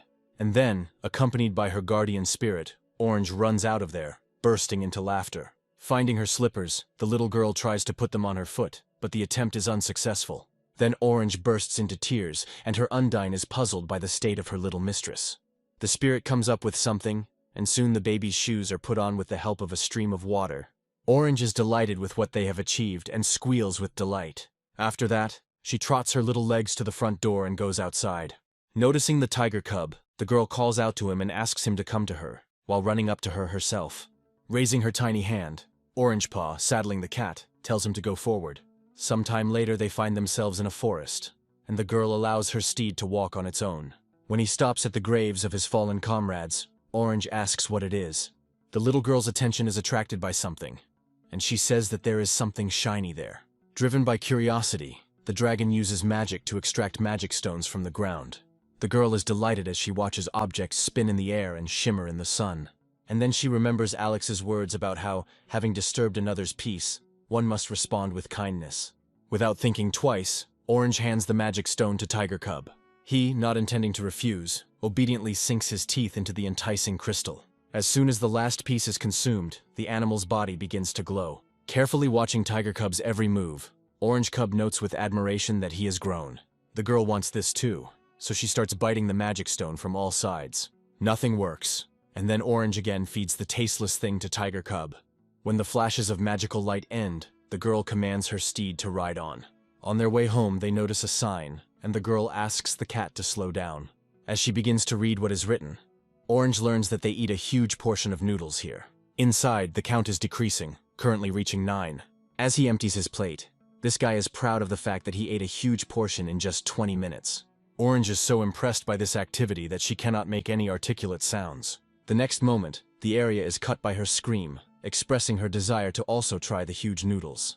Later, Alex asks in surprise if he understood the little girl's request correctly. The man says that noodles in the morning will cause bloating and offers Orange a pork cutlet. Alex asks if the girl washed herself because her clothes are very dirty, and notices something. The man is curious about where Orange got the magic stone and why Tiger Cub is so big. Saying that the most important thing is that they are both alive, Alex sends the little girl to wash up, and she agrees. Rising from his squatting position, the man thinks that it's time to start cooking. When preparing to cook a pork cutlet, Alex remembers that there are a great many options. But still, his ideal is a European-style cutlet, tender and fried with sauce and other additives. Today, the man wants to cook a juicy and appetizing dish from a thick piece of pork tenderloin. Alex thinks that the appearance of the Pig King could mean a strengthening of the connection with the demon world. Hearing the sound of the door opening, the man greets his first client of the day. Tiger greets the chef with a beaming smile and asks him if there is anything special going on today. Greeting the man in return, Alex notes how long it has been since they last saw each other due to the awakened one's busy schedule. The man recalls how yesterday he noticed a double master-level barrier erected above the association. Thinking about this, Alex asks his client to wait just a little longer. Checking the meat for doneness, the man concludes that it is time to start making the sauce. When he bought it, he was told that this product was made according to a special secret recipe. Alex thinks that he could find out the ingredients, but the man does not want to violate trade ethics.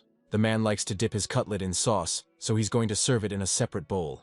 Another guest enters the restaurant, asking if there is a fixed menu. Alex says it changes depending on what's in stock, and today's dish is a cutlet. Having finished cooking and setting the table, The chef announces the name of the prepared dish. The new customer, not believing his eyes, admiringly notes the thickness of the cutlet. After he dips a piece of meat into the sauce, he immediately puts the dish he is interested in into his mouth. The taste exceeds all expectations, and the guy begins to shower the chef with compliments. After this, he asks the price of the dish and is surprised, because it is half of what he expected. Alex notes what the client liked and suggests enjoying the cutlet to the fullest. The guy doesn't even intend to ignore this offer and orders another dish. The second is followed by the third, and Alex meekly accepts his guest's order. Looking at the second customer while waiting for his portion, the guy introduces himself. He says that he is a great glutton, and his real name is said to be Grand Merit Holy. The boy recognized the Lord of Food, because he really wanted to meet him. Meanwhile, Tiger also orders himself a portion, and Alex gets a little tense. In his mind, he suggests that soon he will not have a moment of peace. Grand Merit, with an unperturbed look, shoves another cutlet whole into his mouth. The food lord chews more thoroughly, but does not lag behind his rival. Alex mentally laments the fact that he is already serving his guests his 12th serving of cutlets. When there is only one piece left on Tiger's plate, the man sighs tiredly. He admits his defeat, and the awakened one's opponent praises his rival for his excellent endurance. Tiger is about to close the account, remembering the boss's rule, and the boss is puzzled as to where it came from. Grand Merit bids farewell to a worthy opponent until the next competition. Alex expresses surprise that there is a better eater than Tiger, who agrees. To the chef's surprise, the Lord of Food asks for another serving of cutlet. Taking a closer look at the man with the eye, Alex realizes that the awakened one did not resort to his power. He asks Tiger if he will compete again, and the man responds with a modest yes. He says that he is ready to participate if someone challenges him. Then the awakened one wants to win. A week later they meet again, and Tiger again reports his loss. Grand Merit thanks him for the food, and his opponent starts talking about next time. The guy reports that due to his new job, he will most likely be absent for about 2 months. In response to Tiger's concerns about the danger, he assures his interlocutor that everything will be fine. The conversation takes a different direction, and Grand Merit mentions that he plans to open a restaurant later. He admits that he loves noodles in all their forms, and Alex, taking advantage of the commotion, offers him a serving. The man wants to cook as many portions as possible so that the Lord of Food can also eat his fill. After some time, he serves each of the visitors a portion. Grand Merit is delighted by the mere sight, letting out a surprised cry. He can't wait to try the noodles, which he does right away. The visitor begins to praise the chef's skill, saying that it is a delicious dish. Alex responds that these are just ordinary instant noodles, but this guy doesn't care because he still thinks this dish is delicious. Grand Merit begins to tell the story of his childhood, saying that he is an orphan. At 15, he left the orphanage and began working in construction, eating for 3 whenever he could. It was his kind of fuel that helped him endure the cold, heat, and fatigue. If there was nothing special, Grand ate noodles more often than anything else, because it was cheap. He ate noodles again and again until he fell in love with the dish with all his heart. Grand Merit asks if that's weird, but Alex doesn't think so, and the guy laughs, thanking the chef. He says that's why he wants to open his own noodle restaurant on this street. Saying goodbye, Grand Merit is about to leave, but a girl stops him, asking him to take more. When the man turns around and looks down, she holds out the eggs to him, politely asking him to take them. Grand Merit thanks Orange for the 2 eggs, but she doesn't let the guy take both at once. She trots her little legs towards Tiger and says that the second one is for Uncle Lord of Food. Grand Merit laughs, calling the girl very sweet, and the man thanks the girl for the gift. But the guy still gets up from his seat and says goodbye to Tiger until the next fight. The man reciprocates his interlocutor's feelings, and soon hears the door to the restaurant close. Looking at his client, Alex notices his concern and can't help but wonder about it himself. He assumes Tiger is worried about Grande, but he can understand that, because the deserted areas are dangerous. Alex thinks that the Awakened Association regularly conducts such urban developments. This is how humanity gradually expands its territories, all in order to regain its lost civilization. The Minotaur's hand cuts the grass with a sharp sound in one precise motion. But suddenly several streams with an unpleasant oppressive aura reach his muzzle. Raising his eyes, the horned one carefully inhales air through his nose and makes a drawn-out moo. The Minotaur looks up from the sky to his colleague, addressing her with respect. The woman looks even more puzzled than he does and doesn't react to Mino's words. Bull, unable to remain silent, says that he felt that energy again, and Sofran supports him. She thinks that lately she has begun to feel the presence of the demon world more and more often.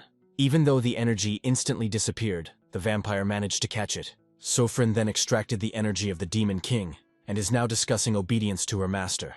And a voice soars into the sky with the suggestion that they might soon start fighting again. Time flew by at breakneck speed, and the city's construction was already in its third week. Lately, Tiger has been spending a lot of time at the restaurant in the evenings. Alex thinks that he has no idea what happened, but everything around him has become too quiet. The man recalls that sometimes the Anti-Association of the Awakened organizes protests in front of the market. Suddenly, Tiger expresses hope that the boy will be okay. Alex reassures the visitor. The radio reports that the warm wind has been replaced by a fresh and cool one. The lyrics say that if the listener has someone special in mind, this night will be their embodiment. After this, the first song begins, the title and performer of which are immediately announced. Alex wonders who comes into his head on such nights and concludes that they are images. They could be old colleagues associated with memories of the continent of Espan. These could be immortals from the eastern continent, creatures associated with them. Along with neutral memories, images of past battlefields may arise in the mind. Friends and comrades, dragons who did not want to listen to Alex and some others. Someone special that Alex admired very much, namely Amir Landero. The man's thoughts are interrupted by a discreet signal coming from the food lord's bracelet.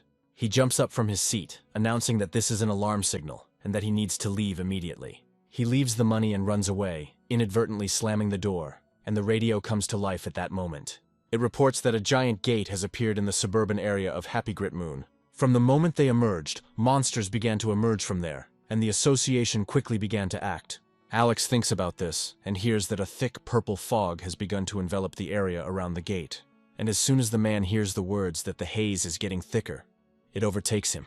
The radio starts talking about the reason why they can't invade there without preparation, but Alex grabs the device and throws it on the floor, and then quickly runs out of the restaurant. The hellbugs are shaking with fear, afraid not only to make a sound but even to breathe.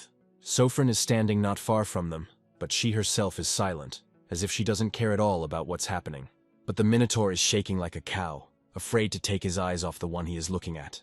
Meanwhile, he speaks up, starting to talk about what will happen if you delay answering. And the man says that if this happens, he will kill everyone without any hesitation.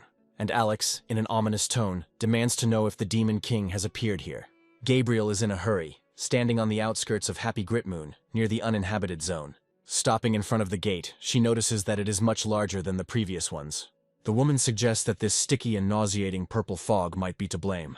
She wants to save those stuck here as quickly as possible before the gate opens, but she stops short. The worst thing Gabriel thought happened, accompanied by a sharp clang of both doors. The thought of the purple zone flashes through the woman's head as hurried voices reach her ears. Turning sharply towards them, Kat sees from the shadows heavily breathing silhouettes approaching her. Grand Merit, introducing himself, reports that they have wounded and that the rest are being evacuated. The woman quickly expresses her understanding and asks that the victim be handed over to her. The end of her sentence is drowned out by the inhuman roar that comes from the dinosaur gate. This sound makes Grand Merit confused, and Gabriel asks him not to panic and retreat. The guy stutters and says that there is someone behind him too, forcing the elf to turn around sharply. And indeed, first-level monsters, called Pelotus, are rushing towards her at full speed. Although they are smaller than the T-Rex, they are incredibly fast and ferocious, and there are 6 of them at once. Gabriel mentally urges himself to remain calm, because the main thing is to save people. As she tells Grand Merit and the wounded man to leave, she thinks that she is going to buy them time. One of the Pelotuses lets out a terrifying roar, clearly about to pounce on its victim. But suddenly the dinosaur begins to disintegrate into atoms, and his never-ending cry suddenly dies down. Gabriel's eyes widen, trying to understand what just happened. She succeeds in this very soon, because heading straight towards the woman, a familiar silhouette appears. And while she is trying to get swollen, Grand Merit's voice is heard from behind, asking what happened. At this moment, the woman thinks that this is similar to the very mysterious force that she was told about. He doesn't manage to finish his reasoning, because a strange smell hits Gabriel's nose. The footsteps of many feet can be heard on the pavement in front of the castle in the demon world. Demons of all shapes and sizes head straight there, driven by the power of their leader. On one of the balconies of the royal castle, there stands a man and thinks about this world. He considers this dimension to be the land of the strong, but not without reservations. After all, the 4 were then drawn into Yesra, and the Demon King, who had fallen earlier, lost a lot of power. He is sure that after rumors about this spread, a fight for his own throne began.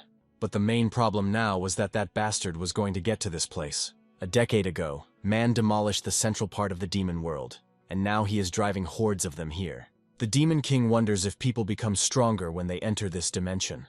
He thinks with regret that the 3 lords immediately surrendered, and Sofrin Lys went missing.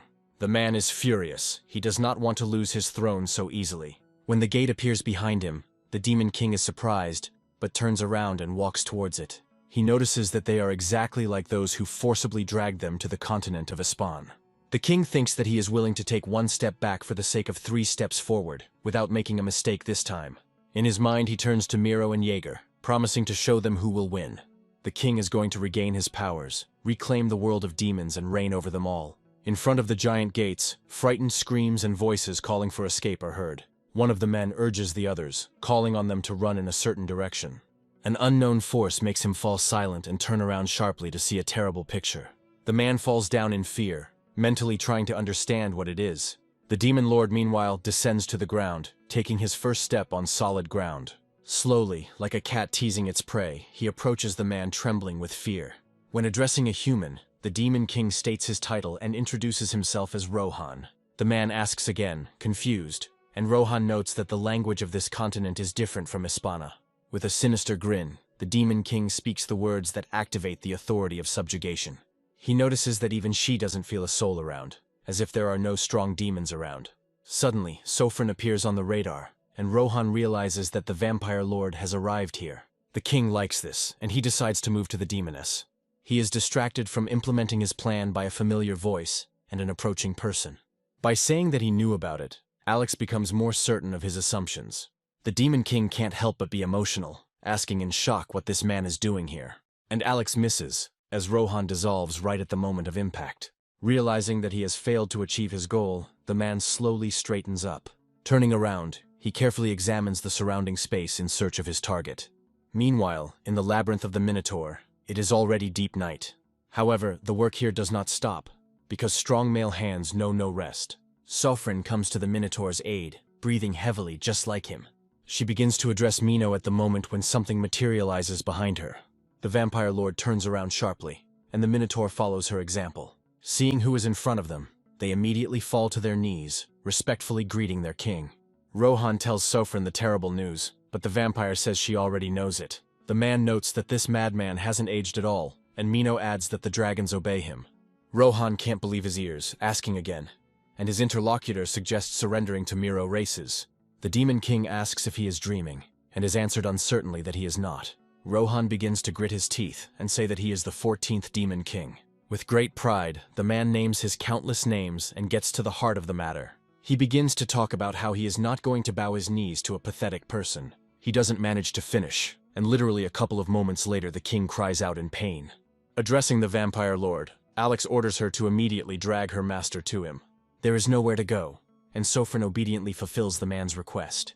Meanwhile, Alex calmly asks if the man also crash-landed on Earth. After all, Sofran said that the wars in the demon world never stopped, which meant that Rohan could lose. The latter asks how dare a human look down on the 14th Demon King. Without allowing him to fully state his name, Alex slams Rohan into the ground. He says that if the king dares to utter that long name again, he will kill him on the spot. Alex offers 2 options to choose from, one of which is Iko and the other is Rohan. Sofran crawls up to his master and tells him that Iko sounds nicer, and the king chooses this name, and Alex notices that he really wants to live. After this, the man uses mana to open his dimension. The goblin that appeared from the portal begins to talk about how Alex is now just an ordinary person. However, seeing the Demon King, the creature loudly asks how the Lord ended up in this world. Iko begins to name himself, and Sofran reminds him of the potential consequences of these words. Alex really wants to finish this creature off on the spot, but he remembers the vampire's words. After all, they were about the Demon King having to be aware of other dimensions. Thinking about having to take action, Alex gets irritated by the fact that something always happens. Gathering his strength, the man ominously orders Kashim to carry that very thing. The report states that a giant gate has appeared in the uninhabited zone outside of Happy Grit Moon. The number of wounded is 87. There are no fatalities, but the mysterious force has appeared again. All 1st and 2nd level boss monsters were killed in one hit. Gabriel confirms that it is not magic, but pure physical force. She is thinking about the need to establish the identity of the person who used her. Orange tells her toy that they need to go to school tomorrow. Bringing it to her things, the girl suggests putting them on. The girl tells the Demon King to run away by scaring him with her toy dinosaur. Iko is finally convinced that these two are indeed real dragons, and he himself, because of the hoop he puts on his head, cannot use his power, having turned into a child. The Demon King is horrified by the thought that Miro Races has already taken over this world. And Orange, handing Iko a toy, asks the man to help her dress it. Suddenly, the Demon King notices how cute this girl is. Iko fulfills the request, mentally confirming that the dragons turned out to be cuter than he thought. Approaching Alex, Pax asks if this boy is the Demon King, to which he receives an affirmative answer. The dragon asks if it is dangerous, and the interlocutor says that they can sleep peacefully for 10 years. Pax can hardly believe it. And then the man begins to talk about the object on the king's head. Its essence also lies in the fact that at the mere thought of violence the wearer will feel pain. The man mentally adds that if the king were in his normal form, he would easily break the hoop. Pax asks how strong the creature is now, and is told that they are roughly equal. The dragon starts to chuckle evilly, and Alex, saying that it's time to open the restaurant, turns to Iko. He orders him to quickly wash the dishes, to which the king asks how the man dares to order him around. Starting to get angry, Echo belatedly remembers Alex's warning and is unable to finish. As soon as an evil idea flashes through the Demon King's mind, the hoop reacts with lightning speed. Alex calmly reports that the item is working flawlessly and asks the guy to follow him. Pax is about to do this when he hears the sound of the door opening and a familiar female voice. Gabriel greets the restaurant owner's nephew, who, although frightened, reciprocates. The woman asks for a serving of salad, and Pax announces his intention to do so. The Demon King, having noticed the elf, is amazed that it is not Espan, because even that race is here. Involuntarily, overcome with emotion, he wonders out loud where he is. After finishing preparing a salad for Gabrielle, Alex suddenly notices that she has fallen asleep. While the man is giving orders to the younger one, he does not notice the uninvited guest. And somewhere in the hospital, Grand Merit reads a newspaper headline about how he saved his comrade. Hearing the sound of the door opening, the guy sees his brother and asks if he's there to see him. And while they are talking about what happened, Tiger's daughter looks into the room. Grand Merit is amazed that this is his daughter, and she is surprised that the two know each other. The guy says that his brother wasn't lying about Isabella being a beauty, and the girl leaves, embarrassed. Once this happens, Grand Merit says that he can only live on thanks to her. After this, the topic of conversation becomes the donations through which he has accumulated so much. But the guy doesn't consider himself a savior, confident that other people have done much more. He also remembers the flash of light that killed all the monsters. Grand Merit sighs heavily, saying that he too would like to have such power. Tiger reaches for his friend's hand and, gently covering it, calls his name. The man thanks the boy from the bottom of his heart for his survival. Grand Merit laughs, and then reciprocates his interlocutor, calling him brother. Opening his eyes, Gabriel tries to understand why the ground under his head is so hard. Alex asks the woman if she slept well, to which she gasps and apologizes. The man says there is nothing to apologize for, because sometimes people come here just to relax. When the elf finishes talking about how busy everyone is lately, she thanks the chef for the salad. Tasting a piece, she notes that today's taste is different from usual. Alex starts talking about using a special ingredient, but is distracted by Pax asking about roasting. The man praises the dragon, and Gabriel wonders what they are frying there. When the corresponding aroma reaches her sense of smell, the woman understands what it is. She recalls smelling a similar scent when she was surrounded by T-Rexes and Pelletuses. Jumping up from his seat, Gabriel is about to voice his version, but does not find the strength in himself. Alex turns to the woman and asks what happened to her. She groans and absent-mindedly and slowly sinks back into her place. By saying that everything is fine, Gabriel mentally tries to convince himself of this. She attributes it all to fatigue accumulated from endless meetings. The next morning, as soon as the first ray of sun touches him, the Demon King winces at the brightness. He remembers that in his own world, everything was purple, and on the continent of Espan too. Iko expresses a desire to drink, but the king's attention is drawn to the dragon lounging lazily on the bed. In his mind, the man turns to this impudent fellow, asking how he dares to sleep right under his nose. But remembering what happened relatively recently, the Demon King decides to moderate his ardor. As he leaves the room, he promises to punish everyone who insulted him when his strength returns. Filling his glass, Iko notices the convenient sink, not noticing that sleepy eyes are watching him. Hearing a soft knock, the Demon King turns around and notices a small dragon nearby. Opening the door, Orange babble words about wanting to be picked up, but Iko doesn't understand her. Turning around accidentally, the dragon notices the new member of their family and turns to him with a request. Orange repeats it, and Iko, calling his interlocutor a trifle, orders her to stop being so familiar with him. The dragon sleepily expresses a desire to be held in someone's arms. Unable to control herself, Orange falls, and Iko drops down next to her, starting to worry about her. A confrontation begins within him, and the Demon King involuntarily remembers the 3 rules. The first one is to take care of Orange. The second one is to help around the restaurant, and the third one is to greet customers. Alex added that violating even one of them will lead to unenviable consequences. Exhaling heavily, the Demon King somehow manages to lift the dragon from the floor. As he makes her more comfortable in his arms, Orange talks about how delicious the meat is. Iko feels that this dragon gives off a very warm and overly gentle scent. She smells like flowers, and you can't find anything like it in the demon world, even with fire. Trying not to move too much, Echo thinks about how strange this place is. Later, the Demon King mentally notes that Alex's daily life is ridiculously simple. Waking up, he rubs his eyes and goes outside to smoke a cigarette. Iko gloats about how harmful it is, wishing that smoking would kill the man as quickly as possible. These thoughts cause the hoop on the Demon King's head to activate, and he writhes in pain and begins to curse. Then Iko thinks about the man going back inside to clean up and read the newspaper. After some time, Alex goes to the market to buy ingredients to prepare the dish of the day. Immediately after this, the chef gets down to cooking, which in itself looks delicious. Iko stops herself, forbidding herself at all costs to succumb to this wonderful aroma. The Demon King notes that people who come to the restaurant are called customers or guests. At night, when everyone leaves, Alex drinks with that huge dragon. Iko snorts, amazed at how peaceful everyday life can be, because he has never seen anything like it anywhere. Thinking about how cozy, safe, and peaceful it is here, the Demon King can't help but mention these sentimentalities out loud, and he adds thoughtfully that they irritate him a lot. Stepping on a fallen leaf, the man asks what all these awakened are doing. His interlocutor apologizes for this and explains that due to the vast area of destruction, they are short-handed.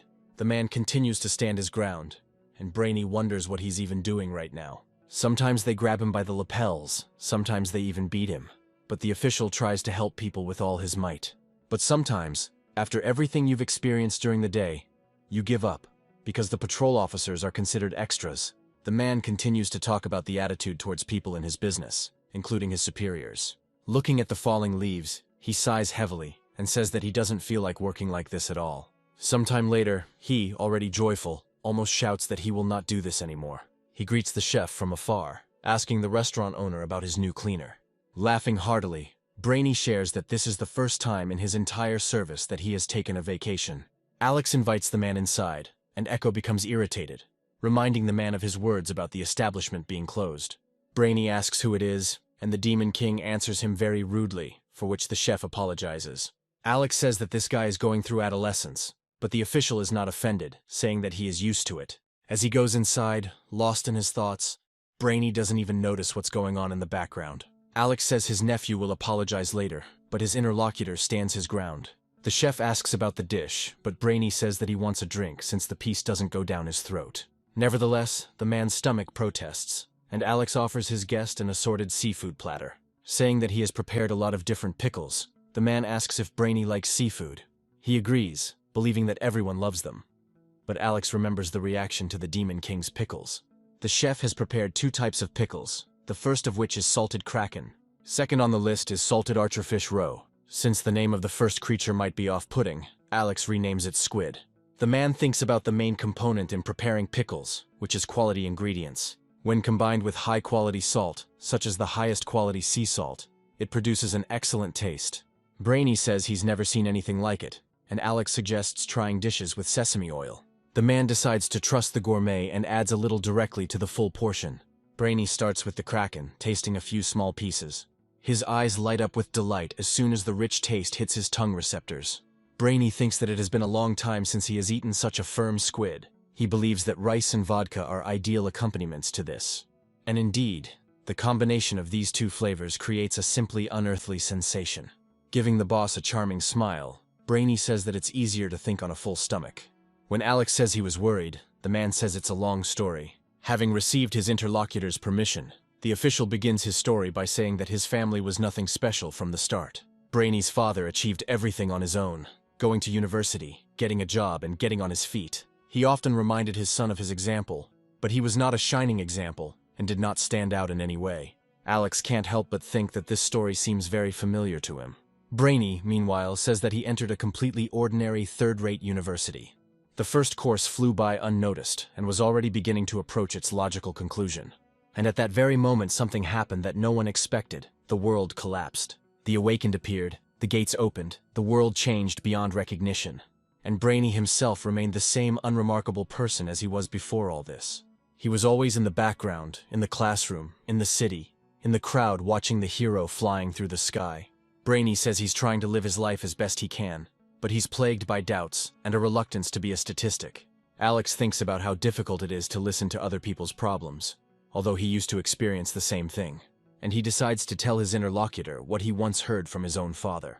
Alex tells Brainy those very words about how he is now on the right path. But this world is unpredictable, and no one knows what will happen in the next moment of his life. You have to believe that your path is true, like the light of a lighthouse that will show you the way even in the darkness.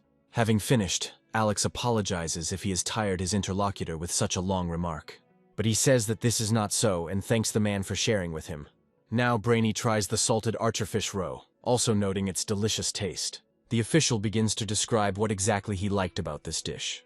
Alex says that salt played a big role here, and Brainy is amazed by this. The chef begins to talk about why salt is needed in cooking. Hearing all this, Brainy comes to the conclusion that the man is indeed right. Alex says that people often seek recognition, but in his opinion, it is the official who should be thanked. The man hesitates for a moment, flattered by these words, and then asks if he is doing everything right. Alex again says that the knowledge that someone like Brainy exists makes him grateful. The man hides his eyes, trying to control his feelings, apologizes to his boss, and thanks him. Before squeezing out words of apology, Echo remains silent for a long time, but eventually manages to do so. And although Brainy assures the Demon King that everything is fine, he still thanks him for it. Saying goodbye to all the restaurant's residents, the man promises to come back in uniform next time. Alex thinks that this person's role is important and correct, because without the patrol, the association would collapse. People like him connect two completely different worlds, and perhaps this is what keeps everything from falling apart. Echo's disgruntled cries can still be heard from the restaurant when Alex thinks they are on the right track.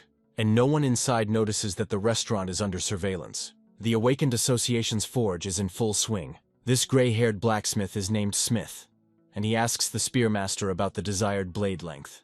Greylife answers, and his interlocutor tells him about the remaining details of the weapon's creation. He informs the spearman that the conductivity of magic will be simply incredible.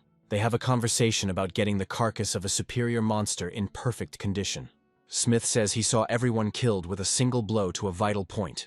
Thanks to this, all these magic stones and rare body parts of defeated monsters were obtained. The old man believes that whoever killed all these guys single-handedly with one blow deserves a level 0. Hearing the words about at least 3 master classes, Great Life mentally says that the association is in solidarity. The problem is that no one has ever appeared in this world who has had 3 master classes. The spearman wonders why this man is reluctant to reveal himself with such incredible power. He says out loud that nothing adds up, but the blacksmith thinks that's their job. Instead, the old man asks what Great Life will do with his current weapon. The man chooses to keep it for himself, because it has already become like an extension of his own hand. The blacksmith says the work will take about a week, and he will hand everything over to the association at once. Great Life thanks him. Galloping on her fast steed, Orange Paw pulls another shiny thing out of the ground. Giving the magic stone to the cat, the girl asks him to eat and asks if it is tasty. Hearing a strange sound nearby, Tiger Cub sharply pricks up his ears. The animal, turning around just as quickly, leaves the girl puzzled. Having gotten the hang of it, Tiger Cub pounces on his prey, and Orange Cub is happy that he caught something. The goblin in the teeth of a large cat thrashes, making inarticulate sounds. And Orange, seeing the green creature, confuses him with Kashim.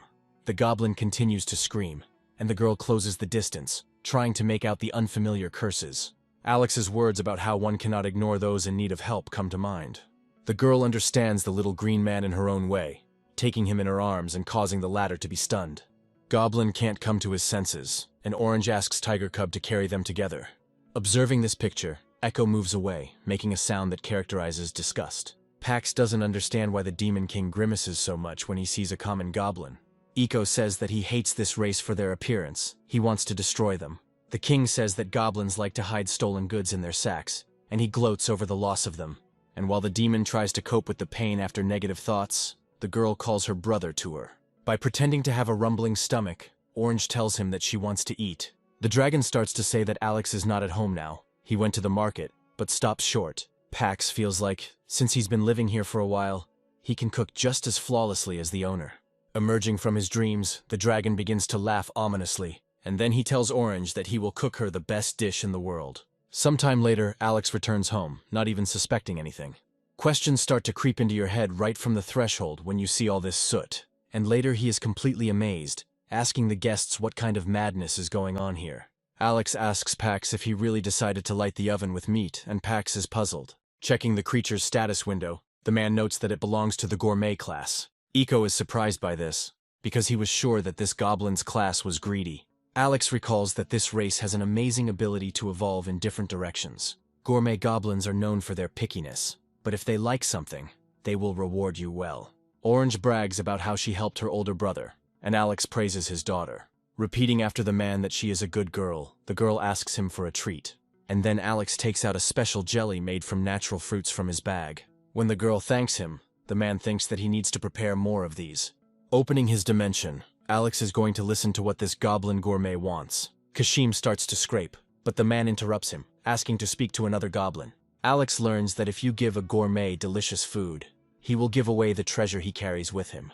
This goblin says that he used to live on a high mountain where giant birds lived. The eggs of those birds were incredibly tasty. Alex remembers the birds being the size of a house. While rummaging through the box, the man says that he recently bought one monster egg, and although it's not the egg of that very bird, Alex thinks it will do just fine as a replacement. Compared to the eggs of lesser monsters, the phoenix egg is much softer and fatter in taste. It goes perfectly with the hell cow's milk, and Alex gets an idea for a future dish. Only instead of a thin pancake, the man decides to make a fluffy, oval-shaped omelet. There are a lot of eggs, and Alex also makes an egg roll and soup. Before serving, the man cuts the oval omelet into 2 parts and begins setting the table. So soon, his little green client has a set of phoenix eggs in front of him. Having lost sight of the goblin, the man begins to look for him, and having found him, asks about the reason for the fear. Kashim says that this bird was the most terrible beast in the lands of the gourmet. Alex asks to tell the green guest that he doesn't need the treasure, let him just eat. Then, trying to overcome his fear, the goblin slowly takes his assigned place. Swallowing nervously, he prepares to taste the dish that has been made from the formidable beast. The little man, shaking with his whole body, even stops breathing when he brings the spoon to his mouth. But the fear quickly passes as soon as the unchewed lump enters the stomach. The goblin enjoys this dish so much that he lets out a long cry. Alex and Pax are puzzled not only by the sound, but also by the transformation of the green creature. Eco turns out to be the bravest of all, calling what is happening disgusting, and being amazed at the mustache that has grown. Alex cautiously suggests that the goblin like the dish, and he chuckles. And as confirmation of his agreement, he hands the established chef his award. Alex says that since it comes down to it, he will accept this gift with gratitude. As the goblin leaves, Echo says that he hates goblins even more now. The Demon King leaves Alex, saying that he has a bad feeling about this. And the man is going to see what kind of treasure the goblin gourmet had. The first photograph associated with this place hangs in the newly opened establishment. Exhaling heavily to catch her breath, Grandmerit suddenly hears the sound of a door opening. Changing his facial expression, he intones a common phrase used by any food service employee. When asked what kind of noodles the guest will order, the boy becomes slightly puzzled. While writing down her main thoughts on a notepad, the woman's hand periodically freezes. After thinking it over carefully, Gabriel comes to the conclusion that the restaurant and the mysterious power may be connected.